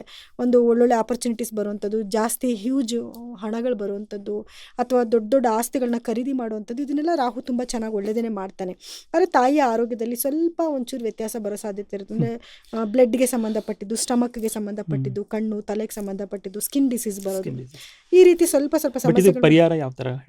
ಪರಿಹಾರ ಏನು ಅಂತಂದರೆ, ಒಂದು ನಾಗಾರಾಧನೆ ಮಾಡುವಂಥದ್ದು. ಅಂದರೆ ರಾಹು ಕಾಲದಲ್ಲಿ ನಾಗರ ದೇವಸ್ಥಾನ ಅಂತಂದರೆ ಅಶ್ವತ್ಥ ಕಟ್ಟೆನಲ್ಲಿ ಇರುತ್ತಲ್ಲ, ನವಗ್ರಹ ಇದು ಕಲ್ಲಿರುತ್ತಲ್ಲ, ನಾಗರ ಕಲ್ಲುಗಳಿರುತ್ತಲ್ಲ, ಅದಕ್ಕೆ ಹೋಗಿ ಏನು ಹಾಲು ಹಾಕಿ ಅಂದರೆ ಕೆಲವ್ರು ಏನು ಮಾಡ್ತಾರೆ, ಹಣ್ಣು ಹೂವು ಎಲ್ಲ ಇಟ್ಬಿಟ್ಟು ಅದ್ರ ಮೇಲೆ ಹಾಲು ಹಾಕಿ ಅದನ್ನು ಮುಸ್ರೆ ಕಟ್ಟಿಸಿ ಚರ್ಮ ರೋಗ ಇನ್ನಷ್ಟು ಜಾಸ್ತಿ ಮಾಡ್ಕೊಂಡ್ಬಿಡ್ತಾರೆ. ಹಾಗೆಲ್ಲ ಮಾಡಬಾರ್ದು. ಓಕೆ. ಅದನ್ನ ಸ್ವಚ್ಛವಾಗಿ ಹಾಕಬೇಕು. ಸ್ವಚ್ಛವಾಗಿ ಫಸ್ಟ್ ನೀರಿಂದ ತೊಳೆದು ತದನಂತರ ಹಾಲು ಏನಿದೆ ಅದನ್ನು ಹಾಕಿ ಒಂದು ಸ್ವಲ್ಪ ಹಿಡಿದಿಟ್ಕೊಂಡು ಅದಾದ್ಮೇಲೆ ಮತ್ತೆ ಅದನ್ನು ತೊಳೆದು ಅರಿಶಿನ ಹಚ್ಚಿ ಕುಂಕುಮ ಹಚ್ಚಿ ಅದಕ್ಕೆ ಏನು ಹೂವು ಹಾಕಿ ಆ ರೀತಿ ಮಾಡಬೇಕು. ಕೆಲವರು ಮಾಡಬೇಕು. ನೀವು ಗಣಪತಿ ಹಬ್ಬದ ದಿವಸ ಅಥವಾ ನಾಗರ ಪಂಚಮಿ ದಿವಸ ನೋಡಬೇಕು, ಎಲ್ಲ ಹಾಲು ಒಂದು ಕಡೆಯಿಂದ ಇವ್ರದ ಮೇಲೆ ಅವ್ರ ಮೇಲೆ ಇವ್ರು ಅಂತೆಲ್ಲ ಹಾಕಿ ಮುಸ್ರೆ ಕಟ್ಸಿಟ್ಟಿರ್ತಾರೆ. ಅವರು ಪರಿಹಾರ ಮಾಡ್ಕೊಳ್ಳೋಕೆ ಬಂದು ಇನ್ನೊಂದಷ್ಟು ದೋಷನ ಕಟ್ಕೊಂಡು ಹೋಗಿರ್ತಾರೆ. ದಯವಿಟ್ಟು ಹಂಗೆ ಮಾಡಬೇಡಿ. ಕೆಲವೊಂದು ಟೆಂಪಲ್ ನಾನು ನೋಡಿದ ಪ್ರಕಾರ ಅವ್ರು ಹಾಲು ವೇಸ್ಟ್ ಮಾಡಲ್ಲ. ಸೊ ಹಾಲು ಹಾಕಿದ ತಕ್ಷಣ ಒಂದು ಕೆಳಗಡೆ ಬೇರೆ ಒಂದು ಪಾತ್ರೆ ಇಟ್ಬಿಟ್ಟು ಅದರಲ್ಲಿ ಹಾಲು ಬರುತ್ತೆ. ಅದೇ ಹಾಲನ್ನ ಹೇಳ್ತಿರೋದು ಅಭಿಷೇಕ ಅಲ್ಲ. ಇವಾಗ ನೋಡಿ ನಾಗರ ಪಂಚಮಿ ಆಗ್ಬೋದು ಅಥವಾ ಶಿವರಾತ್ರಿ ಆಗ್ಬೋದು. ಇವಾಗ ನೀವು ಹಾಲು ಹಾಕಿದ ತಕ್ಷಣ ಅದು ವೇಸ್ಟ್ ಆಗ್ಲಾರಂತೆ ಅವರು ಸೇವ್ ಮಾಡ್ಕೊಂತಾರೆ, ಸ್ಟೋರ್ ಮಾಡ್ಕೊಂತಾರೆ. ಬಂದಾದ ಭಕ್ತಗಳಿಗೆ ಅದೇ ಹಾಲನ್ನ ಕೊಡ್ತಾರೆ ಆಸ್ ಅ ಪ್ರಸಾದ. ಕೊಡ್ತಾರೆ. ಇಲ್ಲ, ಹಂಗೆ ಮಾಡ್ಬೇಕು. ಭೂಮಿಗೆ ಬಿಟ್ಟು ಎಲ್ಲ ವೇಸ್ಟ್ ಮಾಡಬಾರ್ದು. ವೇಸ್ಟ್ ಮಾಡೋದು ಒಂದ್ ಕಡೆ ಇರ್ಲಿ, ಈ ತರ ಯಾರು ಮಾಡಕ್ ಹೇಳ್ತಾರೆ? ಏನು ದೇವ್ರನ್ನೆಲ್ಲ ಚೆನ್ನಾಗಿ ಹಾಕ್ಬಿಟ್ಟು ನಾಳೆಯಿಂದ ದೇವ್ರನ್ನ ನೋಡೋರೇ ಇರೋದಿಲ್ಲ, ಯಾರು ಇರೋದಿಲ್ಲ. ಅದು ಮುಸ್ರೆ ಕಟ್ಕೊಂಡು ನೋಡ್ಕೊಂಡು ಕೂತಿರುತ್ತೆ. ನಿಮ್ಗೆ ಸ್ಕಿನ್ ಡಿಸೀಸ್ ಬರ್ದಿರೆ ಇನ್ನೇನಾಗುತ್ತೆ, ಬಂದೇ ಬರುತ್ತಲ್ವಾ. ಸೊ ಹಂಗಾಗಿ ಆ ಥರ ಎಲ್ಲ ಮಾಡಕ್ ಹೋಗ್ಬೇಡಿ. ಮಾಡಿದ್ರೆ ಕ್ರಮಬದ್ಧವಾಗಿ ಮಾಡಿ, ಇಲ್ಲ ಮಾಡಕ್ಕೆ ಹೋಗ್ಬೇಡಿ. ಕೂತ್ ಜಾಗದಲ್ಲೇ ಪ್ರೇಯರ್ ಮಾಡ್ಕೊಂಡು ಸುಮ್ಮನಾಗ್ಬೇಡಿ. ಅದೇ ಸುಬ್ರಹ್ಮಣ್ಯ ಸ್ವಾಮಿನ ಆರಾಧನೆ ಮಾಡೋದಾಗಿರ್ಬೋದು, ಅಥವಾ ನಾನು ಈಗ ಹೇಳ್ದಂಗೆ ರಾಹುಕಾಲದಲ್ಲಿ ಯಾರು ಮಾಡ್ಬೇಕಿದೆ? ತಾಯಿ ಮಾಡ್ಬೇಕು ಅಥವಾ ಯಾರಿದ್ದಾರೆ ಇವ್ರ ಕೆಲಸ ಇವರೇ ಮಾಡ್ಲಿ ಸರ್. ಕೆಲವ್ರು ಏನ್ ಗೊತ್ತಾ, ಮನೇನೆಲ್ಲ ಅಯ್ಯೋ ನನ್ನ ಮಗನ್ಗೆ ದೇವ್ರ ಮೇಲೆ ಭಕ್ತಿ ಇಲ್ಲ, ಅವ್ನು ಮಾಡಲ್ಲ, ಅವ್ನ ಬದ್ಲಾಗಿ ನಾನು ಮಾಡ್ಲಾ, ನೀನ್ ಪುಣ್ಯ ಕಟ್ಟಿಸ್ಕೊಂತೀಯ, ಅವ್ನಿಗೇನ್ ಬರುತ್ತೆ ಸರ್. ಇವಾಗ ನೋಡಿ, ಈಗ ಈ ಬಂಧಗಳೆಲ್ಲ ನಾವು ಕಟ್ಕೊಂಡಿರೋದು ಇವಾಗ, ಆದ್ರೆ ನಮ್ ಸೋಲ್ ಬಂದು ಅದು ಜನ್ಮಾಂತರದಿಂದ ಬರ್ತಿರೋ ಅಂಥದ್ದು. ಹಳೆ ಜನ್ಮದಲ್ಲಿ ಯಾರೋ ತಂದೆ ತಾಯಿ ಆಗಿರ್ತಾರೆ, ಈ ಜನ್ಮದಲ್ಲಿ ಇನ್ಯಾರೋ ಆಗಿರ್ತಾರೆ, ಇನ್ಯಾರೋ ಇದಾಗಿರ್ತಾರೆ. ಹಾಗಾಗಿ ನಮಗೆ ನಾವೇ ಮಾಡ್ಕೋಬೇಕು. ನನಗೆ ಪ್ರಾಬ್ಲಮ್ ಇದ್ದಾಗ ನಾನೇ ಮಾಡಬೇಕು, ನನ್ನ ಮಗನಿಗೆ ಪ್ರಾಬ್ಲಮ್ ಇದ್ದಾಗ ಅವನೇ ಮಾಡಬೇಕು. ಅವನದನ್ನ ನಾನು ಮಾಡೋದು, ನಂದನ್ನ ಅವ್ನು ಮಾಡೋದು ಮಾಡಬಾರ್ದು. ಅವ್ರವರೇ ಮಾಡಿದಾಗ ಮಾತ್ರನೇ ಅದ್ರದ್ದು ಬೆನಿಫಿಟ್ಸ್ ಬರೋದು. ಇವಾಗ ಯಾರಿಗೆ ನಾನು ಹೇಳ್ತಾ ಇದ್ದೀನಿ, ತುಲಾ ರಾಶಿಯವ್ರಿಗೆ ಹೇಳ್ತಾ ಇದ್ದೀನಿ, ತುಲಾ ರಾಶಿಯವರೇ ಮಾಡಬೇಕು. ಆಯ್ತಾ? ಅಂದ್ರೆ ಇವಾಗ ಮಕ್ಳಿಗೆ ನೋವಾದಾಗ ನಿನಗೆ ಪ್ರಾಬ್ಲಮ್ ಆಗುತ್ತೆ ಅಂದಾಗ ನೀನೇ ಮಾಡು. ನಿನಗೆ ತಾನೇ ನೋವು ಆಗ್ತಾ ಇದೆ, ಮಾಡು, ನೀನೇ ಮಾಡು. ಆ ಥರ ಮಕ್ಳಿಗೆ ಇವಾಗ ಅವ್ರು ಯಾವುದು ಬೇರೆ ರಾಶಿ ಆಗಿರ್ತಾರೆ, ಅವ್ರ ರಾಶಿಗೆ ಅನುಗುಣವಾಗಿ ಅವ್ರಿಗೆ ಆಗ್ತಾ ಇರುತ್ತೆ, ಏನೇನು ಬೇಕೋ ಅದು ಆಗ್ತಾ ಇರುತ್ತೆ. ಆದರೆ ಅದ್ರ ಬಟ್ ಖಂಡಿತವಾಗ್ಲೂ ಅದು ಒಂದಕ್ಕೊಂದು ಕನೆಕ್ಟಿವಿಟಿ ಇದ್ದೇ ಇರುತ್ತೆ. ಈಗ ನಾನೇನು ಹೇಳಿದೆ, ಈಗ 7ನೇ ಮನೆಗೆ ಇರೋದ್ರಿಂದ ಈ ಥರ ಹೆಂಡ್ತಿಗೆ ಹಿಂಗೆ ಗಂಡಂಗೆ ಹಿಂಗೆ ಆಗುತ್ತೆ ಅಂತ ಹೇಳಿದೆ. ಬಟ್ ಅವ್ರಿಗೂ ಕೂಡ ಒಂದಲ್ಲ ಒಂದು ರೀತಿಯಲ್ಲಿ 6ನೇ ಮನೆಗೋ 8ನೇ ಮನೆಗೋ ಅದು ಕನೆಕ್ಟ್ ಆಗೇ ಆಗಿರುತ್ತೆ. ಸೊ ಈ ರೀತಿ ಒಂದು ಖಂಡಿತವಾಗ್ಲೂ ಭಗವಂತ ಎಲ್ಲ ಕಡೆಯಿಂದನೂ ಒಂದು ಜೋಡಣೆ ಮಾಡಿರ್ತಾನೆ. ನಾವು ಅನಲೈಸ್ ಮಾಡಿ ನೋಡಿದಾಗ ಅಷ್ಟೇ ಗೊತ್ತಾಗುತ್ತೆ, ಮೇಲ್ನೋಟಕ್ಕೆ ನಮಗೆ ಗೊತ್ತಾಗಿರೋದಿಲ್ಲ. ಇನ್ನು ಕೆಲವ್ರು ಏನು ಮಾಡ್ತಾರೆ, ಹೆಸರು ಬಲದ ಮೇಲೆ ಅವ್ರ ರಾಶಿ ಇದೆ ಅಂತ ಅನ್ಕೊಂಡ್ಬಿಟ್ಟಿರ್ತಾರೆ. ಯಾವುದೋ ಹೆಸರು ಇಟ್ಟಿರ್ತಾರೆ, ಡೇಟ್ ಆಫ್ ಬರ್ತ್ ಇರೋದಿಲ್ಲ ಕರೆಕ್ಟಾಗಿ, ನನ್ನ ಹೆಸರಿದೆ, ನನ್ನ ರಾಶಿ ಇದೆ ಅಂತ ಫಿಕ್ಸ್ ಆಗಿಬಿಟ್ಟಿರ್ತಾರೆ. ಅವ್ರಿಗೆ ಅದೇನು ನಡೀತಾನೆ ಇರೋದಿಲ್ಲ ಅವ್ರ ಜೀವನದಲ್ಲಿ. ಸೊ ಹಾಗೆಲ್ಲ ಮಾಡಬಾರ್ದು. ನಿಮ್ಮ ಡೇಟ್ ಆಫ್ ಬರ್ತ್ ಟೈಮಿಂಗ್ಸ್ ಮುಖಾಂತರನೇ ನೋಡ್ಕೊಂಡಾಗೇ ನಿಮ್ಮ ರಾಶಿ ಯಾವುದು ಮತ್ತು ನಕ್ಷತ್ರ ಯಾವುದು ಅಂತ ಗೊತ್ತಾಗೋದು. ಸುಮ್ಮನೆ ಕಾಟಾಚಾರಕ್ಕೆ ಮಾಡೋಕ್ಕೋಗ್ಬಿಡಿ. ಅದ್ರ ಬದಲು ನೀವು ರಾಶಿ ನಕ್ಷತ್ರ ಗೊತ್ತಿಲ್ದಂಗೆ ಸುಮ್ಮನೆ ಇದ್ಬಿಡಿ. ಆಯಿತಾ? ಯೂನಿವರ್ಸ್ಗೆ ಪ್ರೇಯರ್ ಮಾಡ್ಕೊಂಡು ಸುಮ್ಮನೆ ಇದ್ಬಿಡಿ. ಏನೇನೋ ಮಾಡೋಕ್ಕೋಗಿ ಇನ್ನೇನೇನೇನೋ ಆಗೋದು ಬೇಡ ಅಲ್ವಾ? ಖಂಡಿತ. ಇನ್ನು ಕೇತುವಿನ ಸಂಚಾರ ಅಂತ ನೋಡೋಕೆ ಹೋದಾಗ, ಕೇತು ಬಂದು 11ನೇ ಮನೆಯಲ್ಲಿ ಸಂಚಾರ ಮಾಡ್ತಾ ಇದ್ದಾರೆ. ಸೊ 11ನೇ ಮನೇಲಿ ಸಂಚಾರ ಮಾಡ್ತಿರೋದ್ರಿಂದ ಏನು ಅಂತಂದರೆ, ಸ್ವಲ್ಪ ಏನು ಕೆಲಸ ಕಾರ್ಯಗಳಲ್ಲಿ ಎಲ್ಲ ಕೆಲಸಗಳು ಮಾಡಿ ಇವರಿಗೆ ಲಾಭ ಬರೋ ಟೈಮಲ್ಲಿ ಸ್ವಲ್ಪ ಡಿಲೇ ಆಗುವಂಥದ್ದಾಗಿರ್ಬೋದು, ಅಥವಾ ಸ್ವಲ್ಪ ಕೆಲಸಗಳು ಮುಂದೂಡೋದಾಗಿರ್ಬೋದು, ಅಥವಾ ಏನಾದರೂ ಒಂದು ಕೆಲಸಕ್ಕೆ ಕೈ ಇಟ್ಟರೆ ಆ ಕೆಲಸ ಆಗದಿರಾ ಒಂದೆರಡು ಅಟೆಂಪ್ಟ್ ಆದಮೇಲೆ ಕೆಲಸ ಆಗೋದಾಗಿರ್ಬೋದು. ಈ ರೀತಿ ಸ್ವಲ್ಪ ಸಮಸ್ಯೆಗಳಾಗುತ್ತೆ. ಆದರೆ ಒಳ್ಳೆ ಜ್ಞಾನ ಕೊಡ್ತಾನೆ, ಒಳ್ಳೆ ಅಭಿವೃದ್ಧಿ ಕೊಡ್ತಾನೆ.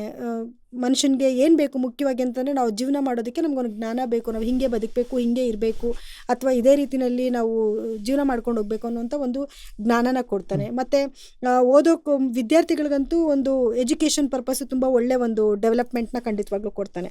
ಸೊ 11ನೇ ಮನೆಯಿಂದ ತಿರ್ಗಿ 10ನೇ ಮನೆಗೆ ಸಂಚಾರ ಮಾಡಿದಾಗ ಕೆಲಸ ಕಾರ್ಯಗಳಲ್ಲಿ ಸ್ವಲ್ಪ ಅಡೆತಡೆಗಳನ್ನ ಕೊಟ್ಟರು, ಯಾರೆಲ್ಲ ಆಧ್ಯಾತ್ಮಿಕವಾಗಿ ಕೆಲಸ ಮಾಡ್ತಾರೆ ಅವ್ರಿಗೆ ತುಂಬ ಯಶಸ್ಸನ್ನ ಖಂಡಿತವಾಗ್ಲೂ ಕೊಡ್ತಾನೆ.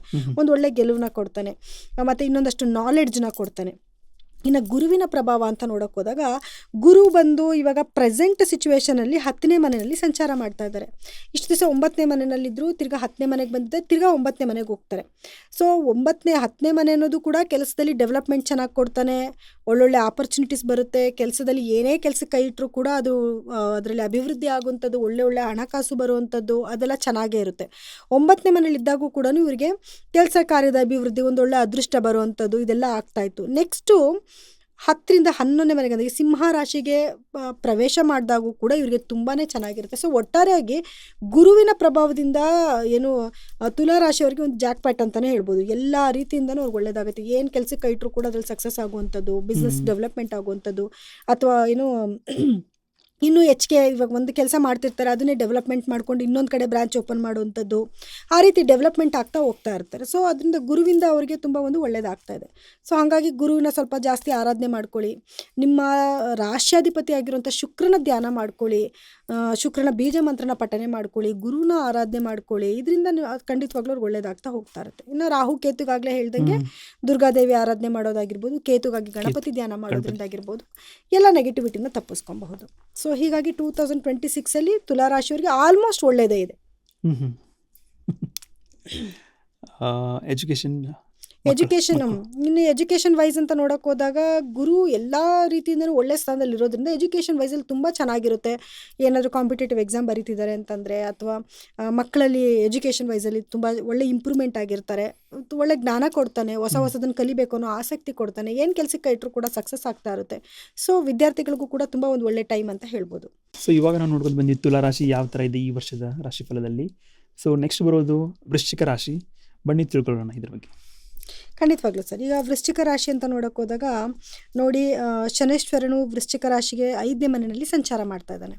ಸೊ 5ನೇ ಮನೆ ಅಂತ ಬಂದಾಗ ಏನಾಗುತ್ತೆ, ಸ್ವಲ್ಪ ಮಕ್ಕಳನ್ನ ಸೂಚಿಸುವಂಥ ಮನೆ ಆಗಿರುತ್ತೆ. ಸೊ ಅದೃಷ್ಟದ ಮನೆ ಕೂಡ ಆಗಿರುತ್ತೆ. ಸೊ ಈ 5ನೇ ಮನೆಯಿಂದ ಇವ್ರಿಗೇನು ಶನೇಶ್ವರ ಸಂಚಾರ ಮಾಡ್ತಾ ಇರೋದ್ರಿಂದ ಸ್ವಲ್ಪ ಮಕ್ಕಳ ಆರೋಗ್ಯದಲ್ಲಿ ಒಂಚೂರು ಏರುಪೇರುಗಳಾಗ್ಬೋದು.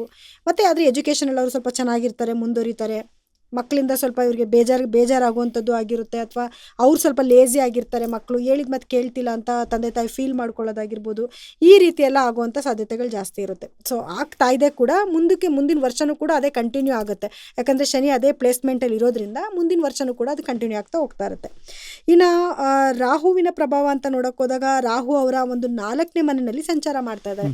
ಸೊ ಈಗ ಪ್ರೆಸೆಂಟ್ ಏನಾಗಿರುತ್ತೆ ಅಂತಂದರೆ, ಅವರ ತಾಯಿಯ ಆರೋಗ್ಯದಲ್ಲಿ ಸ್ವಲ್ಪ ಏರುಪೇರುಗಳಾಗಿರುವಂಥ ಸಾಧ್ಯತೆಗಳಿರುತ್ತೆ. ಆದರೆ ಭೂಮಿಗೆ ಸಂಬಂಧಪಟ್ಟಿದ್ದ ವ್ಯವಹಾರದಲ್ಲಿ ತುಂಬ ಚೆನ್ನಾಗಿರುತ್ತೆ ಅವ್ರಿಗೆ. ಒಂದು ಒಳ್ಳೆ ಏನೇ ಕೆಲಸಕ್ಕೆ ಕೈ ಇಟ್ಟರು ಕೂಡ, ಭೂಮಿಗೆ ಸಂಬಂಧಪಟ್ಟಿದ್ದ ಕೆಲಸ ಕೊಟ್ಟರು ಕೈ ಇಟ್ಟರು ಕೂಡ ರಾಹು ಯಥೇಚ್ಛವಾಗಿ ಕೊಡ್ತಾ ಇರ್ತಾನೆ. ಅಂದರೆ ಹೆಚ್ಚು ಒಂದು ಲಾಭ ಕೊಡುವಂಥದ್ದು, ಒಳ್ಳೆ ಆಪರ್ಚುನಿಟಿ ಕೊಡುವಂಥದ್ದು, ಅಥವಾ ಏನಾದರೂ ವೆಹಿಕಲ್ಸ್ ಏನಾದ್ರು ತೊಗೊತೀನಿ, ಕಾರು ಅದು ಇದು ತೊಗೊಳಕ್ಕೆ ಹೋಗ್ತೀನಿ ಅಂತಂದರೆ ಅದರಲ್ಲೂ ಕೂಡ ಒಂದು ಒಳ್ಳೆ ಇದು ಸಿಗುವಂಥದ್ದು, ಅಥವಾ ತೊಗೊಳಕ್ಕೆ ಹೋಗೋದು, ಅದಕ್ಕೋಸ್ಕರ ದುಡಿಯೋ ಅಂಥದ್ದು, ಈ ರೀತಿ ಎಲ್ಲ ಆಗುತ್ತೆ. ಆದರೆ ಸುಖ ಸ್ಥಾನ ಅಂತ ಕೂಡ ಹೇಳ್ತೀವಿ. ರಾಹು 4ನೇ ಮನೇಲಿ ಕೂತಿರೋದ್ರಿಂದ ಸ್ವಲ್ಪ ಎಲ್ಲೋ ಒಂಚೂರು ನಿದ್ದೆ ಡಿಸ್ಟರ್ಬ್ ಆಗುವಂಥದ್ದು, ಗಂಡ ಹೆಂಡತಿ ಮಧ್ಯದಲ್ಲಿ ಸ್ವಲ್ಪ ಭಿನ್ನಾಭಿಪ್ರಾಯಗಳು ಬರುವಂಥದ್ದು, ಈ ರೀತಿ ಆಗೋ ಚಾನ್ಸಸ್ ಇರುತ್ತೆ. ಸೊ ರಾಹು ಮತ್ತು 3ನೇ ಮನೆಗೆ ಬಂದಾಗ ಇವ್ರಿಗೊಂದು ಒಳ್ಳೆ ಧೈರ್ಯ ಚೆನ್ನಾಗಿ ಬರುತ್ತೆ. ಏನೇ ಕೆಲಸಕ್ಕೆ ಕೈ ಇಡ್ತೀನಿ ಅಂತಂದ್ರೂ ಧೈರ್ಯವಾಗಿ ಮುನ್ನುಗ್ಕೊಂಡು ಹೋಗುವಂಥದ್ದು, ಏನು ಕೆಲಸಕ್ಕೆ ಕೈ ಕಾನ್ಫಿಡೆಂಟ್ ಚೆನ್ನಾಗಿರುತ್ತೆ, ಸಕ್ಸಸ್ ಆಗುತ್ತೆ.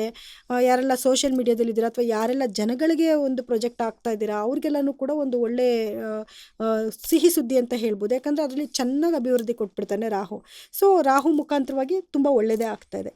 ಇನ್ನು ಕೇತುವಿನ ಪ್ರಭಾವ ಅಂತ ನೋಡೋಕೆ ಹೋದಾಗ, ಈಗ ಪ್ರೆಸೆಂಟು ಕೇತು ಬಂದು ಅವರ 10ನೇ ಮನೆಯಲ್ಲಿ ಸಂಚಾರ ಮಾಡ್ತಾ ಇದ್ದಾರೆ.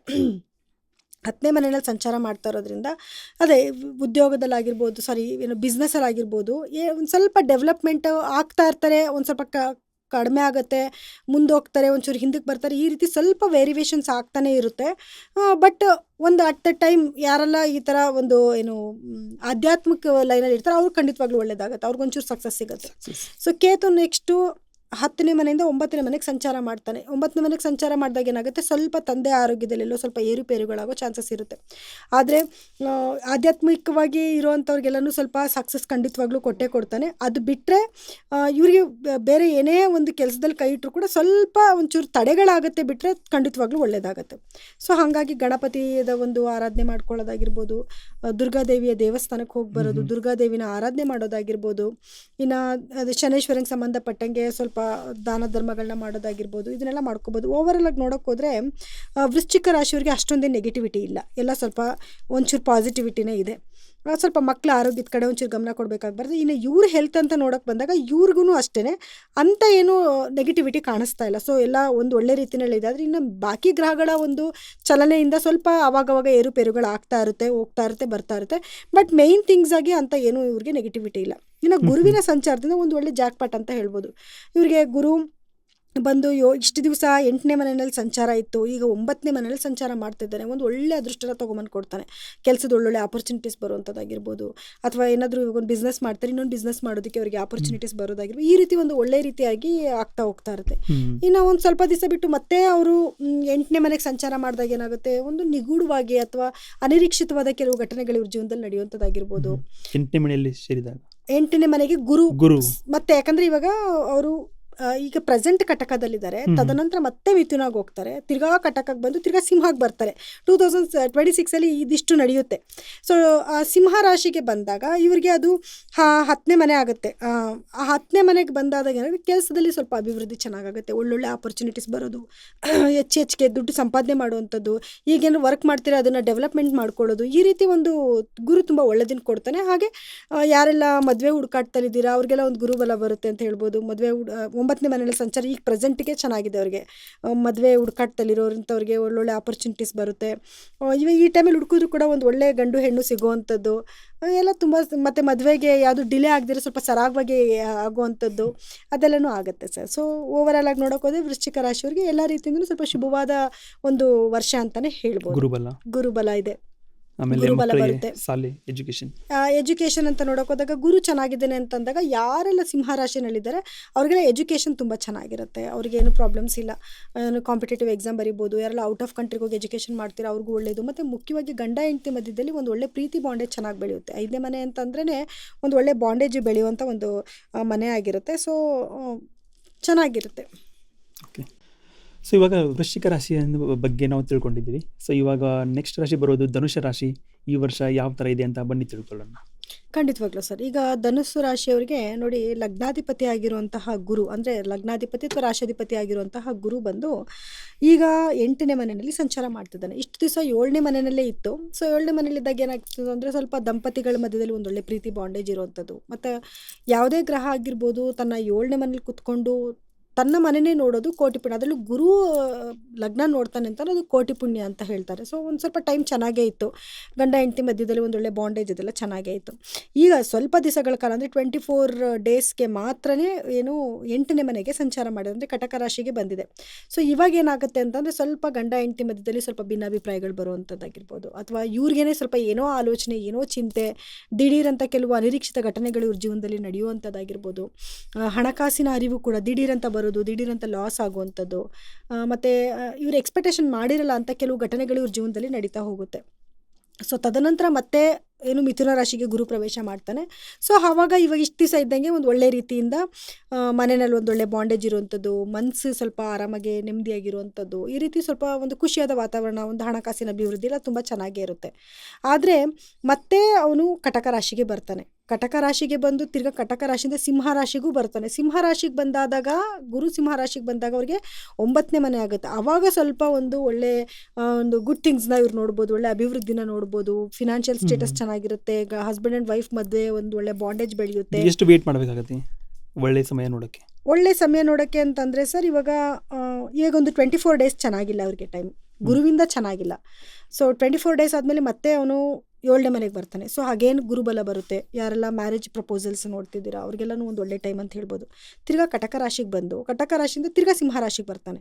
ಸಿಂಹ ರಾಶಿಗೆ ಬರೋವರೆಗೂ ಅಷ್ಟೊಂದೇನು ಟೈಮ್ ಚೆನ್ನಾಗಿರಲ್ಲ. ಕಟಕ ರಾಶಿನಲ್ಲಿ ಗುರು ಇರೋ ತನಕ ಇವ್ರಿಗೇನು ಅಷ್ಟು ಟೈಮ್ ಚೆನ್ನಾಗಿರಲ್ಲ. ವೈ ಬಿಕಾಸ್ ಇವ್ರಿಗೆ 8ನೇ ಮನೆ ಆಗುತ್ತೆ. 8ನೇ ಮನೆಯಲ್ಲಿ ಇವರ ಲಗ್ನಾಧಿಪತಿನ 8ನೇ ಮನೆಯಲ್ಲಿ ಸಂಚಾರ ಮಾಡ್ತಾ ಇರೋದ್ರಿಂದ ಆಗಲೇ ಹೇಳ್ದಂಗೆ ಸ್ವಲ್ಪ ಅನಿರೀಕ್ಷಿತ ಘಟನೆಗಳು ಸ್ವಲ್ಪ ನಡೀತಾ ಹೋಗ್ತಾ ಇರುತ್ತೆ ಇವ್ರ ಜೀವನದಲ್ಲಿ. ಲಾಭನೂ ಆಗ್ಬೋದು, ನಷ್ಟನೂ ಆಗ್ಬೋದು. ಗುರು ಇವ್ರಿಗೆ ಯಾವ ಥರ ಪ್ಲೇಸ್ಮೆಂಟಲ್ಲಿ ಕೂತಿದ್ದಾನೆ ಅನ್ನೋದ್ರ ಮೇಲೆ ಡಿಪೆಂಡ್ ಆಗುತ್ತೆ. ಸೊ ದಟ್ ಮತ್ತೆ ಅವರು 9ನೇ ಮನೆಗೆ ಸಂಚಾರ ಮಾಡಿದಾಗ ಅಗೇನ್ ಇವರಿಗೆ ಗುರುಬಲ ಬರುತ್ತೆ. ಮದುವೆ ಕಾರ್ಯಗಳಿಗೆಲ್ಲರೂ ಒಳ್ಳೆಯದು. ಮತ್ತು ಯಾರೆಲ್ಲ ಗೃಹ ಪ್ರವೇಶಗಳು ಮಾಡ್ಕೊಬೇಕು, ಏನೆಲ್ಲ ಮನೇಲಿ ಹೋಮ ಮಾಡಿಸ್ಬೇಕು, ಎಲ್ಲದಕ್ಕೂ ಕೂಡ ಒಂದು ಗುಡ್ ಟೈಮ್ ಅಂತಲೇ ಹೇಳ್ಬೋದು. ಆದರೆ ಗುರು ಸ್ವಲ್ಪ ದಿವಸಗಳ ಕಾಲ ಕಂಬಸ್ಟ್ ಆಗ್ತಾನೆ, ಅಂದರೆ ಸೂರ್ಯನ ಶಾಖಕ್ಕೆ ಸುಟ್ಟು ಹೋಗ್ತಾನೆ. ಆ ಸಮಯದಲ್ಲಿ ಮಾತ್ರ ಯಾವುದೇ ಮದುವೆ ಕಾರ್ಯಗಳು ಆಗಿರ್ಬೋದು, ಯಾವುದೇ ಶುಭ ಕಾರ್ಯಗಳನ್ನ ಮಾಡದೇ ಇರೋದೇ ಮಾಡಬಾರ್ದು ಕೂಡ. ಮಾಡದೇ ಇರೋದೇ ಒಳ್ಳೆಯದು. ಕೆಲವರು ಕೇಳಲ್ಲ, ಅಯ್ಯೋ ಪರವಾಗಿಲ್ಲ ನಾನು ಅವಾಗೇ ಮಾಡ್ತೀನಿ ಅಂತಂದರೆ ಅದು ಅವ್ರಿಷ್ಟ, ನಾವೇನು ಹೇಳೋಕ್ಕಾಗೋದಿಲ್ಲ. ಇನ್ನು ರಾಹುವಿನ ಪ್ರಭಾವ ಅಂತ ನೋಡೋಕೆ ಹೋದಾಗ 3ನೇ ಮನೆಯಲ್ಲಿ ರಾಹು ಈಗ ಪ್ರೆಸೆಂಟ್ ಸಂಚಾರ ಮಾಡ್ತಿದ್ದಾರೆ. ಇಯರ್ ಎಂಡಿಂಗಲ್ಲಿ 2026 ಎಂಡಲ್ಲಿ ಬಂದು 2ನೇ ಮನೆಗೆ ಬರ್ತಾರೆ. ಸೊ ಈ 3ನೇ ಮನೇಲಿ ಸಂಚಾರ ಮಾಡ್ತಿರೋದ್ರಿಂದ ಇವ್ರಿಗೆ ಏನಂತಂದರೆ, ಇವ್ರು ಏನೇ ಒಂದು ಸೋಷಿಯಲ್ ಮೀಡಿಯಾದಲ್ಲಾಗಿರ್ಬೋದು ಅಥವಾ ಜನಗಳಿಗೆ ಪ್ರೊಜೆಕ್ಟ್ ಆಗ್ತಿರೋ ಪ್ರತಿಯೊಬ್ಬರು ಕೂಡ ತುಂಬ ಫೇಮಸ್ ಆಗ್ತಾರೆ. ಒಳ್ಳೆ ಅಭಿವೃದ್ಧಿ ಆಗುತ್ತೆ, ಅದರಿಂದ ಒಂದು ಒಳ್ಳೆ ಧನಲಾಭ ಆಗುವಂಥದ್ದು. ಮುಖ್ಯವಾಗಿ ಹಣಕಾಸು ಸಂಪಾದನೆಗಿಂತ ಜನಗಳಿಗೆ ಇವರು ತೋರ್ಪಡ್ಕೊತಾರೆ. ಅಂದರೆ ಜನಗಳು ಇವ್ರನ್ನ ರೆಕಗ್ನೈಸ್ ಮಾಡುವಂಥ ಒಂದು ಸ್ಟೇಟಸ್ಗೆ ಇವ್ರು ಹೋಗ್ತಾರೆ. ಸೊ ಫಸ್ಟ್ ಜನಗಳನ್ನ ಒಂದು ಸಂಪಾದನೆನ ಇವ್ರು ಚೆನ್ನಾಗಿ ಮಾಡ್ಕೊತಾರೆ. ಅಂದರೆ ಯಾರೆಲ್ಲ ಈ ಲೈನಲ್ಲಿ ಇದ್ದೀರಾ ಅವ್ರಿಗೆ ಹೇಳ್ತಾ ಇದ್ದೀನಿ. ಮತ್ತು ಏನೇ ಕೆಲಸ ಮಾಡಿದ್ರು ಕೂಡ ಧೈರ್ಯವಾಗಿ ಡಿಸಿಷನ್ ತೊಗೊಳ್ಳೋದಾಗಿರ್ಬೋದು, ಧೈರ್ಯವಾಗಿ ಎಲ್ಲ ಕೆಲಸಗಳನ್ನ ಮಾಡೋದಾಗಿರ್ಬೋದು, ಇದನ್ನೆಲ್ಲ ಮಾಡ್ತಾ ಇರ್ತಾರೆ. ಸೊ ಸೆಕೆಂಡ್ ಹೌಸ್ಗೆ ಬಂದಾಗ ಏನಾಗುತ್ತೆ, ಫಿನಾನ್ಷಿಯಲ್ ಸ್ಟೇಟಸ್ ಮೇಲೆ ಕೆಲವೊಂದು ಸತಿ ಹೊಡ್ತಾ ಬೀಳುತ್ತೆ, ಕೆಲವೊಂದು ಸತಿ ಸಕ್ಸಸ್ ಕೂಡ ಆಗುತ್ತೆ. ಯಾಕೆ ಅಂತಂದರೆ, ನಾನು ಆಗಲೇ ಹೇಳ್ದಂಗೆ ರಾಹು ಎಲ್ಲನೂ ಜಾಸ್ತಿನೂ ಕೊಡ್ತಾನೆ, ಹಾಗೆ ಕಷ್ಟ ಕೊಟ್ಟರು ಜಾಸ್ತಿ ಕೊಡ್ತಾನೆ, ಸುಖ ಕೊಟ್ಟರು ಜಾಸ್ತಿ ಕೊಡ್ತಾನೆ. ದಿಢೀರಂಥ ಧನಲಾಭ ಆಗುವಂಥದ್ದು, ಹೆಚ್ಚು ಹೆಚ್ಚು ಹಣ ಸಂಪಾದನೆ ಮಾಡುವಂಥದ್ದು, ಅದು ಯೋಚನೆ ನೀವು ಎಕ್ಸ್ಪೆಕ್ಟೇಷನ್ನೇ ಮಾಡಿರಲ್ಲ ನಿಮಗೆ ಹೆಂಗೆ ಹಣ ಬರ್ತಾ ಇದೆ ಅಂತ, ಆ ರೀತಿಯಲ್ಲಿ ಕೊಟ್ಬಿಡ್ತಾನೆ. ಆದರೆ ಎಲ್ಲೋ ಒಂದು ಕಡೆ ಈ ಕುಟುಂಬನ ಸ್ವಲ್ಪ ಹಾಳು ಮಾಡ್ತಾನೆ. ಅಂದರೆ ಕುಟುಂಬದ ಮಧ್ಯದಲ್ಲಿ ಸ್ವಲ್ಪ ಜಗಳಗಳು ತೊಗೊಂಬರೋದು, ಭಿನ್ನಾಭಿಪ್ರಾಯಗಳಾಗೋದು, ಅಥವಾ ಕುಟುಂಬದಲ್ಲಿ ಯಾರಿಗಾನೊಬ್ಬರಿಗೆ ಕಾಯಿಲೆ ಬಂದುಬಿಡುವಂಥದ್ದು, ಈ ರೀತಿ ಸ್ವಲ್ಪ ಒಂಚೂರು ನೆಗೆಟಿವಿಟಿ ಆಗುತ್ತೆ. ಯಾವಾಗ ಡಿಸೆಂಬರ್ ಆದಮೇಲೆ, ಅದಿನ್ನು 18 ಮಂತ್ಸ್ ಇರುತ್ತೆ. ಡಿಸೆಂಬರ್ ಆಗಿ ಅದರಿಂದ 18 ಮಂತ್ಸಲ್ಲಿ ಈ ಗುರುವಿನ ಪ್ರಭಾವನ 2027 ಅದನ್ನು ಹೇಳಿದ್ರೆ ಚೆನ್ನಾಗಿರುತ್ತೆ ಅನ್ಕೋತೀನಿ. ಬಟ್ 2026 ಆಲ್ಮೋಸ್ಟ್ ನಿಮಗೆ ನವೆಂಬರ್ ಮಂತ್ ತನಕನೂ ಕೂಡ ಗುರು ಸ್ಟೇಟಸ್ಸಿಂದ ನಿಮಗೆ ಚೆನ್ನಾಗೇ ಇರುತ್ತೆ. ಅವರಿಗೆ ಏನು ಅಂತ ಏನೂ ಕೆಡಕಿಲ್ಲ. ಸೊ ಧನುರಾಶಿಯವರಿಗೆ ರಾಹುವಿನ ಒಂದು ಪ್ರಭಾವದಿಂದ ಚೆನ್ನಾಗೇ ಇರುತ್ತೆ. ಇನ್ನು ಗುರು ನಾನು ಆಗಲೇ ಹೇಳಿದೆ. ಇನ್ನು ಶನಿಯ ಪ್ರಭಾವ ಅಂತ ನೋಡೋಕೆ ಹೋದಾಗ ಶನಿ 4ನೇ ಮನೆಯಲ್ಲಿ ಸಂಚಾರ ಮಾಡ್ತಾ ಇದ್ದಾರೆ, ಮತ್ತು ಶನಿ ದೃಷ್ಟಿ ಕೂಡ ಇದೆ. ಏನು ಇವರ ರಾಶಿ ಮೇಲೆ ಶನಿ ದೃಷ್ಟಿ ಇದೆ. ಅಂದರೆ ಇದು ಏನು ಇಂಡಿಕೇಟ್ ಮಾಡುತ್ತೆ ಅಂದರೆ, ಸ್ವಲ್ಪ ಡಿಲೇ, ಏನೇ ಕೆಲಸ ಕೈ ಇಟ್ಟರು ಕೂಡ ನಿಧಾನ ಆಗೋದು, ಏನೋ ಒಂದು ಆಲೋಚನೆ ಮಾಡುವಂಥದ್ದು, ಲೇಜಿನೆಸ್ಸು, ಏನೇ ಕೆಲಸ ಮಾಡೋಕ್ಕೋದ್ರೆ ಅಯ್ಯೋ ನಾಳೆ ಮಾಡೋಣ ಬಿಡು, ಅಯ್ಯೋ ನಾಡಿದ್ದು ಮಾಡೋಣ ಬಿಡು ಅಂತ ಕೆಲಸಗಳನ್ನ ಮುಂದಕ್ಕೆ ಹಾಕ್ಕೊಂಡು ಹೋಗ್ತಾ ಇರೋವಂಥದ್ದು. ಆದರೆ ಇವರು ಅದನ್ನು ಏನು ಧೈರ್ಯವಾಗಿ ಎಲ್ಲ ಡಿಸಿಷನ್ ತೊಗೊಬೇಕು, ಇಲ್ಲ ನಾನು ಮಾಡಲೇಬೇಕು ಅಂತ ಇವರೇ ಎಬ್ಬರಿಸ್ಕೊಂಡು ಈಚೆ ಕಡೆ ಹೋಗಬೇಕು. ಕೆಲವ್ರಿಗೇನಾಗಿರುತ್ತೆ, ಮನೆಯಲ್ಲಿ ಕೆಲವರು ಏನೋ ಇದನ್ನು ತಿಳ್ಕೊಂಡಿರ್ತಾರೆ, ಇವ್ರ ಕ್ಯಾರೆಕ್ಟರ್ ಹಿಂಗೆ ಇದೆ, ಇವ್ರಿಗೆ ಸ್ವಲ್ಪ ಪುಷ್ ಮಾಡಿದ್ರೆ ಕೆಲಸ ಮಾಡ್ತಾರೆ ಅಂತ. ಕೆಲವ್ರ ಮನೇಲಿ ಯಾರು ಏನೂ ಹೇಳೋದೇ ಇಲ್ಲ, ಅಂಥವ್ರು ಅವರೇ ಡಿಸಿಷನ್ ತೊಗೋಬೇಕು, ಇಲ್ಲ ನಾನು ಎದ್ದೊಳ್ಬೇಕು, ನಾನು ಮಾಡಬೇಕು, ನನ್ನ ಕೆಲಸನ ಮುಂದುವರಿಸಬೇಕು ಅಂತ ಇವರೇ ಸ್ವಲ್ಪ ಮೋಟಿವೇಟ್ ಮಾಡಿಕೊಂಡು ಈಚೆ ಕಡೆ ಹೋಗಿ ಕೆಲಸ ಮಾಡಬೇಕು. ಸೊ ಅವಾಗ ಏನಾಗುತ್ತೆ, ಒಳ್ಳೆಯದೇ ಆಗುತ್ತೆ. ಸ್ವಲ್ಪ ತಾಯಿ ಆರೋಗ್ಯದಲ್ಲಿ ಒಂಚೂರು ಏರುಪೇರುಗಳಾಗೋ ಸಾಧ್ಯತೆಗಳಿರುತ್ತೆ. ಮತ್ತು ಏನಾದ್ರು ಭೂಮಿಗೆ ಸಂಬಂಧಪಟ್ಟಿದ್ದ ಕೆಲಸಗಳು ಕೈ ಇಟ್ಟಾಗ ಸಮ್ಟೈಮ್ಸ್ ಡಿಲೇ ಆಗುತ್ತೆ. ಏನೇ ಕೆಲಸ ಒಂದು ರಿಜಿಸ್ಟ್ರ್ ಮಾಡಿಸ್ಕೊಬೇಕು ಅಂತಂದರೆ ಅದನ್ನು 2 ತಿಂಗಳು ಮುಂದಕ್ಕೆ ಹೋಗ್ಬಿಡೋದು, ಅಥವಾ ಕರೆಕ್ಟ್ ಟೈಮ್ಗೆ ದುಡ್ಡು ಕಾಸು ಹೊಂದಾಣಿಕೆ ಆಗದೇ ಇರುವಂಥದ್ದು, ಈ ರೀತಿ ಸ್ವಲ್ಪ ಡಿಲೇ ಆಗುತ್ತೆ. ಬಟ್ ಕೆಲಸ ಆಗೇ ಆಗುತ್ತೆ, 100% ಕೆಲಸ ಆಗುತ್ತೆ, ಸ್ವಲ್ಪ ಡಿಲೇ ಆಗುತ್ತೆ ಅಷ್ಟೇ. ಇನ್ನು ಕೇತುವಿನ ಪ್ರಭಾವ ಅಂತ ನೋಡೋಕೆ ಹೋದಾಗ, ಈಗ ಪ್ರೆಸೆಂಟ್ ಕೇತು ಬಂದು 9ನೇ ಮನೆಯಲ್ಲಿ ಸಂಚಾರ ಮಾಡ್ತಾ ಇದ್ದಾರೆ. ಸ್ವಲ್ಪ ತಂದೆ ಆರೋಗ್ಯದಲ್ಲಿ ಏರುಪೇರುಗಳಾಗೋ ಚಾನ್ಸಸ್ ಇರುತ್ತೆ. ಬಟ್ ಇವರು ಆಧ್ಯಾತ್ಮಿಕವಾಗಿ ಸ್ವಲ್ಪ ಆಲೋಚನೆ ಮಾಡುವಂಥದ್ದು, ಏನಾದರೂ ದೇವಸ್ಥಾನಗಳಿಗೆ ಟ್ರಾವೆಲ್ ಮಾಡುವಂಥದ್ದು, ಈ ರೀತಿ ಎಲ್ಲನೂ ಆಗುತ್ತೆ. ಇನ್ನು ಅದೇ 9ನೇ ಮನೆಯಿಂದ 8ನೇ ಮನೆಗೆ ಸಂಚಾರ ಮಾಡಿದಾಗ ಸ್ವಲ್ಪ ಆಪ್ರೇಷನ್ಸ್ ಆಗುವಂಥ ಚಾನ್ಸಸ್ ಇರುತ್ತೆ. ಅನಿರೀಕ್ಷಿತ ಘಟನೆಗಳು ಕೆಲವೊಂದು ನಡೆಯುವಂಥ ಚಾನ್ಸಸ್ ಇರುತ್ತೆ. ಅದರಿಂದ ಸ್ವಲ್ಪ ಮನಸ್ಸಿಗೆ ಬೇಸರ ಆಗುವಂಥದ್ದು. ಸಮ್ಟೈಮ್ಸ್ ಗುಡ್ ಥಿಂಗ್ಸ್ನೂ ಕೊಡ್ತಾನೆ, ಸಮ್ಟೈಮ್ಸ್ ಬ್ಯಾಡ್ ಥಿಂಗ್ಸ್ನೂ ಕೂಡ ಕೊಡ್ತಾನೆ. ಸೊ ನಾವು ಹೆಂಗೆ ಅದನ್ನು ತೊಗೋಬೇಕಾಗಿ ಬರುತ್ತೆ, ಹಿಂಗೆ ಅಂತ ಹೇಳೋಕ್ಕಾಗೋದಿಲ್ಲ. ಕೇತು ಅವರ ಜಾತಕದಲ್ಲಿ ಯಾವ ಪ್ಲೇಸ್ಮೆಂಟಲ್ಲಿ ಕೂತಿರ್ತಾರೋ ಆ ಒಂದು ಪರಿಣಾಮನ ಖಂಡಿತವಾಗ್ಲೂ ಕೊಡ್ತಾನೆ. ಇಲ್ಲಿ ಅಂತ ನೋಡೋಕೆ ಹೋದಾಗ ಏನಾಗುತ್ತೆ, 8ನೇ ಮನೇಲಿ ಆಲ್ಮೋಸ್ಟ್ ನೆಗೆಟಿವಿಟಿನೂ ಕೊಡ್ತಾನೆ. ಅಂದರೆ ಸ್ವಲ್ಪ ಏನು ಅನಿರೀಕ್ಷಿತ ಘಟನೆಗಳು ನಡೆಯೋದು, ಮನಸ್ಸಿಗೆ ಬೇಸರ ಆಗುವಂಥದ್ದು, ನಿದ್ದೆ ಪ್ರಾಬ್ಲಮ್ ಆಗುವಂಥದ್ದು, ಏನೋ ನಿಮಗೆ ಇಷ್ಟ ಇಲ್ಲದೆ ಇರೋಂಥ ಕೆಲವೊಂದನ್ನ ಕೇಳಬೇಕಾಗಿ ಬರುವಂಥದ್ದು, ಸಮ್ಟೈಮ್ಸ್ ಒಳ್ಳೆಯದು ಕೂಡ ಆಗುತ್ತೆ. ಒಂದು ಅನಿರೀಕ್ಷಿತವಾದ ಹಣ ಬರುವಂಥದ್ದು, ಯಾರೆಲ್ಲ ಏನು ಆಧ್ಯಾತ್ಮಿಕವಾದ ಲೈನಲ್ಲಿರ್ತಾರೆ ಅವರಿಗೆಲ್ಲ ತುಂಬ ಒಳ್ಳೆಯದಂತೂ ಖಂಡಿತ ಆಗ್ತಾ ಇರುತ್ತೆ. ಇನ್ನು ಇವಿಷ್ಟು ಧನುಸ್ಸು ರಾಶಿಯವರ ಒಂದು ಫಲಾನುಫಲಗಳಾಗಿತ್ತು.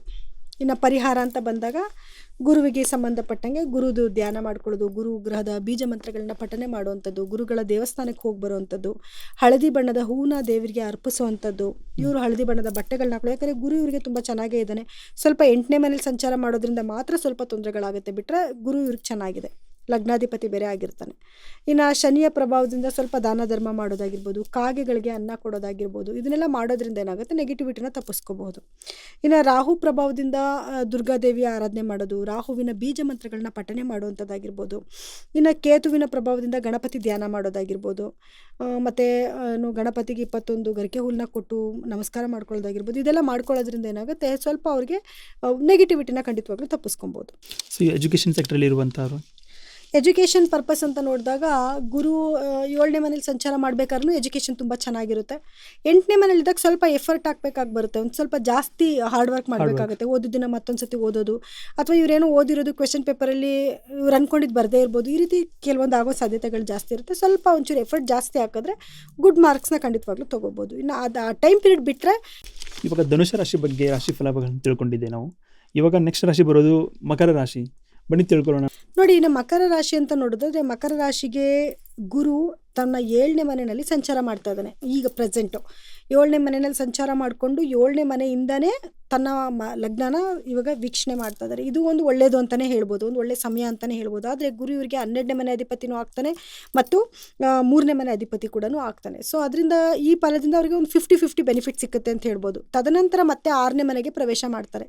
ಸೊ ಅವಾಗ ಏನಾಗುತ್ತೆ ಅಂದರೆ ಸ್ವಲ್ಪ ಶತ್ರುಗಳ ಕಾಟ ಜಾಸ್ತಿ ಆಗುವಂಥದ್ದಾಗಿರ್ಬೋದು. ಆದರೆ ಶತ್ರುಗಳ ಮುಂದೆ ಇವರಿಗೆ ಜಯ ಅಂತೂ ಖಂಡಿತವಾಗ್ಲೂ ಸಿಕ್ಕತ್ತೆ. ಶತ್ರುಗಳ ಕಾಟ ಜಾಸ್ತಿ ಆಗೋದಾಗಿರ್ಬೋದು, ಅಥವಾ ಏನೋ ಕೆಲಸ ಕಾರ್ಯಗಳಲ್ಲಿ ಸ್ವಲ್ಪ ತಡೆ ಆಗೋದಾಗಿರ್ಬೋದು, ಅಥವಾ ಮತ್ತು ಕಾಯಿಲೆಗಳು ಬರುವಂಥದ್ದಾಗಿರ್ಬೋದು. ಅಂದರೆ ಸ್ವಲ್ಪ ಶುಗರು, BP ಇಂಥದ್ದೇನಾದ್ರು ಕೆಲವೊಂದು ಕಾಣಿಸ್ಕೊಳ್ಳುವಂಥ ಸಾಧ್ಯತೆಗಳು ಜಾಸ್ತಿ ಇರುತ್ತೆ. ಅದು ಬಿಟ್ಟರೆ ಇವರಿಗೆ ಗುರುವಿನ ಒಂದು ಪ್ರಭಾವದಿಂದ ಈಗ ಪ್ರೆಸೆಂಟ್ ತುಂಬ ಚೆನ್ನಾಗಿದೆ.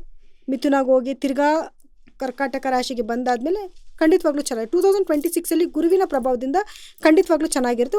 ಒಂದು ಟೈಮ್ ಪೀರಿಯಡ್ ಮಾತ್ರ ಸ್ವಲ್ಪ ಪ್ರಾಬ್ಲಮ್ಸ್ ಇರುತ್ತೆ. ಅದು ಬಿಟ್ಟರೆ ಗುರು 7ನೇ ಮನೆಯಿಂದ ತಿರ್ಗಾ 8ನೇ ಮನೆಗೆ, ಅಂದರೆ ಎಂಡಿಂಗಲ್ಲಿ, ಇಯರ್ ಎಂಡಿಂಗಲ್ಲಿ 8ನೇ ಮನೆಗೆ ಬಂದಾಗ, ಸೊ ಆಲ್ಮೋಸ್ಟ್ ಹಾಫ್ ಇಯರ್, ಹೌದು, ಎಂಡಲ್ಲಿ ಅಕ್ಟೋಬರ್ ಟೈಮಲ್ಲಿ ಮತ್ತೆ ಸಿಂಹರಾಶಿಗೆ ಬರ್ತಾರಲ್ಲ. ಸೊ ಆ ಟೈಮಲ್ಲೂ ಸ್ವಲ್ಪ 8ನೇ ಮನೆಗೆ ಸಂಚಾರ ಮಾಡೋದ್ರಿಂದ ಸ್ವಲ್ಪ ಒಂಚೂರು ನೆಗೆಟಿವಿಟಿ ಆಗುತ್ತೆ.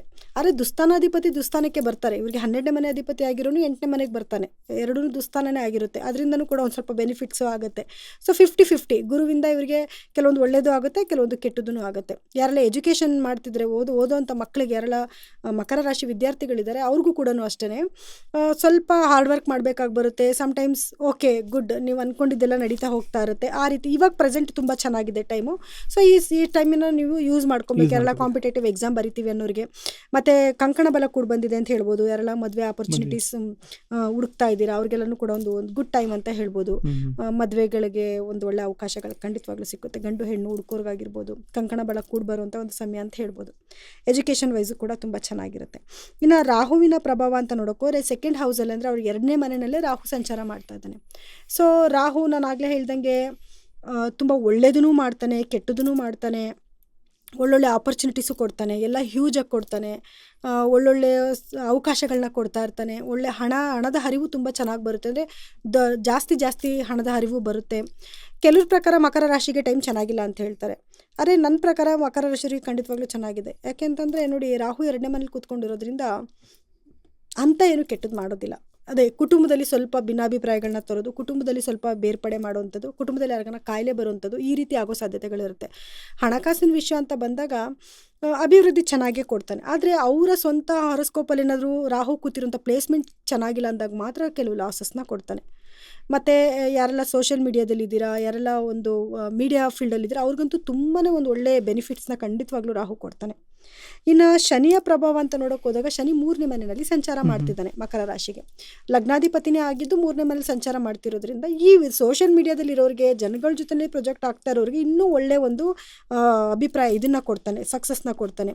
ಮತ್ತು ಧೈರ್ಯ ಕೊಡ್ತಾನೆ, ಏನೇ ಕೆಲಸ ಮಾಡೋಕ್ಕೂ ಕೂಡ ಧೈರ್ಯ ಕೊಡ್ತಾನೆ. ಮತ್ತು ಕೆಲಸದಲ್ಲಿ ಸ್ವಲ್ಪ ನಿಯತ್ತಿರಬೇಕು. ಅಂದರೆ ಏನು ಕೆಲಸ ನಾನು ಮಾಡ್ತಾ ಇದ್ದೀನಿ ಅದರೊಳಗೆ ಕೇರ್ಫುಲ್ ಆಗಿರಬೇಕು. ಮತ್ತು ಒಳ್ಳೆ ನಿಯತ್ತಿಂದ ಕೆಲಸ ಮಾಡೋದ್ರಿಂದ ಬೆನಿಫಿಟ್ಸ್ ಜಾಸ್ತಿ ಆಗುತ್ತೆ. ಶನಿಯ ಒಂದು ಏನೋ ಇದು ಚೆನ್ನಾಗಿರುತ್ತೆ, ಅವ್ರಿಗೆ ಆಶೀರ್ವಾದ ತುಂಬ ಚೆನ್ನಾಗಿರುತ್ತೆ ಅಂತ ಹೇಳ್ಬೋದು. ಲಗ್ನಾಧಿಪತಿನೇ ಶನಿ ಅಲ್ವಾ, ಇವ್ರೇನು ಮಾಡಬೇಕು, ಪ್ರತಿದಿನವೂ ಕೂಡ ಕಪ್ಪು ನಾಯಿಗೆ ಆಹಾರ ಕೊಡೋದು ಅಥವಾ ಕಾಗೆಗಳಿಗೆ ಆಹಾರ ಕೊಡೋದನ್ನ ಮಾಡಬೇಕು. ಕಪ್ಪು ನಾಯಿಗೆ ಅಂದರೆ ಒಂದು ಬಿಳಿ ಮಚ್ಚೆನೂ ಇರಬಾರ್ದು, ಕಾಳಭೈರವ ಅಂತ ಹೇಳ್ತೀವಿ ಅವ್ರಿಗೆ.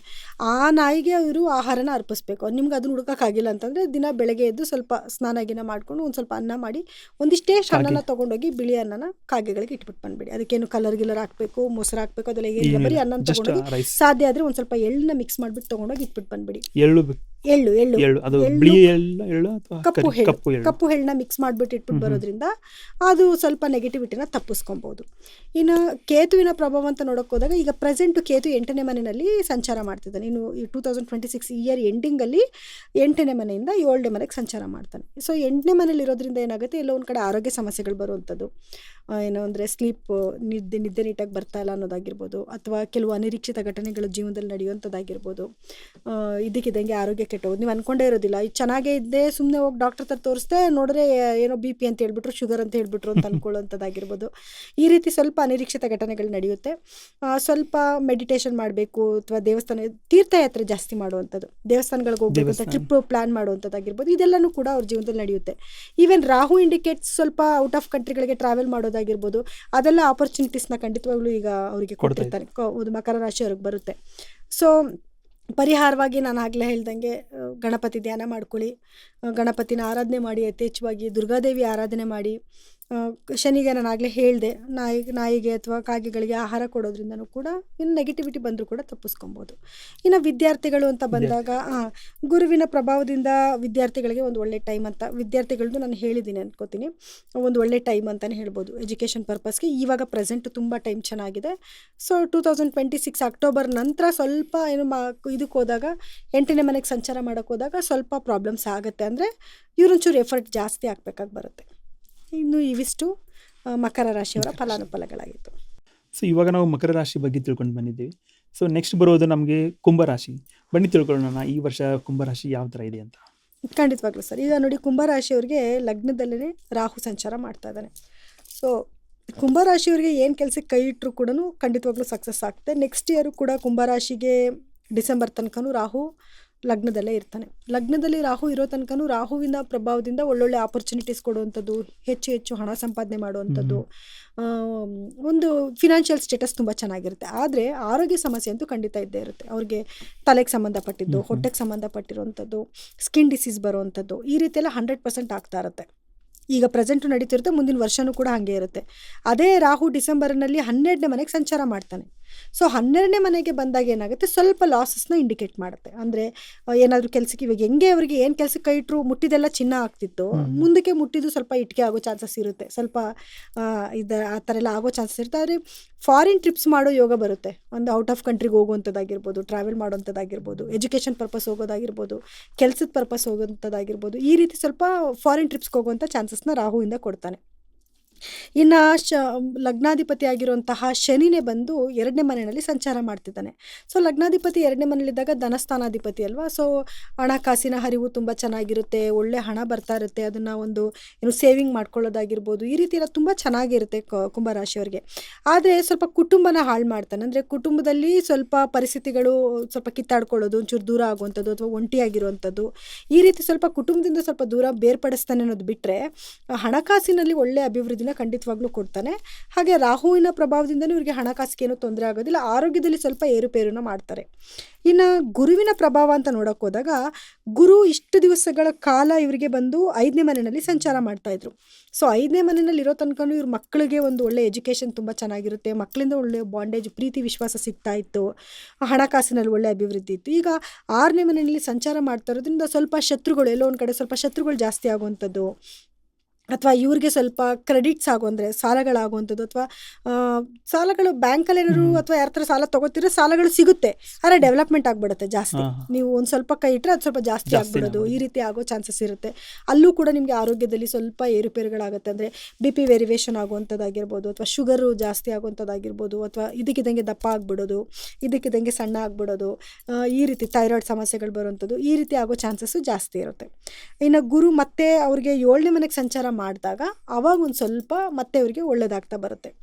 ಏನೋ ಗಂಡ ಹೆಂಡತಿ ಮಧ್ಯದಲ್ಲಿ ಒಂದು ಒಳ್ಳೆ ಬಾಂಡೇಜ್ ಬರುವಂಥದ್ದಾಗಿರ್ಬೋದು, ಈ ರೀತಿ ಒಂದು ಒಳ್ಳೆ ಇದನ್ನು ಗುರು ಖಂಡಿತವಾಗ್ಲೂ ಕೊಡ್ತಾನೆ. ಇನ್ನು ಈಗ ಪ್ರೆಸೆಂಟು ಕೇತು ಬಂದು 7ನೇ ಮನೆಯಲ್ಲಿ ಸಂಚಾರ ಮಾಡ್ತಾ ಇರೋದ್ರಿಂದ, ಕೇತುವಿನ ಪ್ರಭಾವದಿಂದ ಇದರೊಳಗಡೆ ಏನಾಗುತ್ತೆ ಅಂದರೆ, ಸ್ವಲ್ಪ ಗಂಡ ಹೆಂಡತಿ ಮಧ್ಯದಲ್ಲಿ ಸ್ವಲ್ಪ ಭಿನ್ನಾಭಿಪ್ರಾಯಗಳು ಬರುವಂಥದ್ದು, ಸ್ವಲ್ಪ ಕೆಲವರಿಗೆ ಡಿವೋರ್ಸ್ ಆಗುವಂಥ ಚಾನ್ಸಸ್ ಇರುತ್ತೆ, ಸ್ವಲ್ಪ ರಿಲೇಷನ್ಶಿಪ್ ಕಟ್ ಆಗುವಂಥದ್ದು, ಈ ರೀತಿ ಕೆಲವೊಂದು ಸಮಸ್ಯೆಗಳು ಖಂಡಿತವಾಗ್ಲೂ ಕಾಡ್ತಾ ಇದೆ. ಆರೋಗ್ಯ ಸಮಸ್ಯೆಗಳು, ಕೆಲವರಿಗೆಲ್ಲ ಆಪ್ರೇಷನ್ ಆಗುವಂಥ ಚಾನ್ಸಸ್ ಕೂಡ ಇರುತ್ತೆ.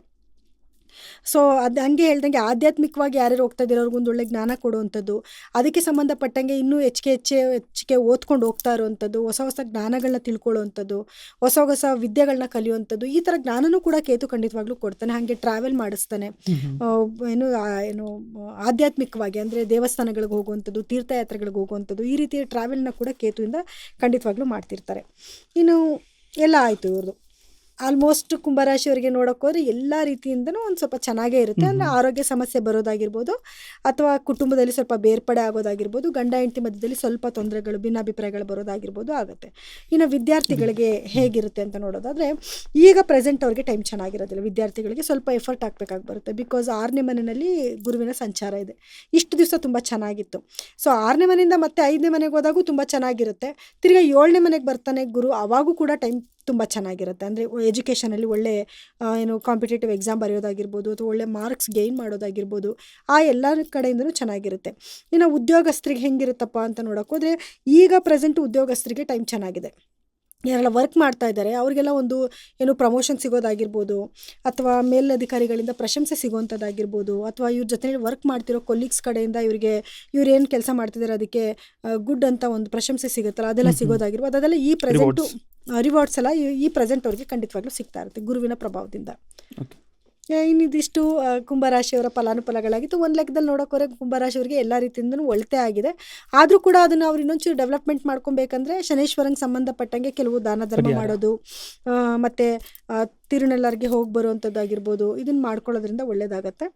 ಇನ್ನು ರಾಹುವಿನ ಇದಕ್ಕೆ ದುರ್ಗಾದೇವಿ ಆರಾಧನೆ ಮಾಡುವಂಥದ್ದು, ಅಥವಾ ರಾಹುನ ಆರಾಧನೆ ಮಾಡುವಂಥದ್ದು ಮಾಡ್ಬೋದು.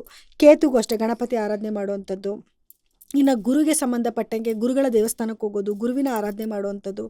ಅಲ್ಲೂ ಅವರು ಕೂಡ ಕುಂಭಕೋಣಮಲ್ಲಿ ಒಂದು ಸತಿ ಆಲಂಗುಡಿ ಗುರುವಿನ ದರ್ಶನ ಮಾಡ್ಕೊಂಡು ಬರೋದ್ರಿಂದ, ಅಥವಾ ಒಂದು ಅಭಿಷೇಕ ಕೊಡೋದ್ರಿಂದ, ಅದ್ರ ಪರಿಣಾಮದಿಂದನೂ ಕೂಡ ಅವರು ತುಂಬ ಒಳ್ಳೆ ಬೆನಿಫಿಟ್ನ ಕಾಣಿಸ್ಬೋದು. ಒಟ್ಟಾರೆಯಾಗಿ ನೋಡೋಕೋರೆ ಕುಂಭರಾಶಿಯವರಿಗೆ ತುಂಬ ಚೆನ್ನಾಗಿದೆ.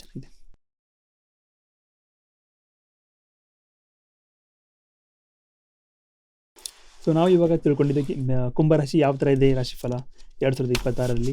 ಸೊ ಬನ್ನಿ ಇವಾಗ ತಿಳ್ಕೊಳ್ಳೋಣ ಮೀನರಾಶಿ, ಕೊನೆಯ ರಾಶಿ ಮೀನರಾಶಿ ಯಾವ ಥರ ಇದೆ ಅಂತ. ಖಂಡಿತವಾಗ್ಲೂ ಸರ್, ಈಗ ಮೀನರಾಶಿಯವರೆಲ್ಲ ಸ್ವಲ್ಪ ಭಯದಲ್ಲಿದ್ದಾರೆ.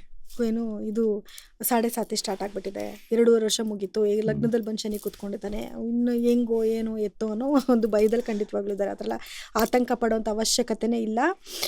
ಕುಂಭರಾಶಿಯವ್ರಿಗೆ ಏನಂತಂದರೆ, ಈಗ 12ನೇ ಮನೆ ಅಧಿಪತಿ ಆಗಿರುವಂತಹ ಶನಿ, 11 ಮತ್ತು 12ನೇ ಮನೆ ಅಧಿಪತಿ ಆಗಿರುವಂತಹ ಶನಿ ಬಂದು ಲಗ್ನದಲ್ಲೇ ಬಂದು ಕೂತ್ಕೊಂಡಿದ್ದಾನೆ. ಸೊ ಇಷ್ಟು ದಿವಸ ಹಿಮ್ಮುಖ ಸಂಚಾರದಲ್ಲಿತ್ತು, ಈಗ ನೇರ ಸಂಚಾರದಲ್ಲಿ ಬಂದಿದ್ದಾನೆ. ಸೊ ನೇರ ಸಂಚಾರದಲ್ಲಿ ಬಂದಾದಮೇಲೆ ಶನೇಶ್ವರನಿಂದ ಅವರಿಗೆ ಒಂದು ಒಳ್ಳೆ ಬೆನಿಫಿಟ್ ಖಂಡಿತವಾಗ್ಲೂ ಆಗುತ್ತೆ. ಯಾರೆಲ್ಲ ಔಟ್ ಆಫ್ ಕಂಟ್ರಿಗೆ ಹೋಗ್ಬೇಕು, ಫಾರಿನ್ ಟ್ರಿಪ್ಸ್ ಮಾಡಬೇಕು ಅಂತ ಅಂದ್ಕೊಂಡಿರೋರು, ಎಜುಕೇಷನ್ ಪರ್ಪಸ್ಗೆ ಹೋಗ್ಬೇಕು ಅಂದ್ಕೊಂಡಿರೋರು, ಕೆಲಸಕ್ಕೆ ಪರ್ಪಸ್ಗೆ ಹೋಗಬೇಕು ಅಂತ ಅಂದ್ಕೊಂಡಿರೋರಿಗೆಲ್ಲ ಒಂದು ಒಳ್ಳೆ ಬೆನಿಫಿಟ್ ಅಂತಲೇ ಹೇಳ್ಬೋದು. ಮತ್ತು ಯಾರೆಲ್ಲ ಇಂಡಿಯಾದಲ್ಲೇ ಇದ್ಕೊಂಡು ಫಾರಿನ್ ಕಂಟ್ರಿಗೆ ವರ್ಕ್ ಮಾಡ್ತಿದ್ದಾರೆ, ಅಲ್ಲಿಂದ ಸಂಬಳಗಳನ್ನ ತೊಗೊತಿದ್ದಾರೆ, ಅವ್ರಿಗೂ ಕೂಡ ತುಂಬ ಒಳ್ಳೆಯದೇ ಆಗುತ್ತೆ. ಸೊ ಅಂದ್ಕೊಂಡಂಗೆ ಶನಿ ಕೂತ್ಕೊಂಡಿದ್ದಾನೆ, ಕೆಟ್ಟದ್ದು ಮಾಡ್ತಾನೆ ಅನ್ನೋದೆಲ್ಲ ಸುಳ್ಳು. ಖಂಡಿತವಾಗ್ಲೂ ಅಂತ ಏನೂ ಮಾಡಲ್ಲ. ಆದರೆ ಕೆಲವು ಕೆಲಸಗಳಲ್ಲಿ ಡಿಲೇ ಆಗುತ್ತೆ, ಲೇಟ್ ಆಗುತ್ತೆ, ಸ್ವಲ್ಪ ಲೇಸಿನೆಸ್ ಇರುತ್ತೆ ಅನ್ನೋದು ಬಿಟ್ಟರೆ ಶನೇಶ್ವರನಿಂದ ತುಂಬ ಒಳ್ಳೆಯದೇ ಖಂಡಿತವಾಗ್ಲೂ ಮೀನರಾಶಿಯವ್ರಿಗೆ ಆಗ್ತಾಯಿದೆ. ಸೊ ಲಗ್ನದಲ್ಲೇ ಒಳ್ಳೊಳ್ಳೆ ಆಪರ್ಚುನಿಟೀಸ್ನ ಕೊಡ್ತಾನೆ, ಅದನ್ನು ಸದುಪಯೋಗ ಪಡಿಸ್ಕೊಳ್ಳಿ, ಸೋಂಬೇರಿತನ ಬಿಟ್ಟು ಎದ್ದೋಳಿ, ಒಂದು ಕೆಲಸದ ಜೊತೆಗೆ ಇನ್ನೊಂದು ಕೆಲಸನ ಮಾಡಿ, 2 ಕೆಲಸಗಳನ್ನ ಮಾಡಬೇಕು. ಶನೇಶ್ವರ ಯಾವಾಗಲೂ ಅಷ್ಟೇ ಈ 7.5 ಅಂತಾರಲ್ಲ, 7.5 ಟೈಮಲ್ಲಿ ಏನು ಮಾಡಬೇಕು ಅಂತಂದರೆ ಲೇಜಿನೆಸ್ನ ಬಿಡಬೇಕು, ಒಳ್ಳೊಳ್ಳೆ ಕೆಲಸಗಳನ್ನ ಮಾಡಬೇಕು, ಕೆಟ್ಟ ಕೆಲಸಗಳನ್ನ ಮಾಡಬಾರ್ದು. ಜೊತೆಗೆ ಜಾಸ್ತಿ ಕೆಲಸ ಮಾಡಬೇಕು, ಒಂದು ಕೆಲಸ ಮಾಡ್ತೀರಾ ಅಡಿಷ್ನಲ್ ಏನೋ ಇನ್ನೊಂದು ಕೆಲಸನೂ ಮಾಡಬೇಕು. ಅಂದರೆ ಲೇಜಿನೆಸ್ನ ಬಿಟ್ಟು ನೀವು ಈಚೆ ಕಡೆ ವರ್ಕ್ ಮಾಡೋಕ್ಕೆ ಎದ್ದೋದಾಗ ಏನಾಗುತ್ತೆ, ಶನೇಶ್ವರನ ಅನುಗ್ರಹ ಖಂಡಿತವಾಗ್ಲೂ ಚೆನ್ನಾಗಾಗುತ್ತೆ. ಸೊ ಮೀನರಾಶಿಯವರಿಗೆ ಶನಿಯಿಂದ ಒಂದು ಶುಭ ಸುದ್ದಿ ಅಂತಲೇ ಹೇಳ್ಬೋದು, ಒಳ್ಳೆಯದೇ ಆಗುತ್ತೆ. ಸ್ವಲ್ಪ ಔಟ್ ಆಫ್ ಕಂಟ್ರಿ ಎಲ್ಲ ಇರೋರಿಗೆ ಅವ್ರಿಗೆ ತುಂಬ ಒಳ್ಳೆಯದಾಗುತ್ತೆ. ಸೊ ಇಲ್ಲೇ ವರ್ಕ್ ಮಾಡ್ತಿರೋರಿಗೆ ಅವ್ರಿಗೆಲ್ಲ ಏನಂದರೆ ಕೆಲಸಗಳು ಡಿಲೇ ಆಗ್ಬೋದಷ್ಟೇ, ಬಟ್ ಕೆಲಸಗಳಂತೂ ಖಂಡಿತವಾಗ್ಲೂ ಆಗುತ್ತೆ. ಸೊ ಇವರೊಂದು ಸ್ವಲ್ಪ ಶನೇಶ್ವರನ ಆರಾಧನೆ ಮಾಡುವಂಥದ್ದು, ಬಡವ್ರ ಬಗ್ಗರಿಗೆ ದಾನ ಧರ್ಮವಾಗಿ ಮುಖ್ಯವಾಗಿ ಇವ್ರ ಜೀವನದಲ್ಲಿ ಇವ್ರು ಧರ್ಮವಾಗಿ ನಡ್ಕೊಳ್ಳೋದನ್ನ ಸ್ವಲ್ಪ ಅಳವಡಿಸ್ಕೊಬೇಕಾಗಿ ಬರುತ್ತೆ. ಕೆಟ್ಟ ಕೆಲಸಗಳನ್ನ ಮಾಡಬಾರ್ದು, ಎಲ್ಲೋ ಕೆಟ್ಟ ಕೆಲಸ ನಡೀತಿದೆ ಅದಕ್ಕೆ ಪ್ರಚೋದನೆ ಕೊಡೋದು ಅಥವಾ ಅವರಿಗೆ ಸಪೋರ್ಟ್ ಮಾಡೋದು ಅದನ್ನೆಲ್ಲ ಮಾಡಬಾರ್ದು, ಅದರಿಂದ ಸ್ವಲ್ಪ ದೂರ ಇರಬೇಕು. ಇದೆಲ್ಲ ಮಾಡೋದ್ರಿಂದ ಶನೇಶ್ವರ ಖಂಡಿತವಾಗ್ಲೂ ತೃಪ್ತನಾಗ್ತಾನೆ. ಏನು ಶನ್ಮಾತ್ಮ ದೇವಸ್ಥಾನಕ್ಕೆ ಹೋಗ್ಬೇಕಾ, ಎಳ್ದೀಪ ಹಚ್ಬೇಕಾ, ಖಂಡಿತವಾಗ್ಲೂ ಅದು ಮಾಡಬೇಡಿ. ಎಳ್ಳನ್ನ ಸುಡೋಕ್ಕೆ ಹೋಗಬೇಡಿ, ಅದು ತುಂಬ ದೊಡ್ಡ ತಪ್ಪು, ಅದನ್ನು ಮಾಡಲೇಬೇಡಿ ಅಂತ. ಸುಡಬಾರ್ದು, ಎಳ್ಬತ್ತಿ ಹಚ್ಚಿ ಎಳ್ಳನ್ನ ಸುಡ್ತಾರಲ್ಲ ಅದು ತುಂಬ ಕೆಟ್ಟದ್ದು, ಅದನ್ನು ಮಾಡಬಾರ್ದು. ಅದ್ರ ಬದಲಾಗಿ ನೀವೇ ಪ್ರತಿ ಶನಿವಾರದ ದಿವಸ ತಲೆಗೆ ಎಣ್ಣೆ ಹಚ್ಕೊಂಡು ಸ್ನಾನ ಮಾಡಿ, ನಿಮ್ಮನ್ನು ನೀವು ಕ್ಲೀನಾಗಿ ಇಟ್ಕೊಳ್ಳಿ. ಮತ್ತು ಟಾಯ್ಲೆಟ್ ಕ್ಲೀನ್ ಮಾಡಬೇಕು, ಮನೇನ ಸ್ವಚ್ಛ ಮಾಡ್ಕೊಬೇಕು. ಅವತ್ತಿನ ದಿವಸ ಜೇಡರ್ ಬಳೆ, ನಾನು ಯಾವುದೋ ಒಂದು ಇದರಲ್ಲಿ ಹಾಕಿದ್ದೀನಿ, ಜೇಡರ್ ಬಳೆಗಳನ್ನ ಮನೇಲಿರೋ ನೆಗೆಟಿವ್ ಥಿಂಗ್ಸ್ ಎಲ್ಲ ತೆಗೆದು ಈಚೆ ಕಡೆ ರಿಮೂವ್ ಮಾಡಿ ಹಾಕುವಂಥದ್ದು. ಆಮೇಲೆ ಏನದು ಟಾಯ್ಲೆಟ್ ಕ್ಲೀನ್ ಮಾಡಬೇಕು ಮುಖ್ಯವಾಗಿ. ಮೀನರಾಶಿಯವರು ಪ್ರತಿ ಸ್ಯಾಟರ್ಡೆ ನೀವು ಟಾಯ್ಲೆಟ್ ಕ್ಲೀನ್ ಮಾಡ್ಕೊತ ಬನ್ನಿ, ಅವ್ರಿಗೆ ಗೊತ್ತಾಗುತ್ತೆ ನೋಡಿ. ಒಂದು 2-3 ವಾರ 3-4 ವಾರ ಆಗ್ತಿದ್ದಂಗೆ ಅವರಲ್ಲಿರೋ ನೆಗೆಟಿವಿಟಿ ಹೆಂಗೆ ಹೋಗ್ತಾ ಇರುತ್ತೆ ಅಂತ ಅವ್ರಿಗೆ ಗೊತ್ತಾಗುತ್ತೆ. ಸೊ ಅದನ್ನು ಮಾಡಬೇಕು ಅವರು. ಹೌದು. ಮತ್ತು ಎಣ್ಣೆ ಹಚ್ಕೊಂಡು ಸ್ನಾನ, ಅಭ್ಯಂಜನ ಸ್ನಾನ ಮಾಡಬೇಕು. ಅದರಿಂದನೂ ಕೂಡ ಸ್ವಲ್ಪ ನೆಗೆಟಿವಿಟಿ ಏನಾದರೂ ಇದ್ದರೆ ಹೋಗುತ್ತೆ. ಮತ್ತು ಚುರುಕಾಗ್ತಾರೆ ಮನುಷ್ಯ ಅಲ್ವಾ. ಸ್ವಲ್ಪ ಮೈ ಬಾಡಿಲಿರುವಂಥ ಹೀಟೆಲ್ಲ ರಿಡ್ಯೂಸ್ ಆಗುತ್ತೆ. ಅದರಿಂದ ಮೈಂಡು ಕೂಡ ಸ್ವಲ್ಪ ಫ್ರೆಶ್ ಆಗಿ ಚೆನ್ನಾಗಿರುತ್ತೆ ಅಂತ ಹೇಳ್ಬೋದು. ಇನ್ನು ಗುರುವಿನ ಪ್ರಭಾವ ಅಂತ ನೋಡೋಕೆ ಹೋದಾಗ, ಗುರು ಈಗ ಪ್ರೆಸೆಂಟಿಗೆ ಬಂದು 4ನೇ ಮನೆಯಲ್ಲಿ ಸಂಚಾರ ಮಾಡ್ತಾ ಇದ್ದಾರೆ. ಸೊ 4ನೇ ಮನೇಲಿ ಸಂಚಾರ ಮಾಡ್ತಾ ಇರೋದ್ರಿಂದ ಇವರು ಆಸ್ತಿ ತೊಗೊಳಕ್ಕಾಗಿರ್ಬೋದು, ಅಥವಾ ಲ್ಯಾಂಡ್ ಬಿಸ್ನೆಸ್ ಏನಾದ್ರು ಮಾಡ್ತಾಯಿದ್ರೆ ಅದರಲ್ಲಿ ಒಳ್ಳೆ ಡೆವಲಪ್ಮೆಂಟ್ ಆಗುತ್ತೆ. ಕಾರ್ ತೊಗೊತಾರೆ ಅಂತಂದರೆ ಅದು ಕೂಡ ಒಂದು ಒಳ್ಳೆ ಟೈಮ್ ಅಂತ ಹೇಳ್ಬೋದು. ಇಷ್ಟು ದಿವಸ 3ನೇ ಮನೇಲಿತ್ತು, ಅವಾಗೂ ಕೂಡ ಗುರುವಿಂದ ಇವ್ರಿಗೆ ಒಳ್ಳೆಯದೇ ಆಗ್ತಾಯಿತ್ತು. ಒಳ್ಳೊಳ್ಳೆ ಆಪರ್ಚುನಿಟೀಸ್ ಬರೋದು, ಧೈರ್ಯವಾಗಿ ಏನೇ ಕೆಲಸ ಮಾಡ್ತೀನಿ ಅಂತ ಮುಂದಕ್ಕೆ ಹೋಗುವಂಥದ್ದು, ಶಾರ್ಟ್ ಟ್ರಾವೆಲ್ ಮಾಡುವಂಥದ್ದು, ಈ ರೀತಿಯೆಲ್ಲ ಒಂದು ಒಳ್ಳೆ ಸುದ್ದಿನೇ ಇತ್ತು. ಇವಾಗ 4ನೇ ಮನೇಲಿ ಇರೋದ್ರಿಂದನೂ ಕೂಡ ಅವರಿಗೆ ಏನು ಹಣಕಾಸಿನ ಅಭಿವೃದ್ಧಿ ಚೆನ್ನಾಗಿ, ಅದರಲ್ಲೂ ಎಸ್ಪೆಷಲಿ ಯಾರೆಲ್ಲ ಲ್ಯಾಂಡ್ ಬಿಸ್ನೆಸ್ ಮಾಡ್ತಿದ್ದಾರೆ ಅವ್ರಿಗೊಂದು ಗುಡ್ ಟೈಮ್ ಅಂತಲೇ ಹೇಳ್ಬೋದು. ಸೊ ಮತ್ತೆ ಅವರು 3ನೇ ಮನೆಗೆ ಬಂದಾಗೂ ಅವ್ರಿಗೆ ಒಳ್ಳೇದಾಗುತ್ತೆ. ತಿರ್ಗಿ 5ನೇ ಮನೆಗೆ ಹೋಗ್ತಾನೆ, ಅವಾಗೂ ಕೂಡ ಒಳ್ಳೆ ಗುರುವಿಂದ ತುಂಬ ಒಳ್ಳೆಯ ಗುಡ್ ಆಪರ್ಚುನಿಟಿ ಸಿಗ್ತಿದೆ ಅಂತ ಹೇಳ್ಬೋದು. ಹಾಗಾಗಿ ಇವ್ರೇನು ಮಾಡಬೇಕು, ಮನೇಲಿ ಸ್ವಲ್ಪ ಕಡಲೆಕಾಳನ್ನ ಸ್ಟಾಕ್ ಇಟ್ಕೊಳ್ಳೋದು, ಕಡಲೆಕಾಳಿಂದ ಮಾಡಿರೋ ಸ್ಟಾಕ್ ಸ್ವಲ್ಪ ಕಡಲೆಕಾಳನ್ನ ಮನೇಲಿ ತಂದು ಇಟ್ಕೊಳ್ಳೋದು, ಮತ್ತು ಅದರದ್ದು ಖಾದ್ಯಗಳನ್ನ ಮಾಡ್ಕೊಂಡು ತಿಂತಾ ಇರೋದು, ಅಥವಾ ದೇವಸ್ಥಾನಕ್ಕೆ ಹೋಗಿ ಕಡಲೆಕಾಳನ್ನ ದೇವರಿಗೆ ನೈವೇದ್ಯ ಮಾಡೋದು ಗುರುವಾರ ದಿವಸ. ಸ್ವಲ್ಪ ಗುರುಗಳ ಆರಾಧನೆ ಜಾಸ್ತಿ ಮಾಡೋದ್ರಿಂದ ಗುರು ಇನ್ನಷ್ಟು ಅನುಗ್ರಹ ಆಗುತ್ತೆ. ಒಂದು ಕಡೆ ಎಲ್ಲೋ ನೆಗೆಟಿವಿಟಿ ಆಗ್ತಿರಿ, ಇನ್ನೊಂದು ಕಡೆ ಇಲ್ಲಿ ಪಾಸಿಟಿವ್ ಆಗ್ತಾ ಹೋಗ್ತಾ ಇರುತ್ತೆ. ಇನ್ನು ಕೇತುವಿನ ಪ್ರಭಾವ ಅಂತ ನೋಡೋಕೆ ಹೋದಾಗ, ಕೇತು ಬಂದು ಇವರಿಗೆ 6ನೇ ಮನೆಯಲ್ಲಿ ಸಂಚಾರ ಮಾಡ್ತಾ ಇದ್ದಾನೆ. ಸೊ ಇವ್ರಿಗೇನಾಗುತ್ತೆ, ಸ್ವಲ್ಪ ಶತ್ರುಗಳ ಕಾಟ ಜಾಸ್ತಿ ಆಗುವಂಥದ್ದು, ಅಥವಾ ಸಾಲಗಳು ಜಾಸ್ತಿ ಆಗುವಂಥದ್ದು, ಅಥವಾ ಸಾಲಗಳನ್ನ ತೀರ್ಸೋಕ್ಕೂ ಕೂಡ ಆಪರ್ಚುನಿಟೀಸ್ನ ಕೊಟ್ಬಿಡ್ತಾನೆ ಕೇತು. ಸೊ ಯಾಕಂದರೆ ಇವಾಗ ಇವರಿಗೆ ಹಣಕಾಸಿನ ಅರಿವು ಚೆನ್ನಾಗಿ ಬರ್ತಿದೆ ಅಂತಂದಾಗ ಸಾಲನ ತೀರ್ಸೋದಕ್ಕೊಂದು ಅವಕಾಶ ಕೊಟ್ಬಿಡ್ತಾನೆ, ಅಥವಾ ಯಾವುದೋ ಒಂದು ಮನೆ ಕಟ್ಟೋಕ್ಕೋ ಇನ್ನೊಂದಿನೋದಕ್ಕೋ ಹಣದ ಅವಶ್ಯಕತೆ ಅಂದಾಗ ಸಾಲಗಳು ಸಿಗುವಂಥದ್ದಾಗಿರ್ಬೋದು. ಮತ್ತು ಶತ್ರುಗಳು ಜಾಸ್ತಿ ಇದ್ರೂ ಕೂಡ ಶತ್ರುಗಳ ಮೇಲೆ ಇವರಿಗೆ ಜಯ ಸಿಗುವಂಥದ್ದಾಗಿರ್ಬೋದು. ಆಮೇಲೆ ಕೆಲವೊಂದು ದೇವಸ್ಥಾನಗಳಿಗೆ ಅದಕ್ಕೆ ಅಂತ ತೀರ್ಥಯಾತ್ರೆ ಹೋಗುವಂಥದ್ದಾಗಿರ್ಬೋದು, ಟ್ರಾವೆಲ್ ಮಾಡುವಂಥದ್ದಾಗಿರ್ಬೋದು. ಇದನ್ನೆಲ್ಲನೂ ಕೂಡ ಕೇತುವಿಂದ ಇವರಿಗೆ ಸಿಗುತ್ತೆ. ಕೇತುನ ಇನ್ನಷ್ಟು ಬಲಪಡಿಸ್ಕೊಳ್ಳೋಕ್ಕೋಸ್ಕರ ಗಣಪತಿ ಧ್ಯಾನ ಮಾಡೋದು, ಗಣಪತಿ ದೇವಸ್ಥಾನಕ್ಕೆ ಹೋಗಿ ಬರುವಂಥದ್ದು, ಗಣಪತಿಗೆ 21 ಗರಿಕೆ ಹುಲ್ ಕೊಡುವಂಥದ್ದು. ಇದರಿಂದ ಏನಾಗುತ್ತೆ, ಕೇತುನು ಕೂಡ ಇವರು ಸರಿ ಮಾಡ್ಕೋಬೋದು. ಅಂದರೆ ಮೀನ್ಸ್ ಕೇತುವಿನ ದುಷ್ಪರಿಣಾಮದಿಂದ ಪಾರಾಗ್ಬೋದು. ಇನ್ನು ರಾಹುವಿನ ಪ್ರಭಾವ ಅಂತ ನೋಡೋಕೆ ಹೋದಾಗ, ರಾಹು 12ನೇ ಮನೆಯಲ್ಲಿ ಸಂಚಾರ ಮಾಡ್ತಿದ್ದಾನೆ. 12ನೇ ಮನೆಯಲ್ಲಿ ರಾಹು ಸಂಚಾರ ಮಾಡ್ತಿರೋದ್ರಿಂದ ಇವ್ರಿಗೆ ಫಾರಿನ್ ಟ್ರಿಪ್ಸ್ಗೆ ತುಂಬ ಒಳ್ಳೆ ಟೈಮ್ ಅಂತ ಹೇಳ್ಬೋದು. ಇವರೆಲ್ಲ ಏನಾದರೂ ಔಟ್ ಆಫ್ ಕಂಟ್ರಿಗೆ ಟ್ರಾವೆಲ್ ಮಾಡಬೇಕು ಅಂತಂದರೆ, ಅಥವಾ ಎಜುಕೇಷನ್ ಪರ್ಪಸ್ಗೆ ಹೋಗ್ತೀನಿ ಅಂದರೆ, ಬಿಸ್ನೆಸ್ ಪರ್ಪಸ್ಗೆ ಹೋಗ್ತೀನಿ ಅಂತಂದರೆ ಖಂಡಿತವಾಗ್ಲೂ ರಾಹು ಇವ್ರಿಗೆ ಕೈ ಹಿಡಿತಾನೆ, ಒಳ್ಳೆಯದಾಗುತ್ತೆ. ಹೆಚ್ಚು ಹಣನೂ ಸಂಪಾದನೆ ಮಾಡ್ಕೋಬೋದು. ಇನ್ನು ಆಲ್ಮೋಸ್ಟ್ ಎಲ್ಲ ಆಯಿತು. ಎಲ್ಲ ರೀತಿಯಿಂದನೂ ಮೀನರಾಶಿಗೆ ಇನ್ನು ಮುಂದಕ್ಕೆ ಟೈಮ್ ಚೆನ್ನಾಗಿರುತ್ತೆ. ಎಜುಕೇಷನ್ ವೈಸ್ ಅಂತ ನೋಡೋಕೆ ಹೋದಾಗೂ ಕೂಡ ಗುರು ಒಳ್ಳೆ ಸ್ಥಾನದಲ್ಲಿ ಕೂತ್ಕೊಂಡಿರೋದ್ರಿಂದ, ಗುರುವಿನ ಸ್ಥಾನ ತುಂಬ ಚೆನ್ನಾಗಿರೋದ್ರಿಂದ ಎಜುಕೇಷನ್ ವೈಸಲ್ಲಿ ತುಂಬ ಚೆನ್ನಾಗಿರುತ್ತೆ. ಸೊ ಅದ್ರ ಬಗ್ಗೆ ಅವ್ರು ಆಲೋಚನೆ ಮಾಡುವಂಥದ್ದು ಬೇಡ. ಸ್ವಲ್ಪ ಎಫರ್ಟ್ ಜಾಸ್ತಿ ಹಾಕ್ಬಿಟ್ರೆ ಇನ್ನೊಂದು ಸ್ವಲ್ಪ ಒಳ್ಳೆ ಮಾರ್ಕ್ಸ್ನ ಇವರು ಗೇನ್ ಮಾಡ್ಬೋದು.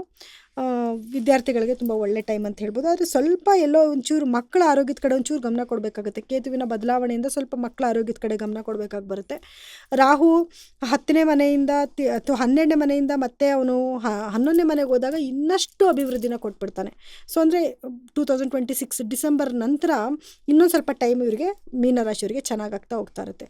ಶನಿಯ ಬದಲಾವಣೆ, ಶನಿನೂ 2028 ಆಗುತ್ತೆ ಶನಿ ಚೇಂಜ್ ಆಗೋದಕ್ಕೆ.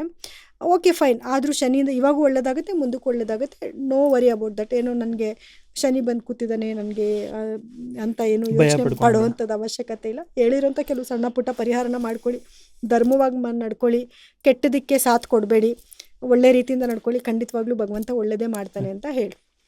ಸೊ ಇವಾಗ ನಾವು 12 ರಾಶಿ ಫಲಗಳ ಯಾವ ಥರ ಇದೆ 2026 ಅಂತ ತಿಳ್ಕೊಂಡಿದ್ದೀವಿ. ಸೊ ನಿಮಗೆ ಯಾವುದೇ ಪ್ರಶ್ನೆ ಇರಲಿ ನಿಮ್ಮ ಮನಸ್ಸಲ್ಲಿ, ಸೊ ಡೈರೆಕ್ಟಾಗಿ ನೀವು ಕಾಲ್ ಮಾಡೋದು. ಡಿಸ್ಕ್ರಿಪ್ಷನಲ್ಲಿ ನಾನು ಕಾಂಟ್ಯಾಕ್ಟ್ ನಂಬರ್ ಡೀಟೇಲ್ಸ್ ಮ್ಯಾಮ್ದು ಕೊಟ್ಟಿರ್ತೀನಿ. ಸೊ ನೀವು ಕರೆ ಮಾಡಿ ನಿಮ್ಮದು ರಾಶಿ ಫಲ ಯಾವ ಥರ ಇದೆ, ನಿಮ್ಮ ಯಾವುದೇ ಪ್ರಶ್ನೆಗೆ ಇದ್ರೂ ಕೂಡ ನೀವು ಕೇಳ್ಕೊಬೋದು. ನೋಡಿ, ಇವಾಗ ಇಷ್ಟೋ ತನಕ ಹೇಳಿರೋಂಥ ಎಲ್ಲ ಫಲಾನುಫಲಗಳು ಕೂಡ ಗ್ರಹಗಳ ಸ್ಥಾನಮಾನ, ಅಂದರೆ 2026 ಯಾವ ಗ್ರಹಗಳು ಯಾವ ಜಾಗದಲ್ಲಿ ಕೂತಿರುತ್ತೆ ಅನ್ನೋದ್ರ ಮೇಲೆ ನಾವು ಇದನ್ನು ಹೇಳಿದ್ದೀವಿ.